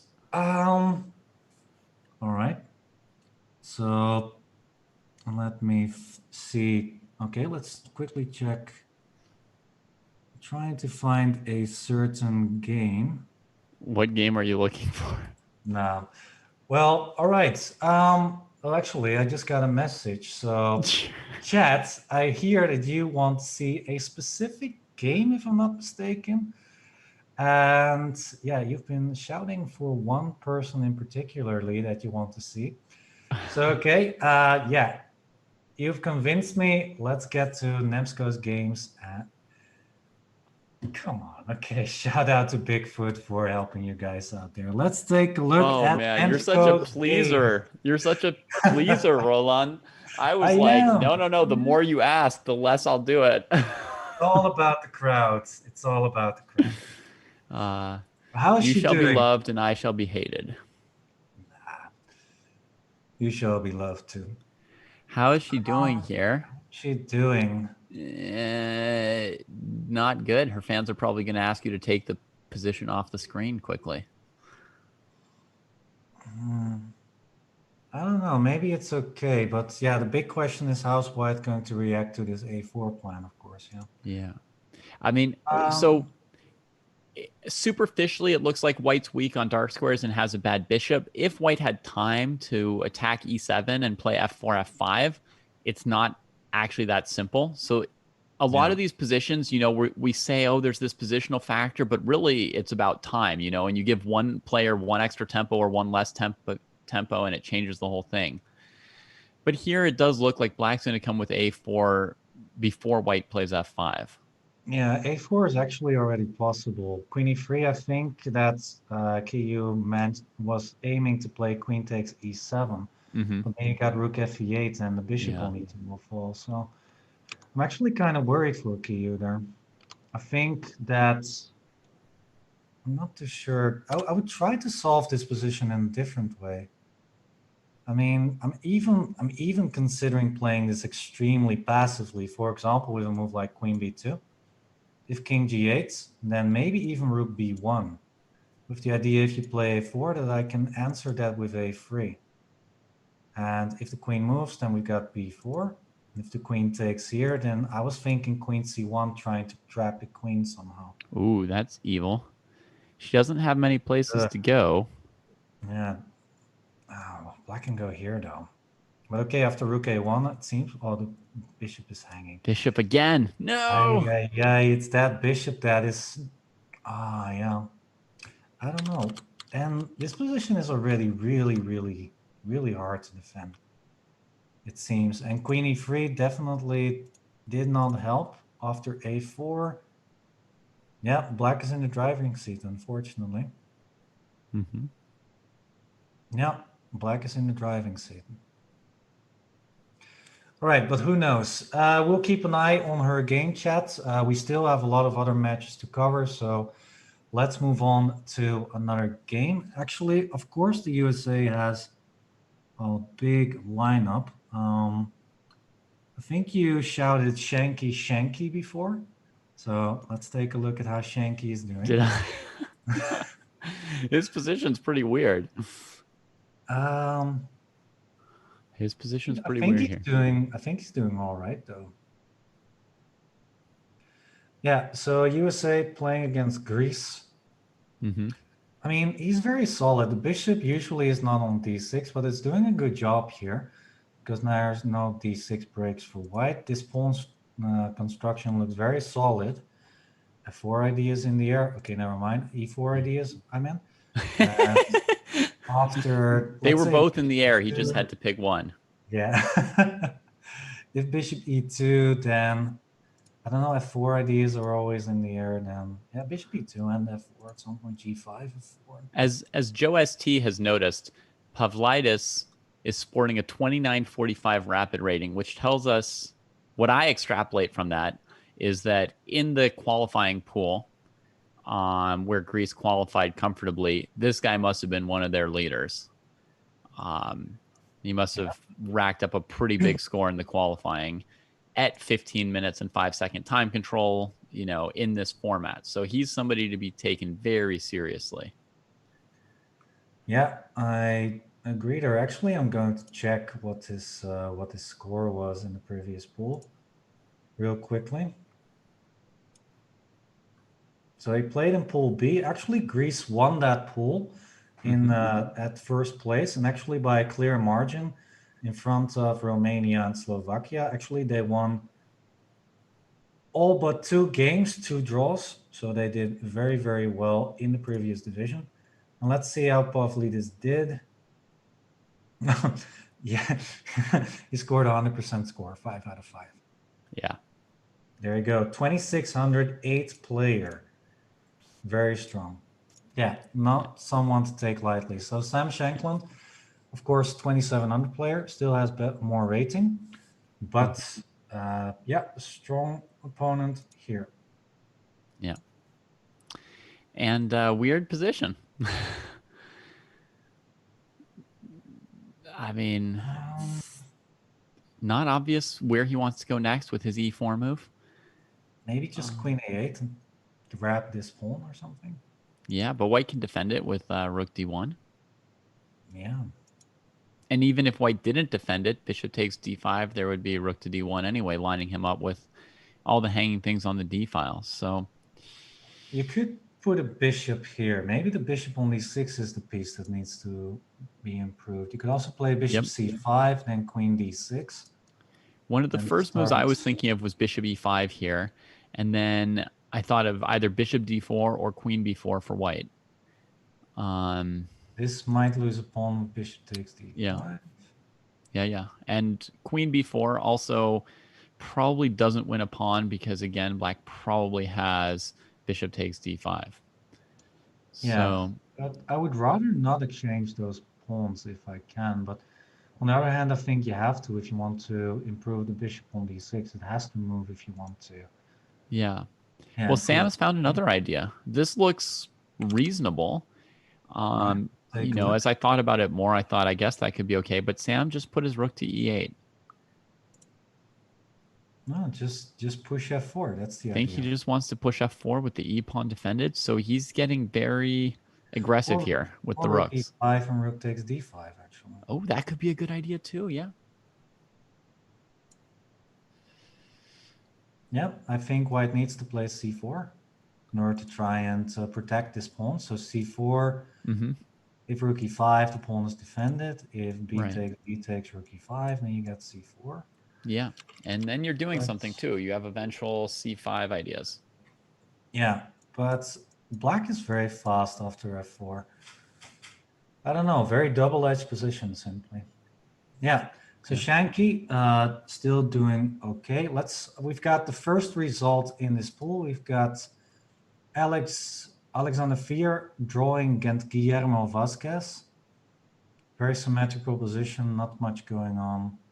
Okay, so Brazil versus Paraguay, that is a draw so far, a half point so far. Let's take a look at, of course, the top player in this pool right now, which is Wesley So. Yeah. Against Dimitrios Mastrovasilis. Wow, look at them bishops, yo. They are well placed. They are well placed. We've got one knight hanging, and the other one will be soon. Yeah, I'm thinking, like, if you can put a knight on c5, that would be nice. But I guess knight e5 already wins for it. But if you take, it's bishop takes, you attack the queen and the rook on a8. And yeah, the knight's twice attacked, so you cannot defend it.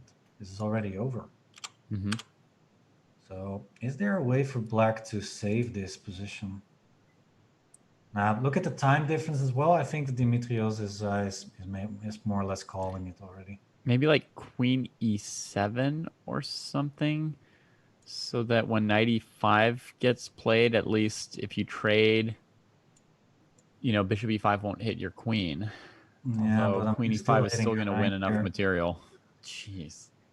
I think this is over. I think Wesley is gonna have a walk in the park in this game. Yeah. That's amazing, right? Wow. Queen d8. I mean, it happens. These top players have like a reservoir of ideas, and sometimes they just knock you out. Immediately played. Knight takes d4. That's I'm confident. guessing queen e5 is the next move. Yeah, okay. Then after f6, I guess queen takes c7 wins everything. Queen takes d4. I don't know. I thought this is a bit strange. We need to calculate this a little further. I think f6. Queen c7. I think you're right. Yeah, but 92. Okay, that doesn't matter because of the king of Yeah, one. because you have rook d8. Yeah, the queen is still attacked. So if the queen takes, bishop takes, you're attacking two pieces at the Yeah. And both pieces that you're attacking are also trapped. So, so even if black had like time or something, he would still lose everything. Yeah, unfortunately. So f6 is on the board. Well, probably everything what we just discussed is going to be on the board anyway. So, but that's some quick calculation. I was a bit scared of 92, and then I stopped my calculation. But he already saw everything and decided after queen takes c7, I'm just 100% winning. Yeah. Yeah, top calculation there from the top player from the USA. Hooray for Wesley! And the U.S. wins again. It's their first time winning. It already feels like wins again.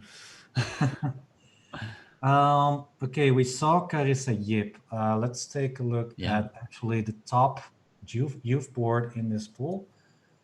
Jeffrey Zhang versus Nicolas Theodore.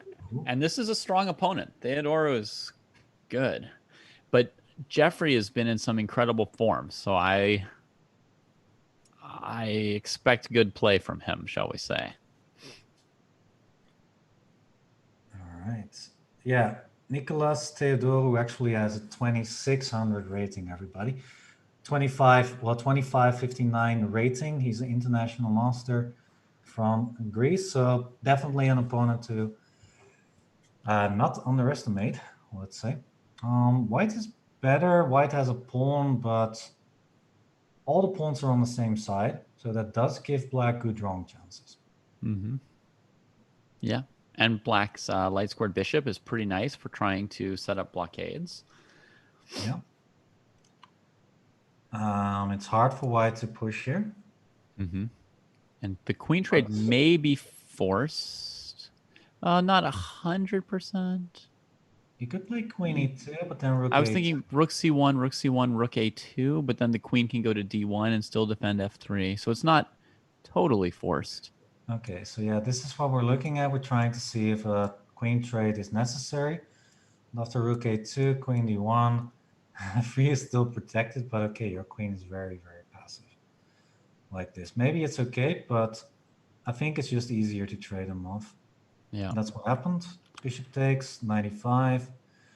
Okay, if anything, white is the only player that can play for a win here. It's just a pawn up, very solid position. White can try maybe to place the knight on c5, for example, try and exchange the dark squared bishop somehow. Maybe just start pushing at some point in the center. It should be a bit better for white, but of course it's still a long way to go. Actually, let's go back to the Wesley So game. It's over. Black did try a few things, but after taking e5, bishop takes a8, it's way too much material right now. Yeah. This knight will move. Okay, black took here, but it's just way too much material for white. Rooks are better than light pieces, everyone. Yeah. And that knight is still trapped.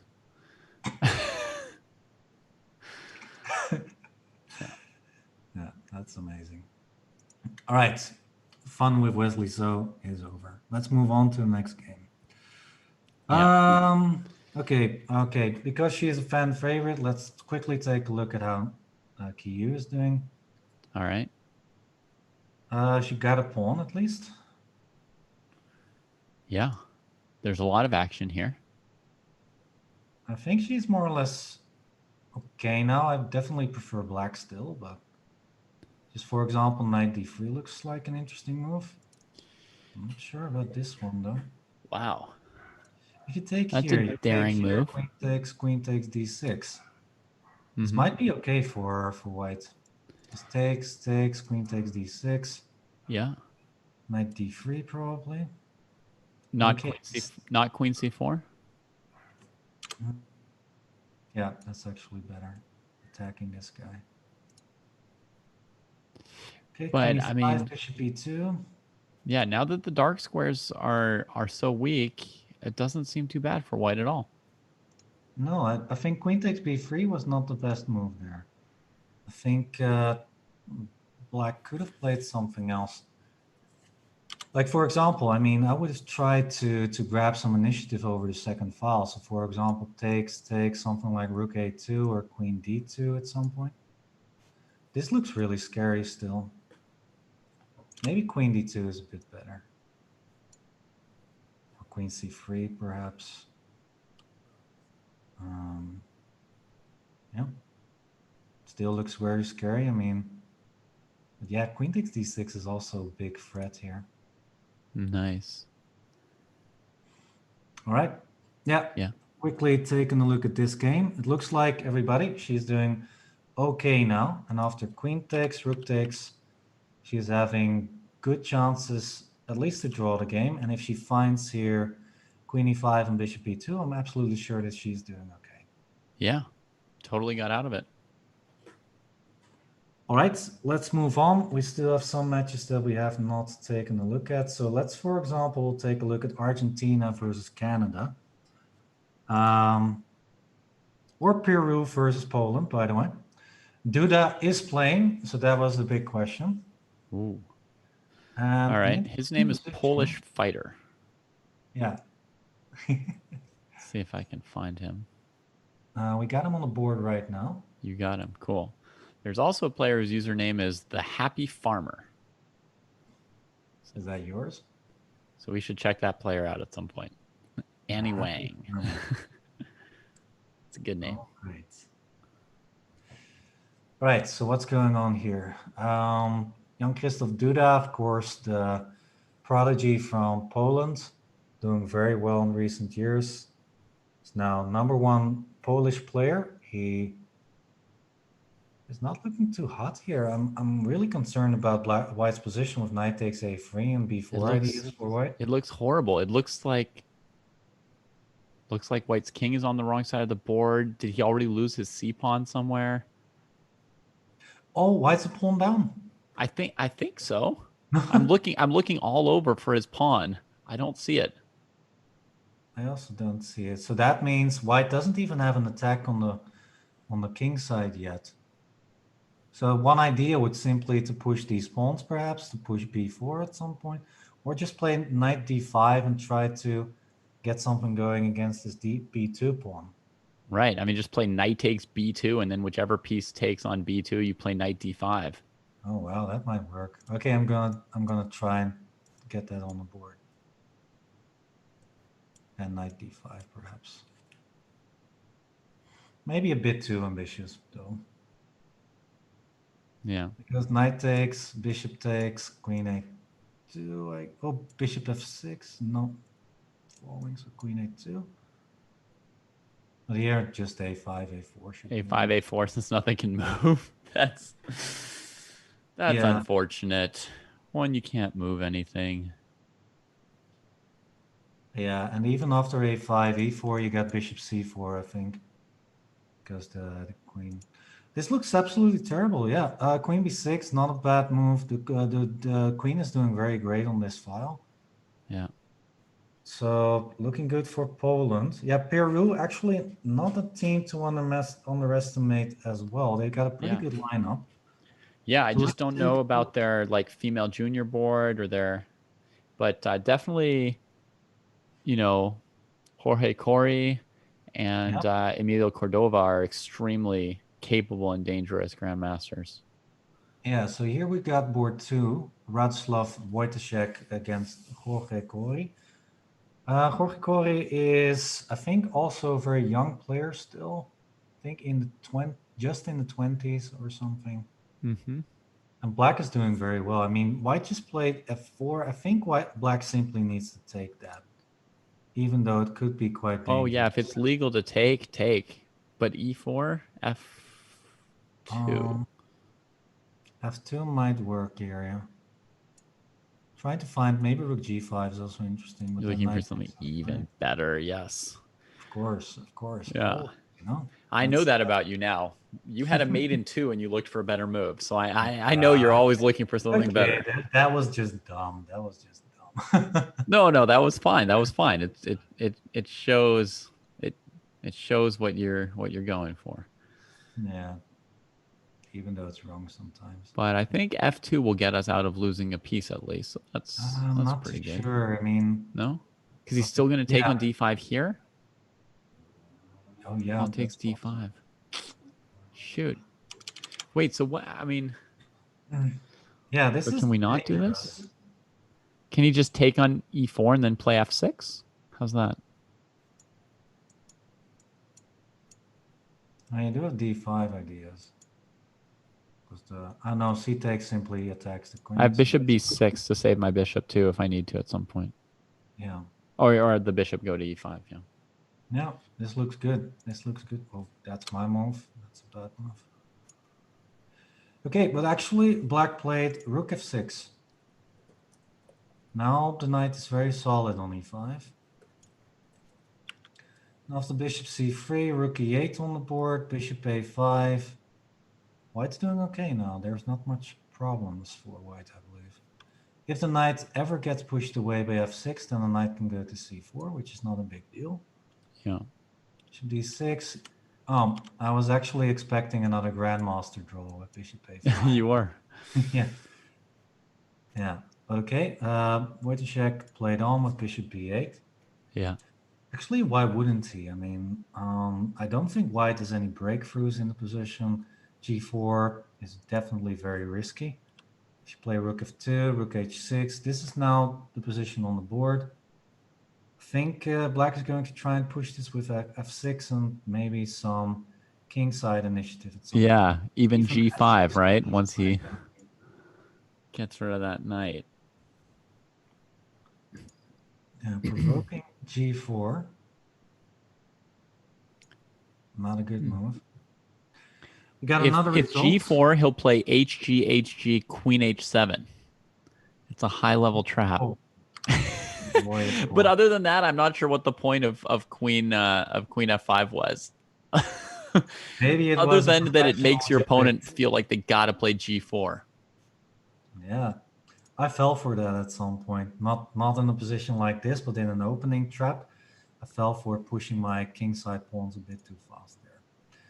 It could definitely happen. I mean, I was very young, by the way, but still, it could happen on all levels.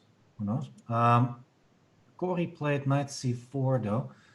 I don't like that. I think White should have waited at least until Black played f6. But okay, Rook c6. Yeah, why not? King h2, Bishop c7. They're both just making some moves, not doing too much. Not doing much, no. Look at the time difference, though. That's you could even say not doing anything, couldn't you? Yeah, that's definitely true. Rook g6 to h6. What would a plan be? G5 is one of the plans, perhaps. Maybe so. King h8, Rook g8, g5. Or is that too fancy? Could be an idea. I mean, Radoslav has got 5 minutes to think about a good plan, and Cori has 15 seconds to think about a counter. So, jeez. Yeah. We got a result, by the way, so let's quickly move over to this one. Argentina, Canada. This is a match we haven't really taken a look at. But here, White is going to mate, it seems. So a point for Canada there. And, oh, actually, we saw already Kiyu, of course, was playing for Canada. Well, her game was still going, wasn't it? Yeah. Want to check again? All right, let's do it. Okay, this might be a draw, but she is definitely in deep trouble here. Pawn down in an endgame. And the pawn is also pretty far away. These pawns are still on white. Yeah, g5 was, I was thinking about that move. But okay, Kyu does now have a chance to trade at least a pair of pawns, which is very good. The more pawns you take off the board, the bigger drawing margins are. She needs to play for a draw now, most definitely. Let's see, I think we've gotten all the matches so far. Yeah. So let's see. I think this is board 1, Italy versus, if I'm not mistaken, Italy is Cuba? playing against Cuba. Yeah. So this looks like a clear win for white. White is a queen up. Oh wait, that's not true. It's 3 pieces for a queen and 3 pawns. Many pieces. But okay. It should be close. To be honest, I think it's over. I think white's definitely going to win this. Okay. Because these pawns are going to walk across the board. The knight on d8 is more or less a dead piece right now. So I think this should be over. Just push those pawns and it should be a win. Just h5. Just pushes all of them. Rook. Yeah, king f2. Yeah. Nothing going on. Rook needs to go back. Now just queen f6 and h6 to clutch it up. Yeah. Okay, still fighting. Or maybe some tricks in the position. King f8 already wins the knight, so yeah, nicely done. Let's move over to, okay, they have got a very strong youth board. That's Luca Moroni. He's the best youth board. Oh no, actually this is the biggest clash. This is like the youth board clash in this pool. The strongest youth boards facing off against each other. Yeah, both grandmasters. Well, once again, queen and 4 pawns in this case, so this looks even more clear than the other game. I think Luca Moroni is just gonna win this. Wow. Okay, there is a trick Italy's there. bringing in a lot of points. Italy, yeah, 1 point, 1 point. Okay, queen e8, no mates yet. Just e4, I guess. Oh no, that would be... I guess rook takes d6 was threatened. Yeah, exactly. Yeah, so here I suggested e4, but then after rook takes d6, it's going to be a bit more tough. So d7, I missed it. After rook d6, you have queen e5 check, and you win the game. Yeah, you can also queen there, no? Yes, you can. I guess that's what happens after a long day of streaming. Okay, so yeah, Luca Moroni winning the game because queen takes 7. If king takes d8 queen, I have that as a pre-move, by the way. I should probably not do that. So yeah, looking good for Italy. Italy going strong. I'm going to find some interesting positions for us to take a look at. Let's see. We've got here, not so much. I was thinking king f6, but then rook. Nah, this looks absolutely over. Wow, the Shanklin game's interesting. All right, let's take a look. So this was the beginning, everybody. Somehow the queens got traded when I said that. So no, it's this. That was not at all interesting, is it? Great timing there.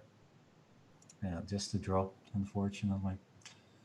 Okay, so Shanky, well, draw is not that bad. I mean, Wesley So won. Carissa Yip's game is undecided. Looks drawish.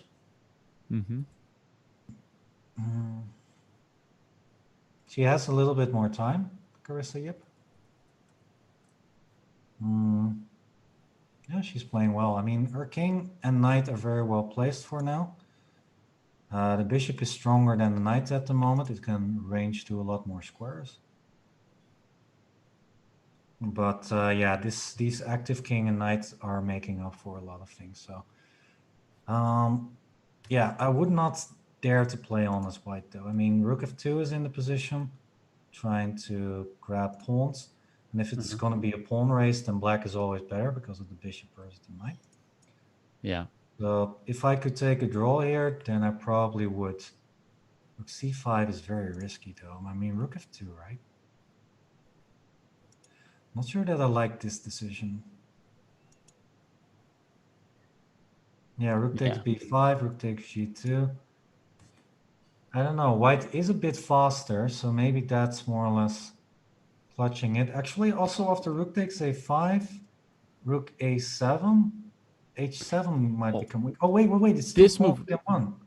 What's that? It's 2 pawns against one. Yeah, this king f3 move was really good because it made the rook go to the awkward g1 square. That was the key. If you take here, then rook takes b2. Yeah. King f3, the rook needs to go to g1, and now white is simply pawn up. That was a nice move by Carissa. Now she's in great shape. You know, the black king is awkward, and white's got 2 connected, so. Now rook g3, king e4. If rook b3, then simply knight d3, looking okay. Knight d3 protects everything. Yeah, looking very good for white now. There are still a few games going. Not much of an interesting game, so let's just stick with this one. Is it okay for black now? Black might win this guy. I missed bishop f6 there. Bishop takes b2, maybe rook b4. White's definitely not worse, but if there are winning chances, I'm not sure. What? Wow, black really feared the rook trade? I guess, but now it's just 2 pawns versus 1. Yeah. Actually, this might have been a very good choice. Yikes. Rook e3, knight f4. Rook I e3, think g5. white misstepped, yeah. Yeah, b4 was too much. The rook is now offside temporarily, so black can now get some counterplay. And actually, rook e3, king g2, bishop b2 already wins back the pawn. This is not good. Rook a6, knight e6. Uh-oh, wrong order from black too. Yeah, 96 winning the piece. This is Yeah. oh, and she saw it immediately, yeah? Yeah. She saw it immediately. In G5 fairness, black's is- been defending on the increment this whole time, right? So yeah, it was tough. But Wow. Yip does not forgive. Yep, does not forgive. No. So well done. Yeah, she's it was a very tight match, this game.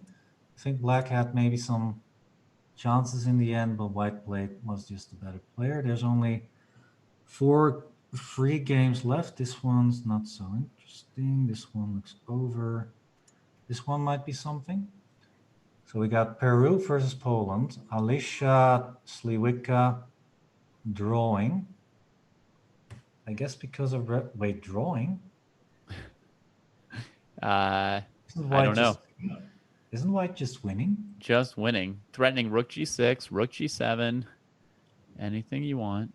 Wait, what's the match situation there? I mean, you just need all the board points you can get no matter what, right? I don't know. Okay, so as far as I can see, it's 2-2. Poland, Peru.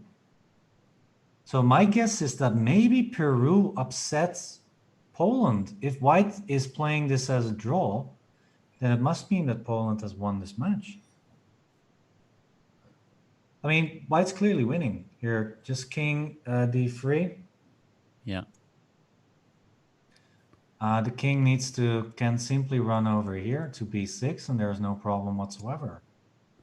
Or just, well, let's just say rook a2, king e3, rook a3, king c2, rook king over here.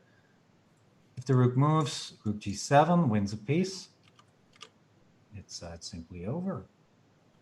Okay, but that really means that Peru upset Poland. That's amazing.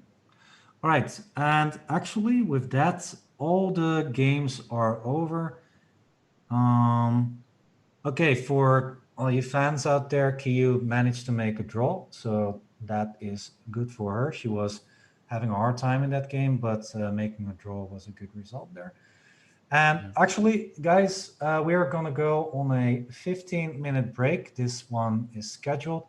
And after the 15-minute break, we are, of course, going to continue with the Pool D coverage of this online 2020 Olympiad. So, yeah, walk the dog again, grab some popcorn, grab some, I don't know, some drinks if you like.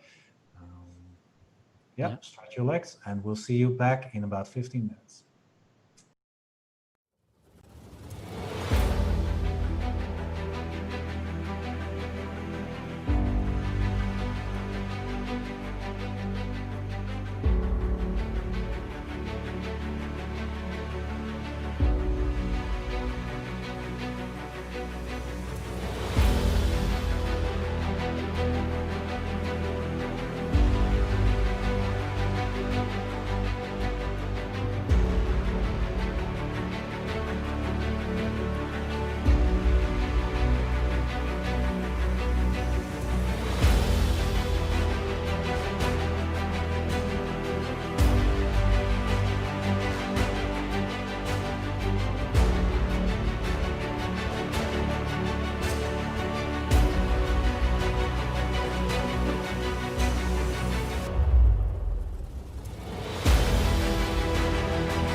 trainer, Kakuna, trainer again, and Venusaur! Wait, we're in the game? We're in the game?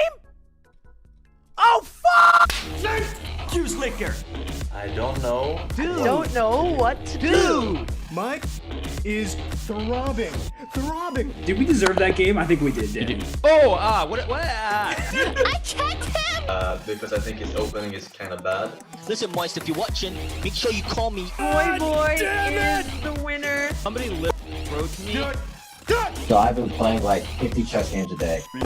Stream, but his arrows. You're just too Andy. That's what you are. Because no matter what you do, Box, I will destroy you. Oh no! No! No!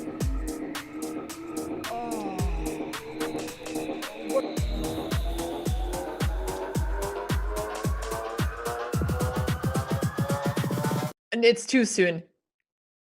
It's too soon, Hikaru. We didn't even reach a climax.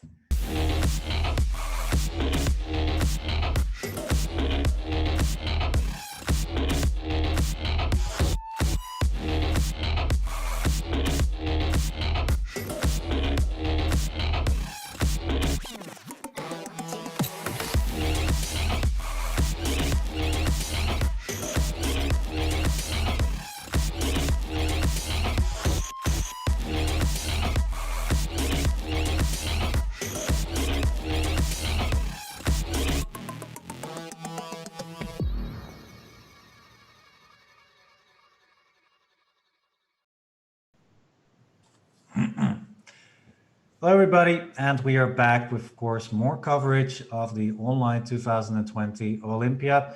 I'm still Roland, and he's still David. We're still doing, of course, the broadcast together. So last two rounds of this whole day. Are you excited for the next round, David? I am. This is really exciting. It is very exciting. All right. Yes, the USA, of course, is playing in this pool, so we've got a lot of people in the chat rooting for USA. Also, of course, other teams. Let's take a look at the results of round one. So yeah, USA knocking the balls out of the park with 5-1. Italy winning 4.5, 1.5 versus Cuba. Brazil winning 4.5, 1.5 versus Paraguay. United States 5-1 versus Greece. Argentina 2-4 versus Canada. And Poland just clutching it, 3.5, 2.5. And actually, David and me were talking about how that was possible, but it seems that Duda actually managed to win that game in a totally lost position for Poland, clutching it out to a victory for Poland. So no upset, unfortunately, there. USA and Poland still looking strong in the race for number 1 and number 2 spot. Those two teams are the teams to beat here. Yeah, and then of course the question is going to be who is going to be number 3. Well, I put a random game on. The first game that I found was Cuba versus Peru. Sounds good. Yeah, Emilio Cordova, first board versus Yasser Quisada Perez. So for all the people out there who just joined us or who don't know about this yet, there's actually the ratings that you see next to the names are not the official ratings. Of course, Yasser Quisada Perez does not have a rating of 1200. No. He's a grandmaster and he has a rating of about 2600, just like Emilio Cordova here. So yeah. And actually I think that White tricked his opponent in the move order here. So I know about this. Oh, what is this? Oh yeah.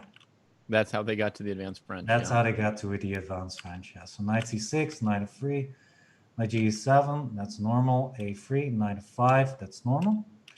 So black plays queen b6, that's good too. Bishop b2. And now you would want white, you want to keep d4 under heavy pressures that white cannot play knight c3 or knight bd2, because then you will take the pawn on d4. But after bishop d7, that's still okay. After g4, knight h6, h3. Here, I think black needed to be very firm.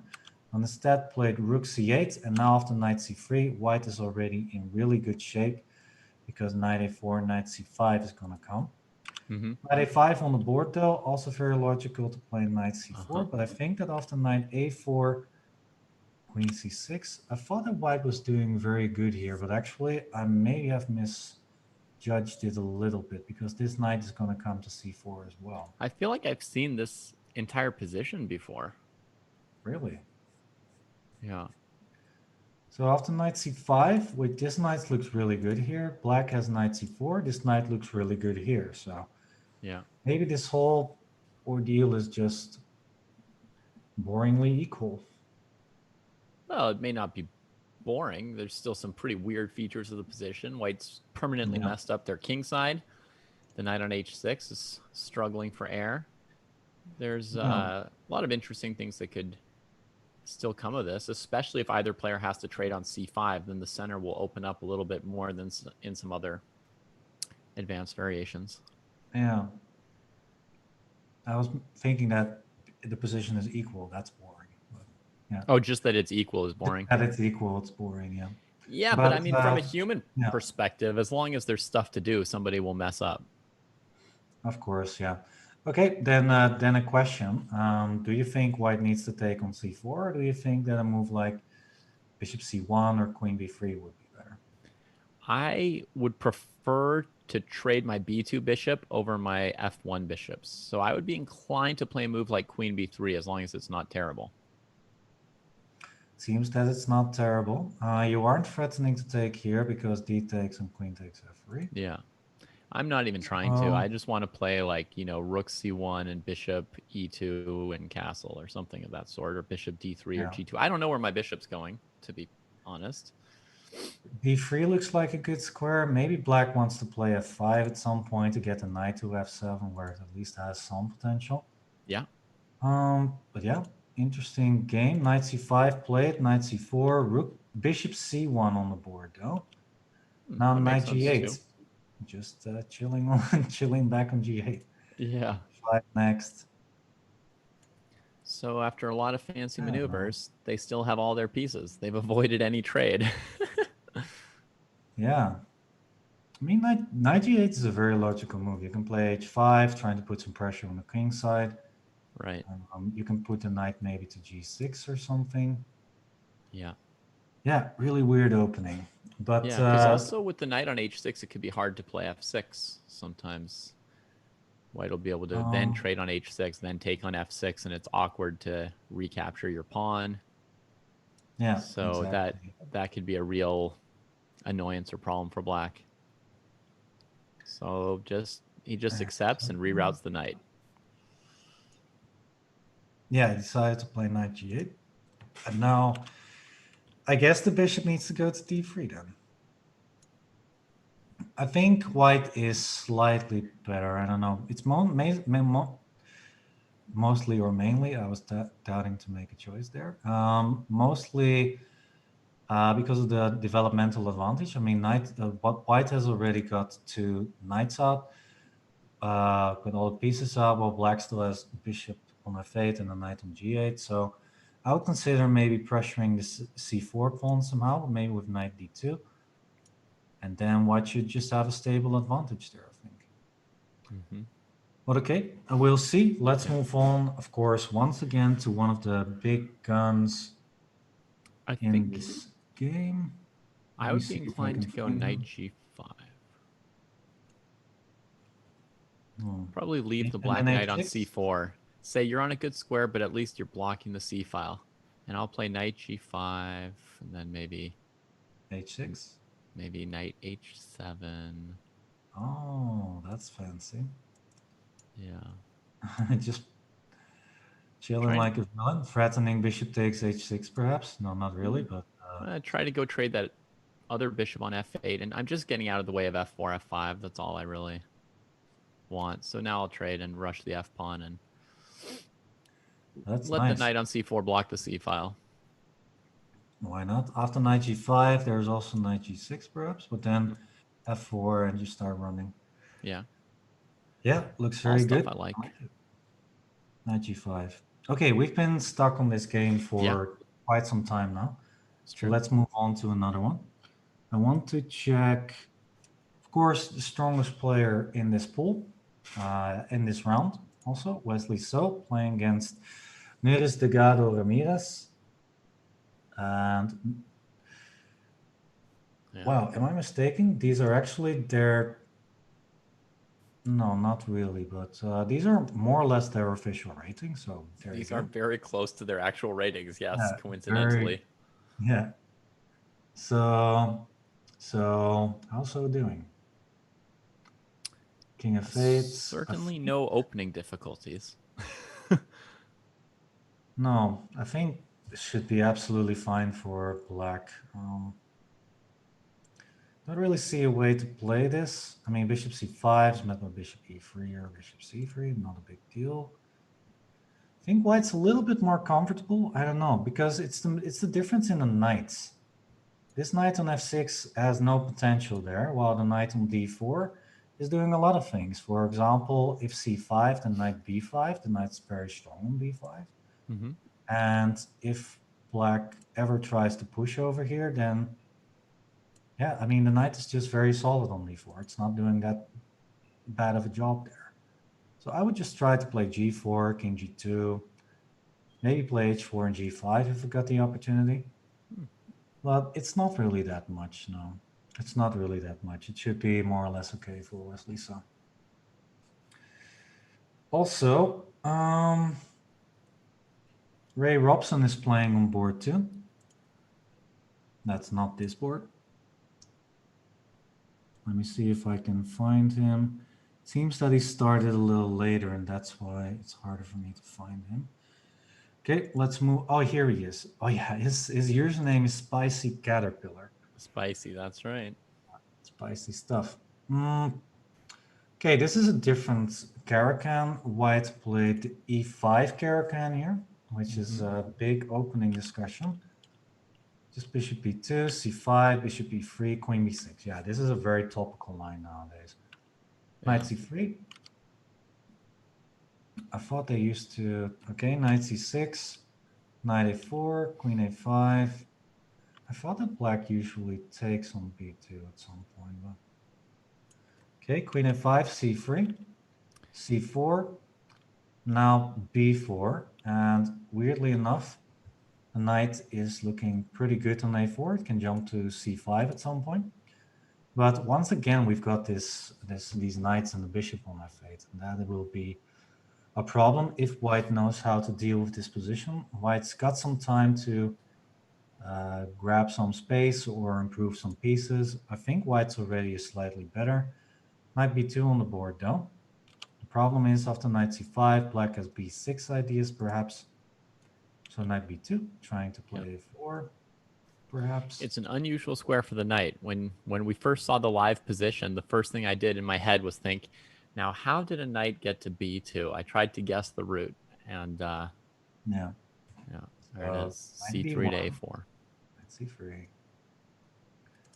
Yeah, this is in general one of the worst squares in the position for the knight, because the knight only has so many options here. Especially here, yeah, sometimes you see exchange sacrifice like knight takes C4. Very often if there's a lot of potential there. But so far, I don't know, I think Black is more or less okay. Yeah. This really doesn't do that much. Black can maybe even try doing something like this.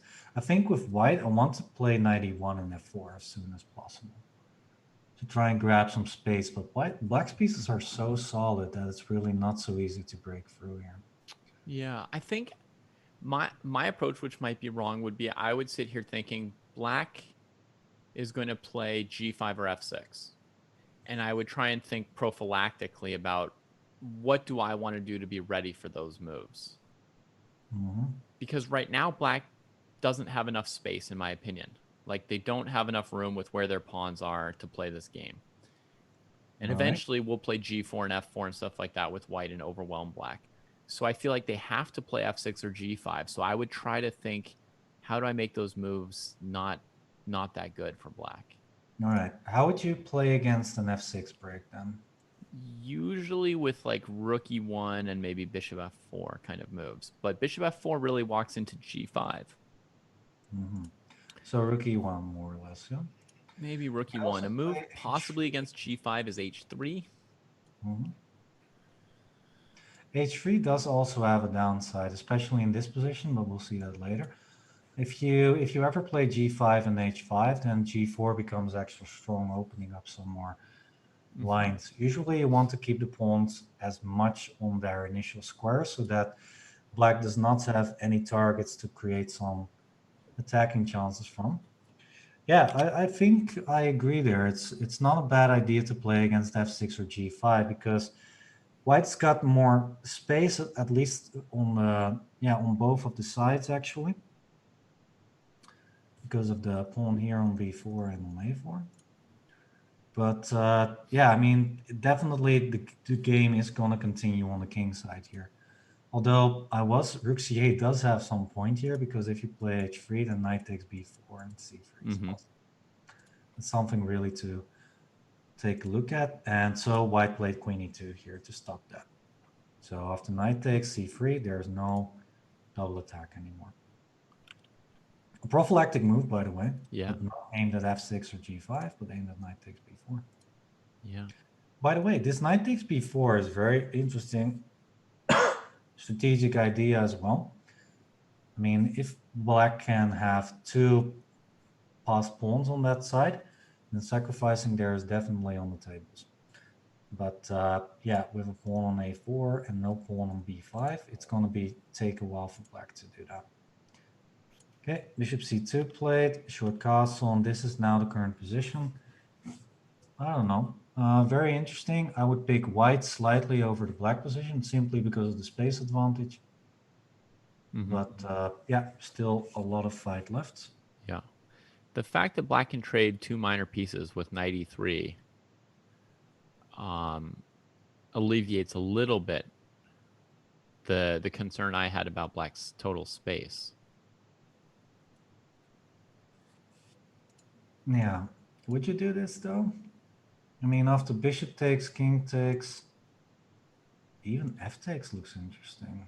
But I guess queen Then takes. I would play f5. Yeah. Yeah, that's what I was a bit afraid of. Maybe it's okay for white though, because if you take bishop takes, I guess.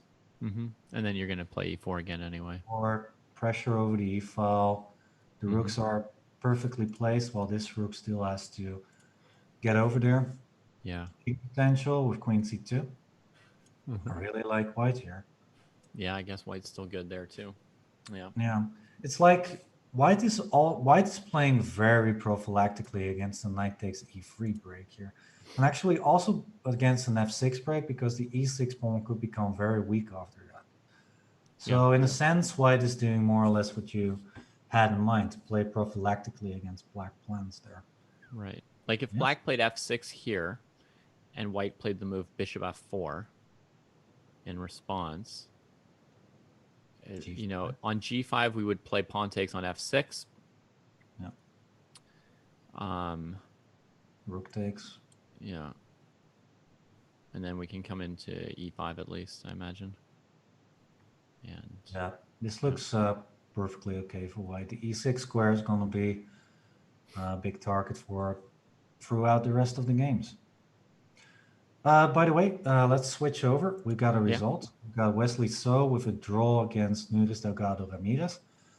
Not very surprising, very kind of a dull position with symmetrical pawn structures, no weaknesses for either colors. Yeah. It's one of my least favorite openings, the Queen E2 Petrov. I think. Yeah. Right? Yeah. Oh, this line. Wasn't this Shankland played this against Wesley So? Really? So Wesley is like, oh, I've played this before. I'm absolutely sure that Shankland was the one who played this knight d4 move at some point. I remember a Tata Steel game where he said in an interview that after knight d4 the position is totally dead equal. So yeah, no problems there. I'm not sure who it was against though. Yeah. But yeah, it's a safe position for white. And yeah, okay, after all these exchanges, there's simply not much going on. All right, let's find something more exciting. Greece-Argentina is an interesting matchup, perhaps. Let me find one of their games. So here we got Alan Pichot versus Ristos Banikas.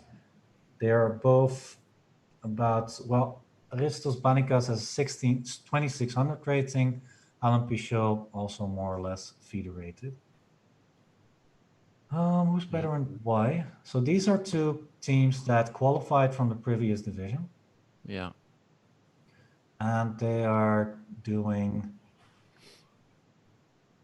I don't know who's better here and why. I mean, knight g4 is definitely an idea, which is now met, I believe, when knight f1 or knight f3. Nice knight on c5. Looks Oh, reasonably solid for both players. Yeah. I'm trying to figure out who I would pick, which color I would pick. Yeah. I think black, because I like the bishop. Mm-hmm. This move stops knight e4, and then I'm guessing the next plan for black is h5, h4. Yeah. That's a very straightforward plan. I don't really see, maybe knight f3, knight d4 is an idea for white. But it looks very, very, maybe rook a5, trying to grab this pawn over here. Yeah, I think I would prefer black slightly, but it's really not that much. It looks like black's got the slight disadvantage of this backward c pawn. But then you've got the preference for the bishop, and honestly, some weak light squares around the white king are probably a factor. H5 answers all the requirements of the position, I think, because it's kind of a slow position. There's not any tactics for white or black just yet. But I think it's already a position where black might like to get rid of the back rank mate by playing, you know, g6 or h6, whatever a Luft move. Oh, there you go. Bringing it to h4 also lets you start poking at white's pawn cover, which... Yeah, there might be some tactics in the position after that. I think it's time for white to trade queens, maybe, with queen f1. Or otherwise play a move like queen f3. And so if h4, then you've got knight f4 options. Because you don't want to play that now, because after bishop takes g takes, there are some potential, there are even more holes in the position for white. So I would say queen f3 or queen f1 looks very good. Yeah, I think black has got the easier play. I think black's got the slight initiative in this position. Yeah. Queen f1, queen f5 seems okay for black. So maybe you'd prefer putting the white queen somewhere a little more active, like f3, between those two options. If h4, and I was thinking knight f4 here. If bishop takes, e takes is an idea. I think queen takes is okay too. Yeah, knight f3 next move. I don't know. I guess white is okay, and black is just trying to push a little bit, maybe. But in general, just more or less equal position. All right. Yeah, of course, we would like to see some more top players. So I'm going to switch over to Polish fighter, Mr. Jan Krzysztof Duda, with black versus Kaiki Young from Canada. So Kaiki Young does not have a rating of 1574, everybody. He has a rating of 2384. At least that's the rapid rating. The FIDE rating should be a lot higher because he's a grandmaster. So yeah, interesting matchup. Who's better and why? Black's got the slightly better pawn structure. White's got the initiative. Look at it, exchange everything. Nice aiming at e7. Yeah, king f8 protecting everything. I don't know what could be. The bishop is looking at this. Knight d4 is the most natural move to play here. Right. With knight c6 ideas, perhaps try to trade off a pair, one of the bishops there. I don't know. I would just play rook a8. Just grab the a file. Try to get something there. If knight c6, just bishop g5, protecting this guy. No worries. Maybe there is some potential with bishop c6 at some point, but the point is e7 is a weakness, sure, but it can be easily defended by the bishop on f6. Right. So I think this should be more or less okay for black. But yeah, white is also pretty much fine. Rook e8 on the board, by the way. No weaknesses so far. It's just there are some awkward pieces for white. The bishop on h2 is not doing much. The bishop on b5 is also not doing much. So I would try and trade this bishop off with bishop c6 perhaps. I would try to get this bishop also in the position, maybe with bishop g3 and bishop h4 even, to try and at least get them a little bit more active because, right. Yeah, And black probably, has this bishop though. Probably bishop g5 for black to even prevent bishop h4 when the time comes. Yeah, and then put a bishop on f6. Yeah. I I don't know. It doesn't look like either player has enough weaknesses for the opponent to make any strong inroads right now. No. There's a little tactic, maybe that's fun to show. Bishop g7 at some point. Okay, let's say white plays knight c6. Takes, rook a2, and play a dull move, bishop g2, bishop g7. Oops. That would be the wrong way to go. Yeah, you lose a pawn, and actually also the game like this. So those are tricks, but I'm 100% sure the bishop will not go to g7 and will go to g5 and f6, Yeah. or unless bishop g7, of course, works tactically and you put it on f6 like this. So yeah. Yeah, I like how Duda is playing so far. We've got another result. Devastating position. Carissa Yip managed to once again win her game. Wow, nice. Against Jennifer Perez Rodriguez, I think. Wojtaszek just won against Panchwani. All right. That is full rook up. Oh no, that's full piece up. And the position, this bishop is devastating. And black just resigned by letting the time run, it seems. One more result, this one. Juliana Terral from Brazil losing against Olga Zimina. d5 wins a piece because the knight on c6 has been. Yikes. Okay. Surprise from the little pawn. While we are at it, it's your guy. Let's take a look at Happy Farmer, which is actually Annie Wang against Helen Montiel. So Happy Farmer, is she farming in this game, or is she struggling to get some plants to grow? Let's see. There's sort of a threat of maybe knight h4 or something. I mean, definitely her king's in grave danger. Also, bishop f6, bishop h4 looks interesting. Yeah. White needs to play something like queen d1 to try and get the queen out of the way. And get an extra flight square for the king, yeah. Yeah, but after queen h4, king g1, black, I think, has at least a draw there. Yeah. I'm not sure how to continue after that, though. Oh, it's black to move, actually. So I would actually play knight h4 here. And after a move like bishop f... Wait, am I missing something? Maybe knight takes rook. Oh, that works. It's not a mate. Queen takes g2, king e1. Yeah, normally when your queen gets this close to somebody's king, it's checkmate, but somehow it's not. Yeah. So in that case, what about... Does this work? Hell yeah, it works. It seems like it. Knight takes a8, bishop h4. Knight takes e4. There's nothing white can do. Not much. Checks. You can play king g7, king h6. Let's see if it's on the board. No, rook c8 played. Missed chance there, it seems. Knight e6, and with the knight on e6, I'm sure that white's okay, because bishop f6, g5 is the answer. At least they're not going to get pilloried like that. Yeah. So now it's time for white to start some shenanigans, maybe.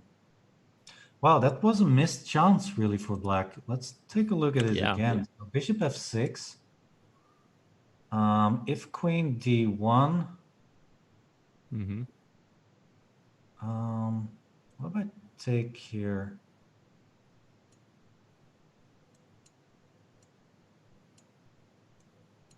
And now queen h2. Ho ho ho. Maybe something. Oh wait. Rook wait. a3. Nice. Awesome. That's That- crazy that rook could have done something this game. Yeah. Wow, this would have been beautiful. Puzzle Rush team, it's for you. Take note. Knight e4, bishop h4, rook a3. So let's see. Something else, of course, occurred here. This is not a position. Okay, so black recognized that the bishop needs to go over here. But still, I mean, white can play g5. So Yeah. So it looks like white's in charge now. Up 2 pawns, but let's see. I mean, bishop d8 to control that diagonal is one option. And depending on whether or not black has chances at a draw with queen h4, maybe white could also just play a4, a5 here. maybe. Yeah. I mean, queen h4 is looking annoying, yeah? Could you... I don't know, king g1 is the easy answer with at least a draw for black. Yeah, but white should be looking to win now. Yeah, I think so too. Mysterious move, but okay. Maybe not the worst. All right, interesting game. I think white is more or less okay now. I think black should maybe try and get a draw like this. There's not much left to try for black other than that here. Yeah. Right, let's move on. We've got Italy versus Brazil. I want to check how the first board is going there. It's also looking like an interesting game. Luis Paulo Suppi playing against, of course, number 1 board player, Daniil Dverny. Wait. What? What? Trying to find a win. If possible. So it's white to move. Okay. Interesting.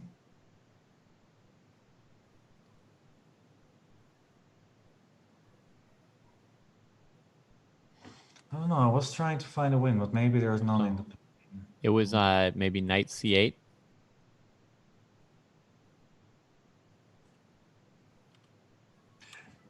And queen h4. Mm-hmm. Yeah. Queen takes queen h4. Yep. Boom. So g5 is knight takes g5, and knight d5 is, I think, simply c4. Ay. Missed chance there for Daniil Dverny. Instead, knight h4 played, g5. Holy smokes. Talking about loose squares, huh? But yeah, I would have just maybe pushed the knight back, or taking on e5 might also have been an option here, by the way. Okay, but g5 on the board. Well, taking on e5, I think there would again be knight c8 and then rook e5, queen f4. Yeah, it seems like you're right there.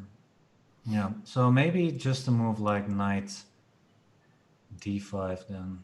No, but then knight takes f7 or bishop takes g6 is probably the idea.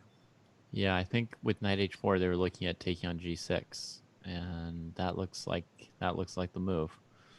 So maybe g5 is just the only move there. Yeah. Knight f4, knight takes c8, knight f5, rook takes e5.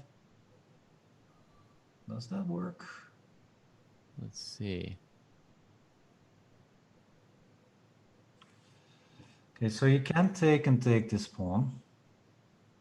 You could play knight takes g7, but then rook takes One. How about queen d4 here? Rook takes f5. Rook takes f5. Yeah, a little. Unfortunately. Well, And actually, even there, you have queen e4, right? Yeah, queen e4, but knight takes h3. Right. Or what else? Do you have something better? I don't know. Knight takes, g takes, rook takes, rook takes, f5. Yeah. Yeah, looks okay for black. You have to trade something off now.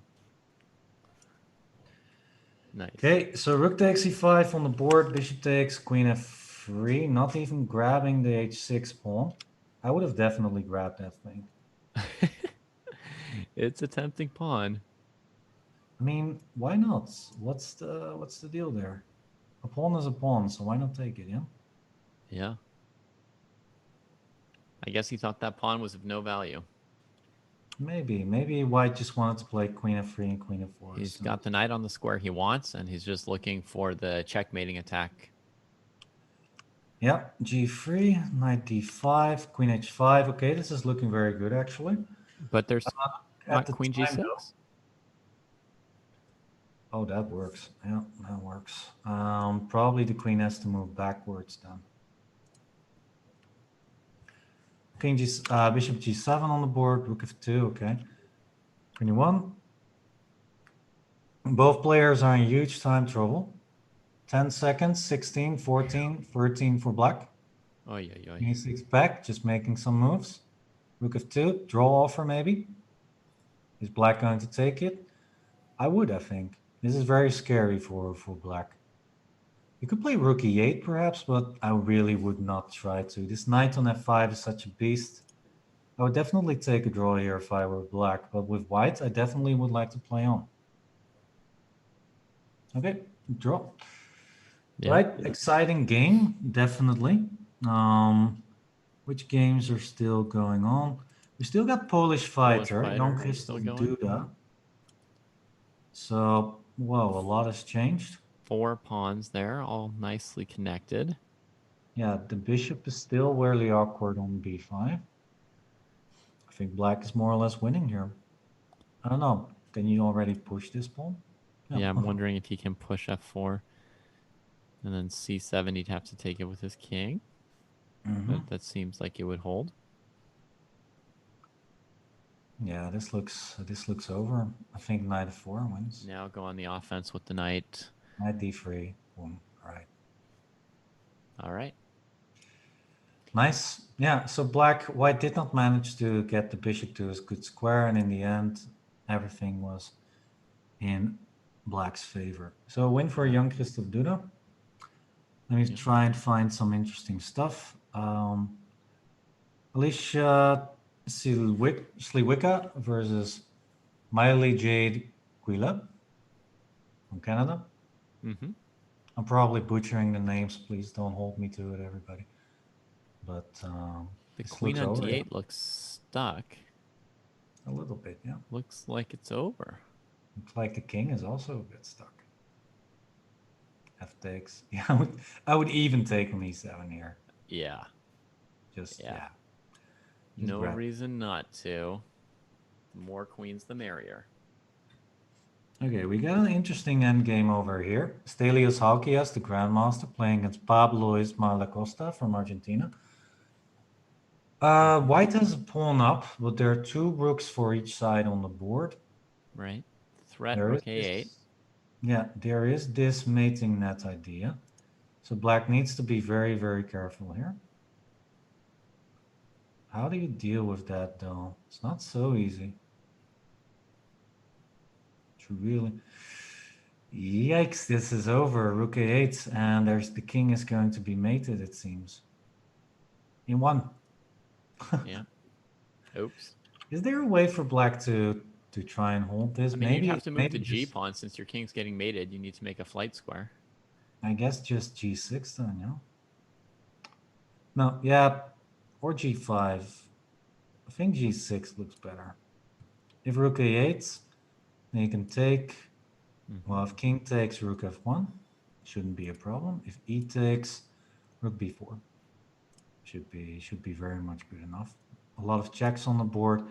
And these are actually just checks. You can just play king g7, king f7 with a draw. Right. As long as you don't lose the rook on h1. But Yeah. he tried to move the rook off of h1 first before making the luft, and then there was maiden 1. So Yeah. you have to first make the luft, and then when white doubles, play some sequence that involves taking the rook off of h1. Yeah, exactly. Mate on the H file. All right, we got 2 more games going on. We got an interesting, maybe not so much interesting endgame. Alan Pichot versus Ristos Banikas. Actually, I think that Argentina's doing very well. I think Greece is the rating favorite here, but Argentina has won some games so far. Here, Argentina, Alan Pichot is looking very, very strong with this rook. Yeah. I would just put the rook over here, perhaps, and try to... Well, actually, I would try... No, f6. Actually, yeah, just f6 here.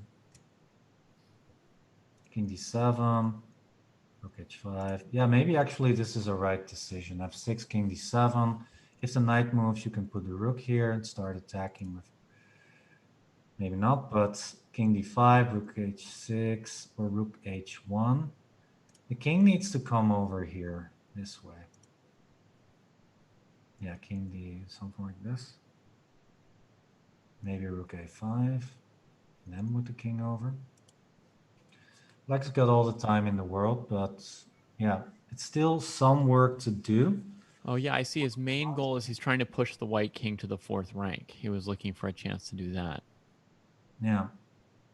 I'm not too sure if that matters. You want to get the king over here. You need to start attacking the f6 pawn somehow. So knight f5 on the board, king e5. I'm pretty sure this is over now. Rook g1. G1, knight g4, king e6, king f5 on the next move. Or king e4. Yeah, it looks better. The king is now pushed to the h file. Yeah. Yeah, very instructive. Very well done. King f4 or king f5? I would do king f5 just because it's very clearly a win. Okay, decided otherwise.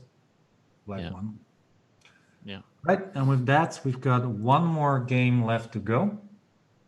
And also what we of course got are some results. Everybody take a look at the left side of the board. You can find the updated results. Actually, I think that with that win, Argentina clinches a draw with the match versus Greece. Cuba lost 0-6 versus Peru. Poland won 5-1 to Canada. Greece, like I said, that's going to be a 3-3 result. Paraguay 2-4 for the States, and Italy won the match already versus Brazil. And with this match, it's going to be 4-2, 5-1 actually for Italy, if Black manages not to screw this up. Yeah. All right. Which now, I mean, that last move, e2, was bizarrely premature. Looks like they may only have 1. It's okay. Rookie f1, e1. Yeah, it's okay. Yeah, so yeah, usually you want to push the pawns together, but in this case, it's good enough. You just win. Yeah. Oh, wow. Yeah, some exciting games. Also, I thought really interesting result between Argentina and Greece. Those two, yeah, might play for something later on. We of course only have got 2 rounds so far. Cuba getting a beat down by Peru. That was a bit surprising to me. But yeah, Peru is actually a country really to keep in our heads because they're playing really well. And actually there was this upset almost where they almost won against Poland. So yeah, I think Peru is a really good contender for 3rd place. The big favorite, of course, being United States of America, then Poland, and then maybe it's Peru going for 3rd place. So yeah, or Italy maybe also. Italy In looking good shape strong so as far. well. They've got, I mean, when we eventually see the standings, we'll see Italy near the top with, 2 match wins and 9.5 points out of 12. It's going to be a lot. Yeah. Of course, a lot of countries in the race. Still only 2 rounds to go. All right, let's take a look at three of the teams are going to advance. Yeah, only 3. Yeah. Yeah. All right, everybody. Just a quick reminder of the schedule. So we are almost done for today, August 21st, but we'll of course be back tomorrow as well. And also the day after when we find round 4, round 5, round 6, and also round 7, 8, and 9 on the 22nd and the 23rd. And actually, we've got a big weekend, of course, next weekend. We've got a big weekend with the playoffs. We've got the preliminary round, quarterfinals, the semifinals, and the finals. In that weekend, we're going to finish the Olympiad off strong with, of course, the dividing of the prizes and the medals in that weekend. In this weekend, they can still qualify for the playoffs, of course. So this is very, very important for the teams. And with that, the standings are updated as well. Italy in the lead, doing so far pretty good with 2 wins and a lot of board points. USA doing like they should, 4 points, and Poland also doing like they should with 4 points. So yeah, and then of course 3 teams on 2 points, and Argentina, Greece on 1, and Paraguay and Cuba on 0 still. Yeah.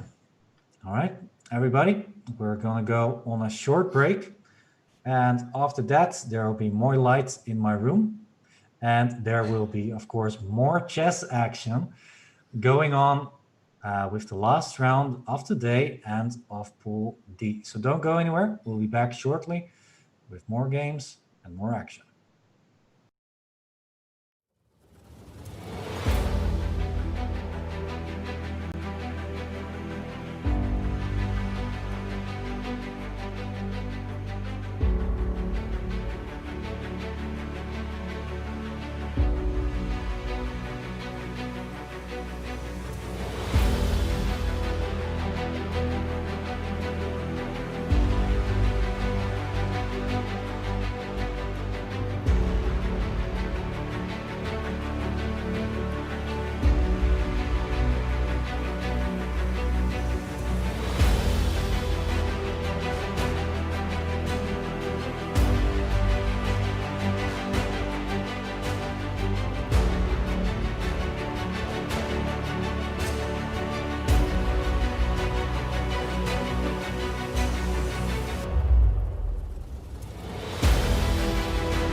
Hello, hello, hello, and we are back, like I said, with more lights behind me. So now I'm not in the dark again. I'm not on the dark side, everybody. I'm walking with the force. Of course, together with David Proust still, we are down to the last hour of commentary. Almost done with everything. Round 3 of Pool D will be the last thing that we will look at. So yeah, almost only 1 hour to go, David. How are you? Great. And excited to see hopefully Italy score a little upset against the United States of America this round. Mm-hmm. Yeah, you are from the States, but you're rooting for, what was it again, the individuals, but not the team, yeah? That's right. Yeah. I want them to. I want each of them to win, but somehow I would love to see an upset from Italy. That would be exciting. Me too. Yeah. Also, yeah. So Italy versus States, definitely one of the matches to watch. Another match could be Poland-Greece. Greece might is pretty strong actually overall throughout the board, so they might be in contention for an upset against Poland as well. What else? Brazil, Cuba might be interesting. It's a Latin American clash, of course. Peru, Canada. I guess Peru is the big favorite there, but they're coming off a 6-0, so they should be feeling good. They really blew it in round 1, a match they should have won against Poland. They had every chance for that upset. Yeah, that was such a weird match actually. We were thinking that Peru was definitely going to win. There was a draw taken, which was actually a winning position for a Peru player. And in the end, that turned out to be fatal. 3.5, 2.5 win for Poland there versus Peru. Yeah. So yeah, let's take a quick look at the standings. So, and also actually this is going to be a reminder for everyone. We're looking at Pool D, but of course previously, that right? Nice. Pool A, Pool B, and Pool C, of course, have played as well. And here you can see some of the standings. Pool A, India and China doing like they should. Dominating that pool. Pool B, Azerbaijan, Ukraine dominating like they should. And Pool C, Russia dominating like they should. But behind that, there were some upsets. Croatia doing very well, almost, grabbing a lot of points as well against Russia, I think. Yeah, they got 2.5. They were this close at the end there. Yeah, very close match. So Croatia really looking strong for a qualifying spot there as well. Egypt, Armenia, England, Bulgaria, they are all doing very well so far as well. So that will be a very interesting pool to watch. Russia looks like the strongest team overall, of course, with a really, really strong lineup. But yeah, place 2 and place 3 are still open for a bunch of teams. And then, of course, everybody, we've got a very nice, individual results card. It shows who are scoring the best so far in each pool. And we've got 2 Italian players, we've got 2 American players, got 2 Polish players still on 100%. Wesley So on 1.5, and Radoslav Wojciech also on 1.5 point. Yeah, shout out to our producer Simon who made these, and amazing cards. It takes some time to make those, so shout out to him. And the games have not yet started. Well, I actually only see 1 game so far. We can put it on the board, but game aborted, as you can see. So that one is going to be closed. Too soon. Soon. Yeah, it's not even 9. So usually the rounds start a bit later at that. And of course, the openings are going to be over at about 5 minutes after 9.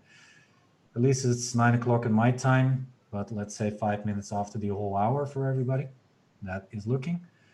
So yeah, let's, I don't know. Do you think there might be an upset possible? I mean, we would like Italy to play well against the United States, but I would say it's possible. It's just within the realm of possibility, but I would say the US are still pretty heavy favorites. Yeah, I mean, they're going to have Jeffrey playing every round, I think. They've got Wesley playing. They've got Carissa Yip, who's in really strong form as well. today, as well as just in general being really strong. So, but you know, if you've got a strong player who's also on their best form, and that's that's like half of their team is already like pretty intimidating, and it would take almost everything going right for Italy, I think, to get this one. Another Alekhines. Yeah. Time to talk about my new DVD about the Alekhine. Yeah, so no, I'm joking, but I did make a DVD for juniorgm.com if you're interested in a repertoire from the black side, everybody. Yeah, so I tried to, I took a look at this this line for black with g6 and bishop g7. Well, it's got an interesting option here with knight g5. Another idea could just be to play queen e2, h3, short castle, very solid setup as well. Okay. So yeah, black needs to make a choice. White needs to make a choice here, though. I think the best move is queen e2. If queen e2, black can't play bishop g4 yet because of bishop f7, or? Yeah, absolutely. Okay. All right. So that gives white time to play queen e2, and then when black castles, you play h3 as white before castling, because then black's ready to play bishop g4 otherwise. Exactly. Yeah. Okay. Yeah. It has some similarities with some modern line, modern defense line, where, yeah, it's a very interesting opening. But instead of queen e2, white played the move knight g5, and that's actually a very interesting theoretical line. I think, if I'm not mistaken, queens are going to get traded in a few moves. Let's see if that's going to happen, yeah? If I can predict that correctly. All right. I'm expecting knight e4 and bishop g5, or queen f3 first. Yep, queen e7, knight e4, bishop g5. And it should be a slightly better endgame for white, not that much though. Yeah, but we'll see if that happens. Let's see if we can find some interesting games as well. So yeah, let's try and stick a little bit to this match. I'm pretty curious to see how this match is going to go. There might be an upset somewhere. Yeah. Well, hopefully, yeah. And after short castle, Sam Shanklin versus Lorenzo Lodici. Very solid play. Yeah. This guy is an IM, but in rapid chess, very strong. He had a performance rating of like 2,700 in the Pro Chess League over, 20 plus games against GMs. All right. This is his first appearance, it seems. He has substituted on board too. I don't think he has played. Let me check that real quick. I don't think he has played in the previous division when Italy had to qualify for the top division here. If I'm not mistaken, oh yeah, he did play. Actually, he had 3.5 out of 4 games. So he performed well in the previous division as well. Yeah, that's not a surprise. This guy is really good, actually. I like his opening. He's very solid. Black needs to make a strategic choice. Are you going to play d5 here? Yeah. Usually that leads to very pleasant play for white after e takes and knight f4. I can show that on the board real quick. Yeah, I think that's what he's waiting on here. By not playing d3, it's showing that he really wants black to play d5. He's ready to play ed, and then d4 and knight f4 eventually. Also a good move, yeah.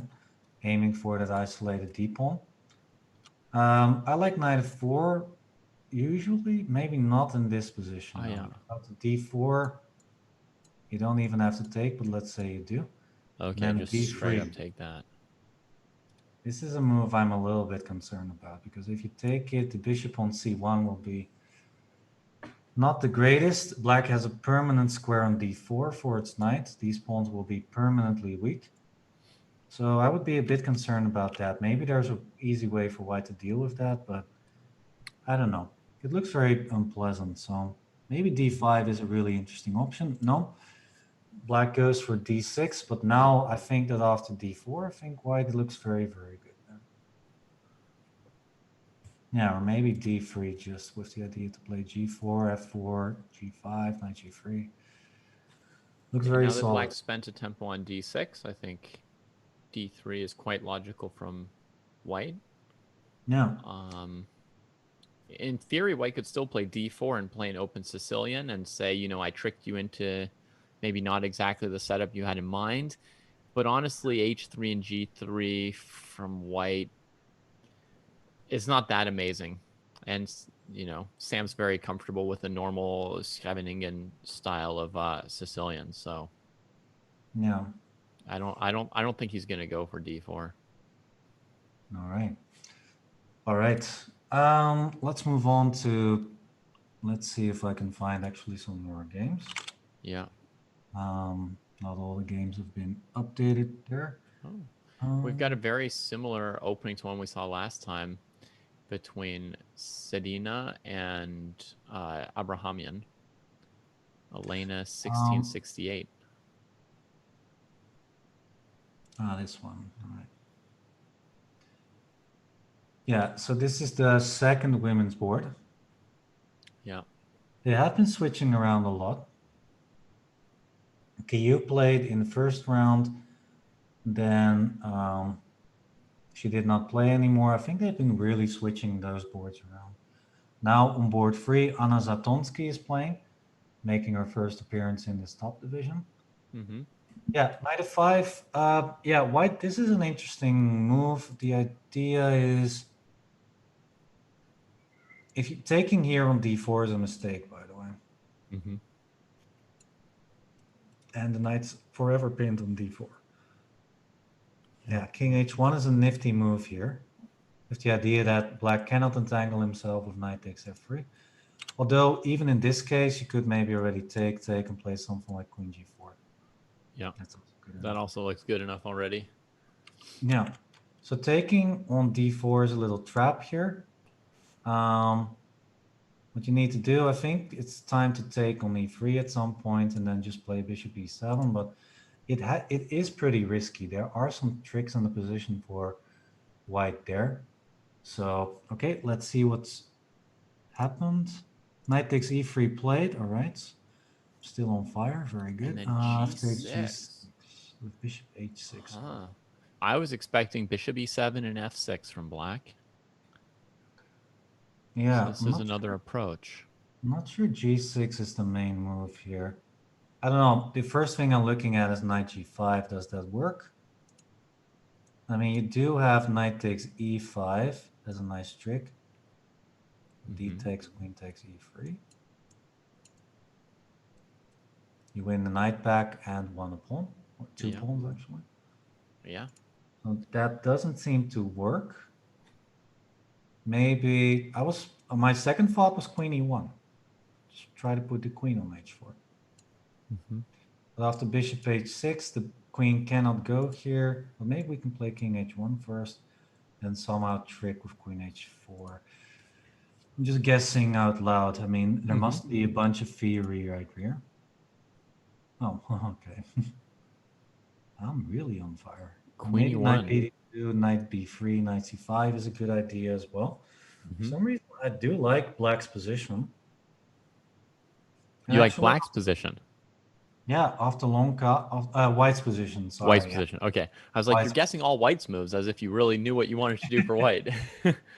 Yeah, I haven't really studied this opening, but I did talk about this opening with some guys that were my teammates back in the day. So I remembered that conversation. It was about 4 years ago or something, but still. Bishop h6, knight. I like knight bd2, knight b3, knight c5. Looks very solid. E4, I don't think is ever an idea because of the weak b4 pawn. Yeah, we just don't have the dark squares to do it. Yeah.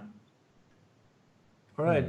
I wonder if we'll ever be able to transfer our queen to h4 and sack the e-pawn. That could be possible eventually. That's what I'm trying to do, but I don't see a way to do that because after queen h4, bishop takes e3. You need to kick the bishop away somehow. In order to continue the attack with knight g5. And, Yeah, and even then you've got h5 still. Yeah. Not so easy. It's a long-term idea, but if I were White, I would simply play knight d2, knight b3, knight c5, and then see what's going on. Yeah. How about G4, G5? Really? I mean, first I'll play Knight D2, Knight B3, Rook C1. I'm not like totally crazy. I'm just saying as an idea of something to do eventually.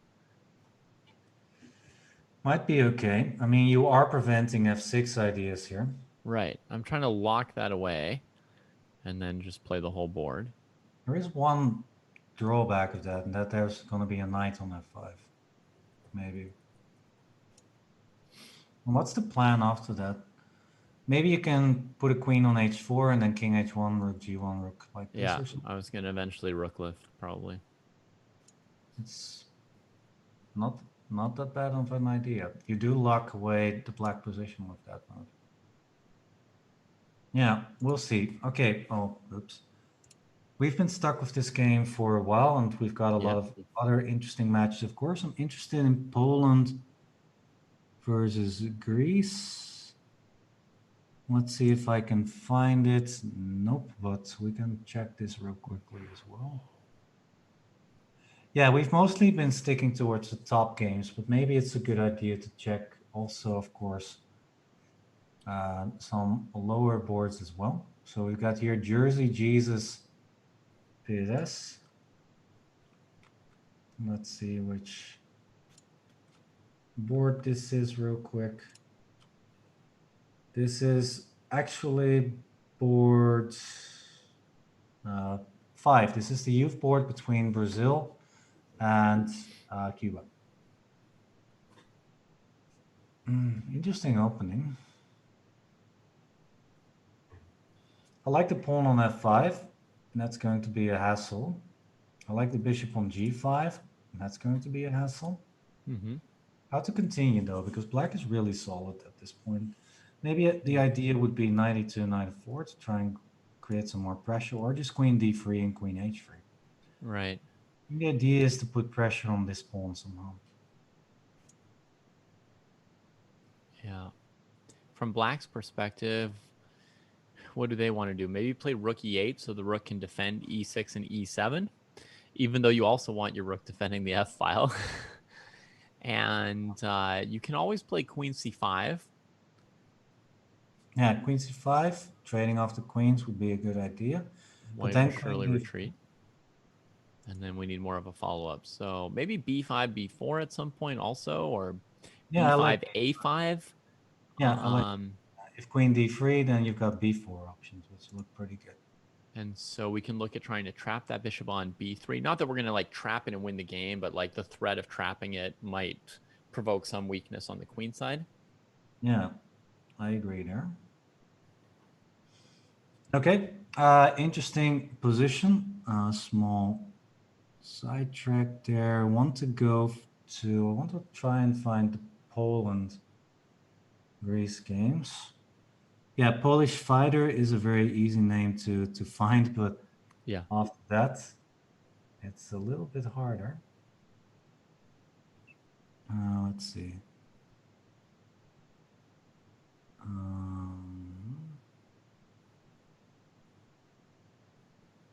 So it's Greece, yeah? All right, let's see. Oh, actually, we got this game as well. Kiyu is playing for Canada again. All right. She's back. Tell a friend. What's she doing here? Knight d5. Is that trying to just directly mate after knight takes knight, queen h5? Does she just want to end this game? Has she had enough? I think so, yeah. Wait, why did you take back? Because knight f6 back. Oh, man. Yeah. I was looking at this too, but knight f6 is a deal breaker here, so. Yeah. E takes. You always have rook c4 ideas, perhaps, but okay. Let me be a bit greedy here. I'm gonna play queen takes b2. Oh la la. Are you gonna? Am I gonna sack it? Well, if I sack it, then I have to block on g1, and I can't sack on h6 and g1. Yeah, that's true. So I'll just play rook f1. That's looks very good. Yeah, queen h5 is such a big threat here, though. Okay, I'm gonna indulge queen takes c2. What happens then? Oh my goodness. Having a fun time there. All right, queen h5. Only move h6. Bishop takes it.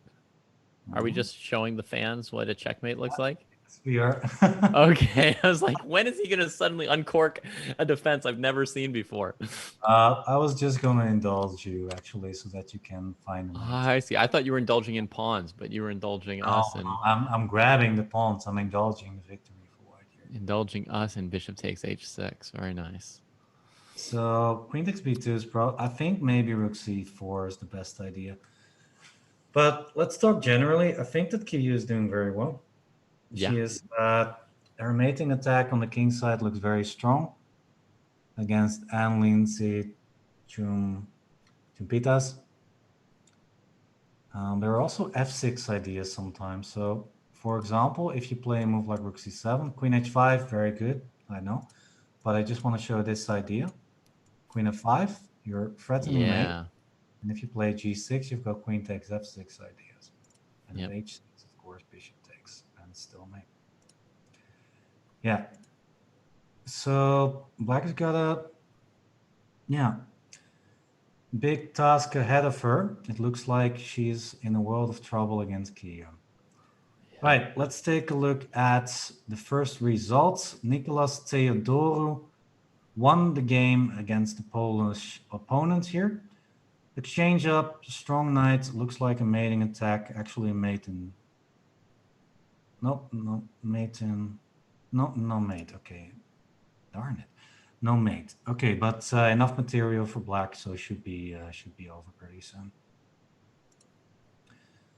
All right. This is the Polish, this is the youth board, so then I'm going to go back. We've got Mateusz Bartel making an appearance here on board 2 for Poland. Strong 2600 player against Antonios Pavlidis. Strong player from Greece, also 2600 player. So yeah, don't be fooled by the ratings, everybody. If you just joined, the ratings are Chess.com ratings, rapid ratings on Chess.com, and not their official rapid ratings on the FIDE list. So yeah, do keep that in mind. It's not like we've got a contestant for the world champion here with white. But interesting position nonetheless. White sacrificed in exchange for a pawn, and a lot of weaknesses on the dark squares.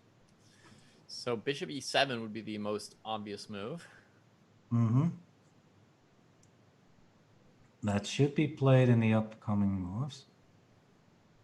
I don't see another good move here, so this should be played.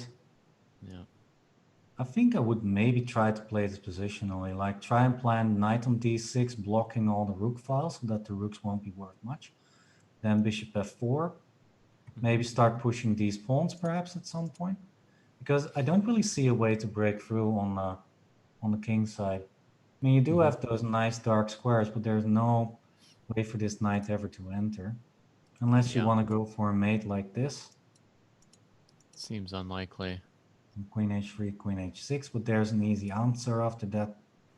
First of all, queen e5 looks normal, bishop c3, queen f5. Stopping already this idea, but e3, king h8, queen h6, rook g8, e5 next. It looks like it's too much. Looks like it's too much. I don't think that white can actually break through here. The white does have a lot of compensation. Yeah. I don't know. Would you go for a thing like this, or would you go maybe for a strategy like knight d6?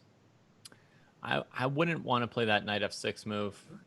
I mean, I'm basically instinctively convinced it's not enough for white, and it's also fairly simple. So it's like you're playing to put your queen on h6 and checkmate on g7. Well, they see it coming like 4 moves in advance. It seems pretty hard for black not to find one of the multiple defenses. That's true. Yeah. So now wait, let me click one game away. So yeah, black played here rook fd8. Maybe that's what black was obviously thinking about this move. Yikes. Does it work? It Is allows knight f6. Maybe it works, yeah. Knight f6, king g7. Bishop h6. I'm gonna try King this. h8. No, we're gonna take. What? You can't take? Oh, you're going to e7 Yeah, now. We're gonna run towards e7. Ah. All right. I'm such a party pooper. Yeah, no, I'd only looked at this before black moved the rook, and that's why I was saying bishop e7 for black, because I thought, you know, they're getting mated. Queen takes e5. Otherwise. Move here with g5 next. Knight g4, g5.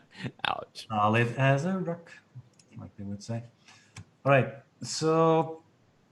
All right. And by the we're way, getting a huge raid from Hikaru. Exactly. Who's one of the coaches for the Pog Champs, one of the commentators for the Pog Champs, coming up very, very, very soon. Mm-hmm. Yeah, welcome everybody. Welcome to all the 9,000 viewers, or 9 million viewers, as what Bigfoot would say. Anyways, so yeah, welcome everybody. You are here joining the Olympiad, the 2020 Online Olympiad, and we are currently covering the Pool D in the top division.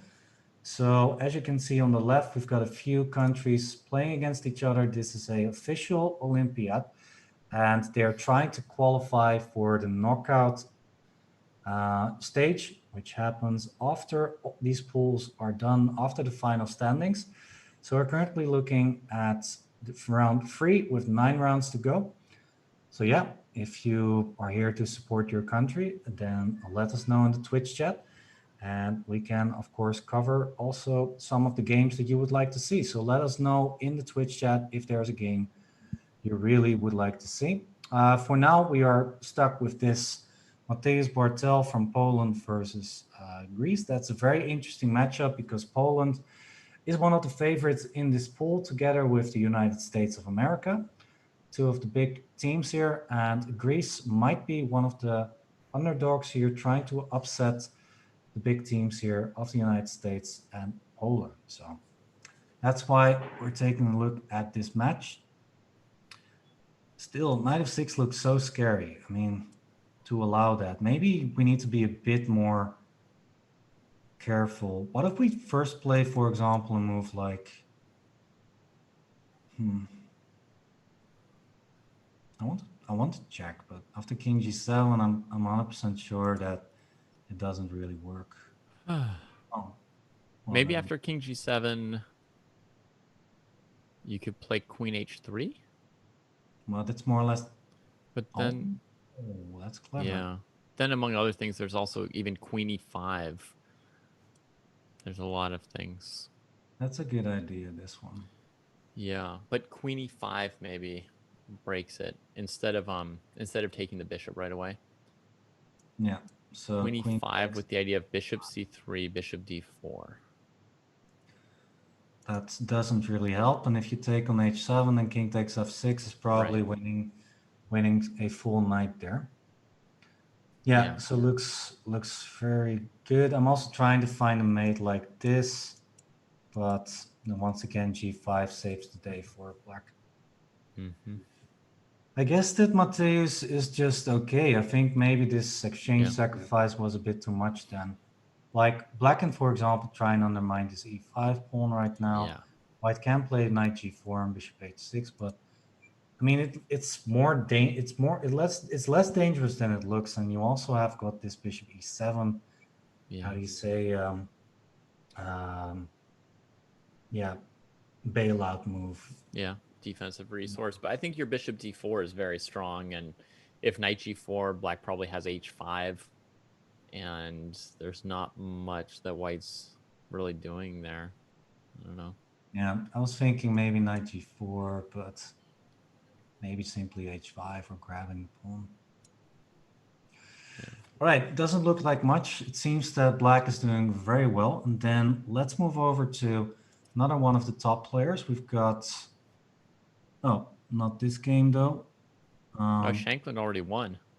Shankland already won. Just finished. Doing good for the States here. Queen up against two pieces. Queen c1 is coming at some point, trying to collect the c2 pawn. Yep, that's too much material. Queens are the best pieces in the game, of course. Yeah. Okay. And what That's about the Wesley? first point for the U.S. Yay, Sam! Aw, Italy. Yeah. Yeah, supporting the individual players, but not the team, yeah, once again. What's this? Is Wesley So doing good? This is a mess is what it is. White's an exchange up. Rook versus a bishop. Okay, these knights are all on the wrong squares. They're not where they're supposed to be. Yeah, especially this knight on a6 is black to move. Is there a way that black can make use of this weird construction? I think, well, knight c5 is definitely the next move. Mm-hmm. There should be something tactically in there. Maybe bishop c8, trying to chase the rook off, defending the knight. The bishop tries to do his own work. That's a nice move. And then on rook c6, you go back to b7. You just keep trying to chase him off. You also have maybe trying to find if something.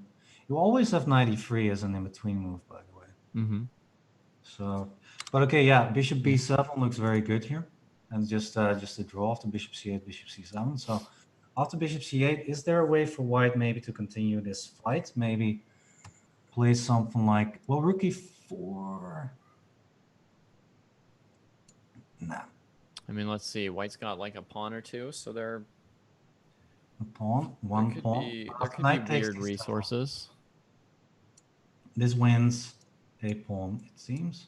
Yeah. Now the knight needs to go, let's say to f4. But black still has very, very active pieces. I'm not so sure this is good. Rook d6 looks annoying, beating this knight. Mm-hmm. Oh yeah, rook d6 is killer there. I think last move probably had to be knight d4 instead of knight f4, but yeah, that's not very convincing at all. Then it's definitely okay for black. So after bishop c8, it's really hard to see what's going on there. Yeah, really hard to see. Still trying to find something, maybe. I don't know. Okay, here. Play maybe rook e7 and. Maybe on bishop c8 you could go f7 check. Oh, that's fancy. All right. And then on king f7, go rook c6. And then bishop b7 is not possible because it's not good anymore. That's clever. I don't have to take though. I can also play king g7. Okay, and then rook e8. Ah, well, now you can play knight c5, by the way. Okay, is that better than knight c7? I don't know. I think it's more or less the same idea. Okay, yeah, it's that now the black king's on g7. Yeah. Yeah, the idea is that you can take and now you lose the exchange once again. So f7 looks brilliant. Yeah, so maybe that's what black found out as well. So actually, in that case, white looks really good here. Mm-hmm. We've got a results. We've got here, yeah, Jersey Jesus Perez losing his game against Lucas Cardoso. So that's a victory for Brazil. Doing good there. Yeah. Let's see if there's another good match here. Actually, let's take a look at newcomer for the United States team, which is Anna Zatonsky, making her first appearance in this top division. She's playing against Olga Zimina from Italy. Mm-hmm. And she has all her pawns on black. Perfect. And a white colored perfection. Yeah, it's not so clear how white's going to make progress, though. I like this knight on c5, eyeing the b7 pawn. The e6 pawn, perhaps. I don't know. Rook ac1 looks fairly normal. The question is, how does white break through? How does white make progress here? White definitely has a good position, sure. But a plan for black could be to try and find a good way to play e5. Mm-hmm. Never mind, white's playing f4, trying to control that idea. I mean, one thing white could do would be to threaten to trade the bishop for the knight on b5, because I think trading the bishop for the knight which would either open the A or C file, would give white a lot of avenues to improve their position. But on bishop f1, I imagine black would run away. Let's say we do that on this position, then just knight d6 back. Yeah, I think we still need a plan to break through, but maybe f4, e4, e5. We could keep trying to squeeze squares out of that knight. I don't really want to move this pawn because then d4 will become very weak, but yeah, it's definitely an idea. I thought maybe g4, h4, g5 at some point was an idea to try and create avenues in that way. But it looks... Oh, one other thing. If we put our rooks on a1 and c1, you might be able to play b4, b5 in a position like this. Oh, wow. That's really... I don't know. And what if I take? So let's put it on the board. We could try it out. So rook a1. Yeah, I mean, it depends what everything's happening. I'm just saying it's one last, like... It's one other kind of breakthrough that white could potentially have. Perhaps. It's right now I don't think it works, but maybe in the long run, yeah. Because like you said, oh, never mind, it's a draw. It's a draw. So much for breakthroughs. Yeah, it's just a draw. All right, let's see if we can find. Well, let's see how Kiyu is doing once again. And she is doing very, very well. She's got 1 pawn extra. So unfortunately, she did not manage to create a winning position before, but still, oh, queen d1 looks very annoying though. This looks very annoying. Queen g2 probably needs, oh, that's really bad, by the way. Queen g2. That you don't want to do that. But d5 pawn is now going to fall, so. Yeah. This looks pretty bad now for white. The king on h3. Maybe rook c7 here. And what if I take? I wanted to play c4. Maybe it's queen d3. Now I take f7. Queen takes b3. Now I take x. Maybe I haven't calculated this. I'm sort of just hoping for random stuff. Maybe queen f3 first to go to g4 or h5. Yeah, it looks very... My hope was if it's all falling apart, at least get rid of the f7 pawn, and it really makes the black king vulnerable. g4 played here, though. That's probably not the best move. It opens up the king, and it's g5 breaks are never really an idea here. So queen takes... Maybe she's planning queen g2 just to go to the endgame. That's the idea then. Yeah, but still after takes d5, this looks pretty good for black. The d5 move, yeah, could be annoying here. Maybe white is okay somehow, though. But yeah, I mean, it's equal material in the endgame. There's a shot. There's a shot. There is a shot indeed. Has black already played d5 or? Yeah, d5 is on the board. Rook c7, rook a2. This is now the current position. Okay. So, oh boy, I'm really scared for Kiyu. b4, e4, just push those pawns. Those pawns are really menacing on the e4 and d4 square there. Yep, I'm not sure that white can hold this, especially with the rook on a2. Looks very strong. White does not have any ideas with the b pawn because the rook can simply protect it with rook b2. e4, e3, d3, always in the position here. King e2 is met by d3, for example. Bishop e5 ideas are in the air. Yeah, it looks kind of dire right now. He was doing so well before. As the pawns come down. Yeah, by the way, another result in the stage class. Wow, what did I just say there? The states match, that's what I was going to say. Because Wesley So won his game against Daniele Vocaturo.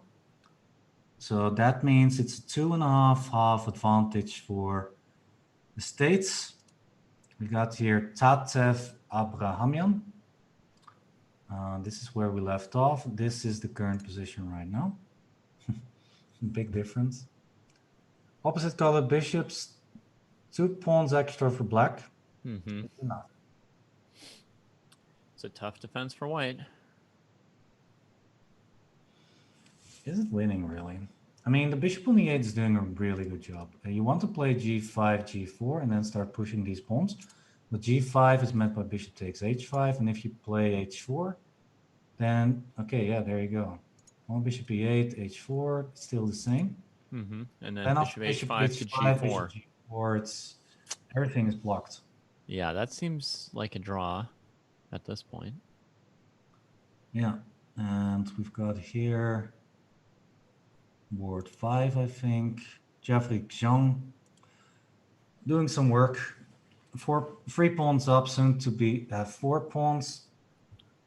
So this should be over pretty soon. Yeah, that's enough pawns.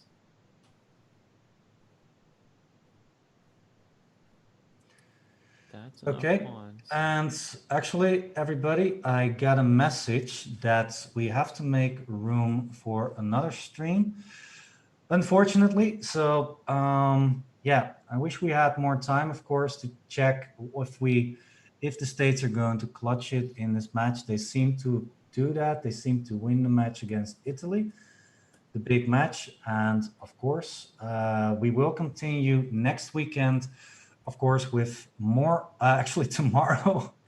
Stay tuned for tomorrow, and of the course. day after. Yeah, this was the first of 3 12-hour streams of the Olympiad. And everybody, don't go anywhere, because we will be just replaced by another big event on this chess channel, because PogChamps will start right after this broadcast. So don't go anywhere. We're just going to say thank you very much for watching. And we hope, of course, to see you back tomorrow, when we, of course, will show you everything that happened in this round as well. So stay tuned for that. And there are some links in the chat if you want to follow the results for yourself. Put in !Olympiad, and you will find all the information that you need. So yeah, thank you for watching. This is the broadcast for today. We will be back tomorrow, same time, same 12 hours. But stay tuned for the PogChamps, which will soon be after us. So thank you, guys. Have fun, everyone.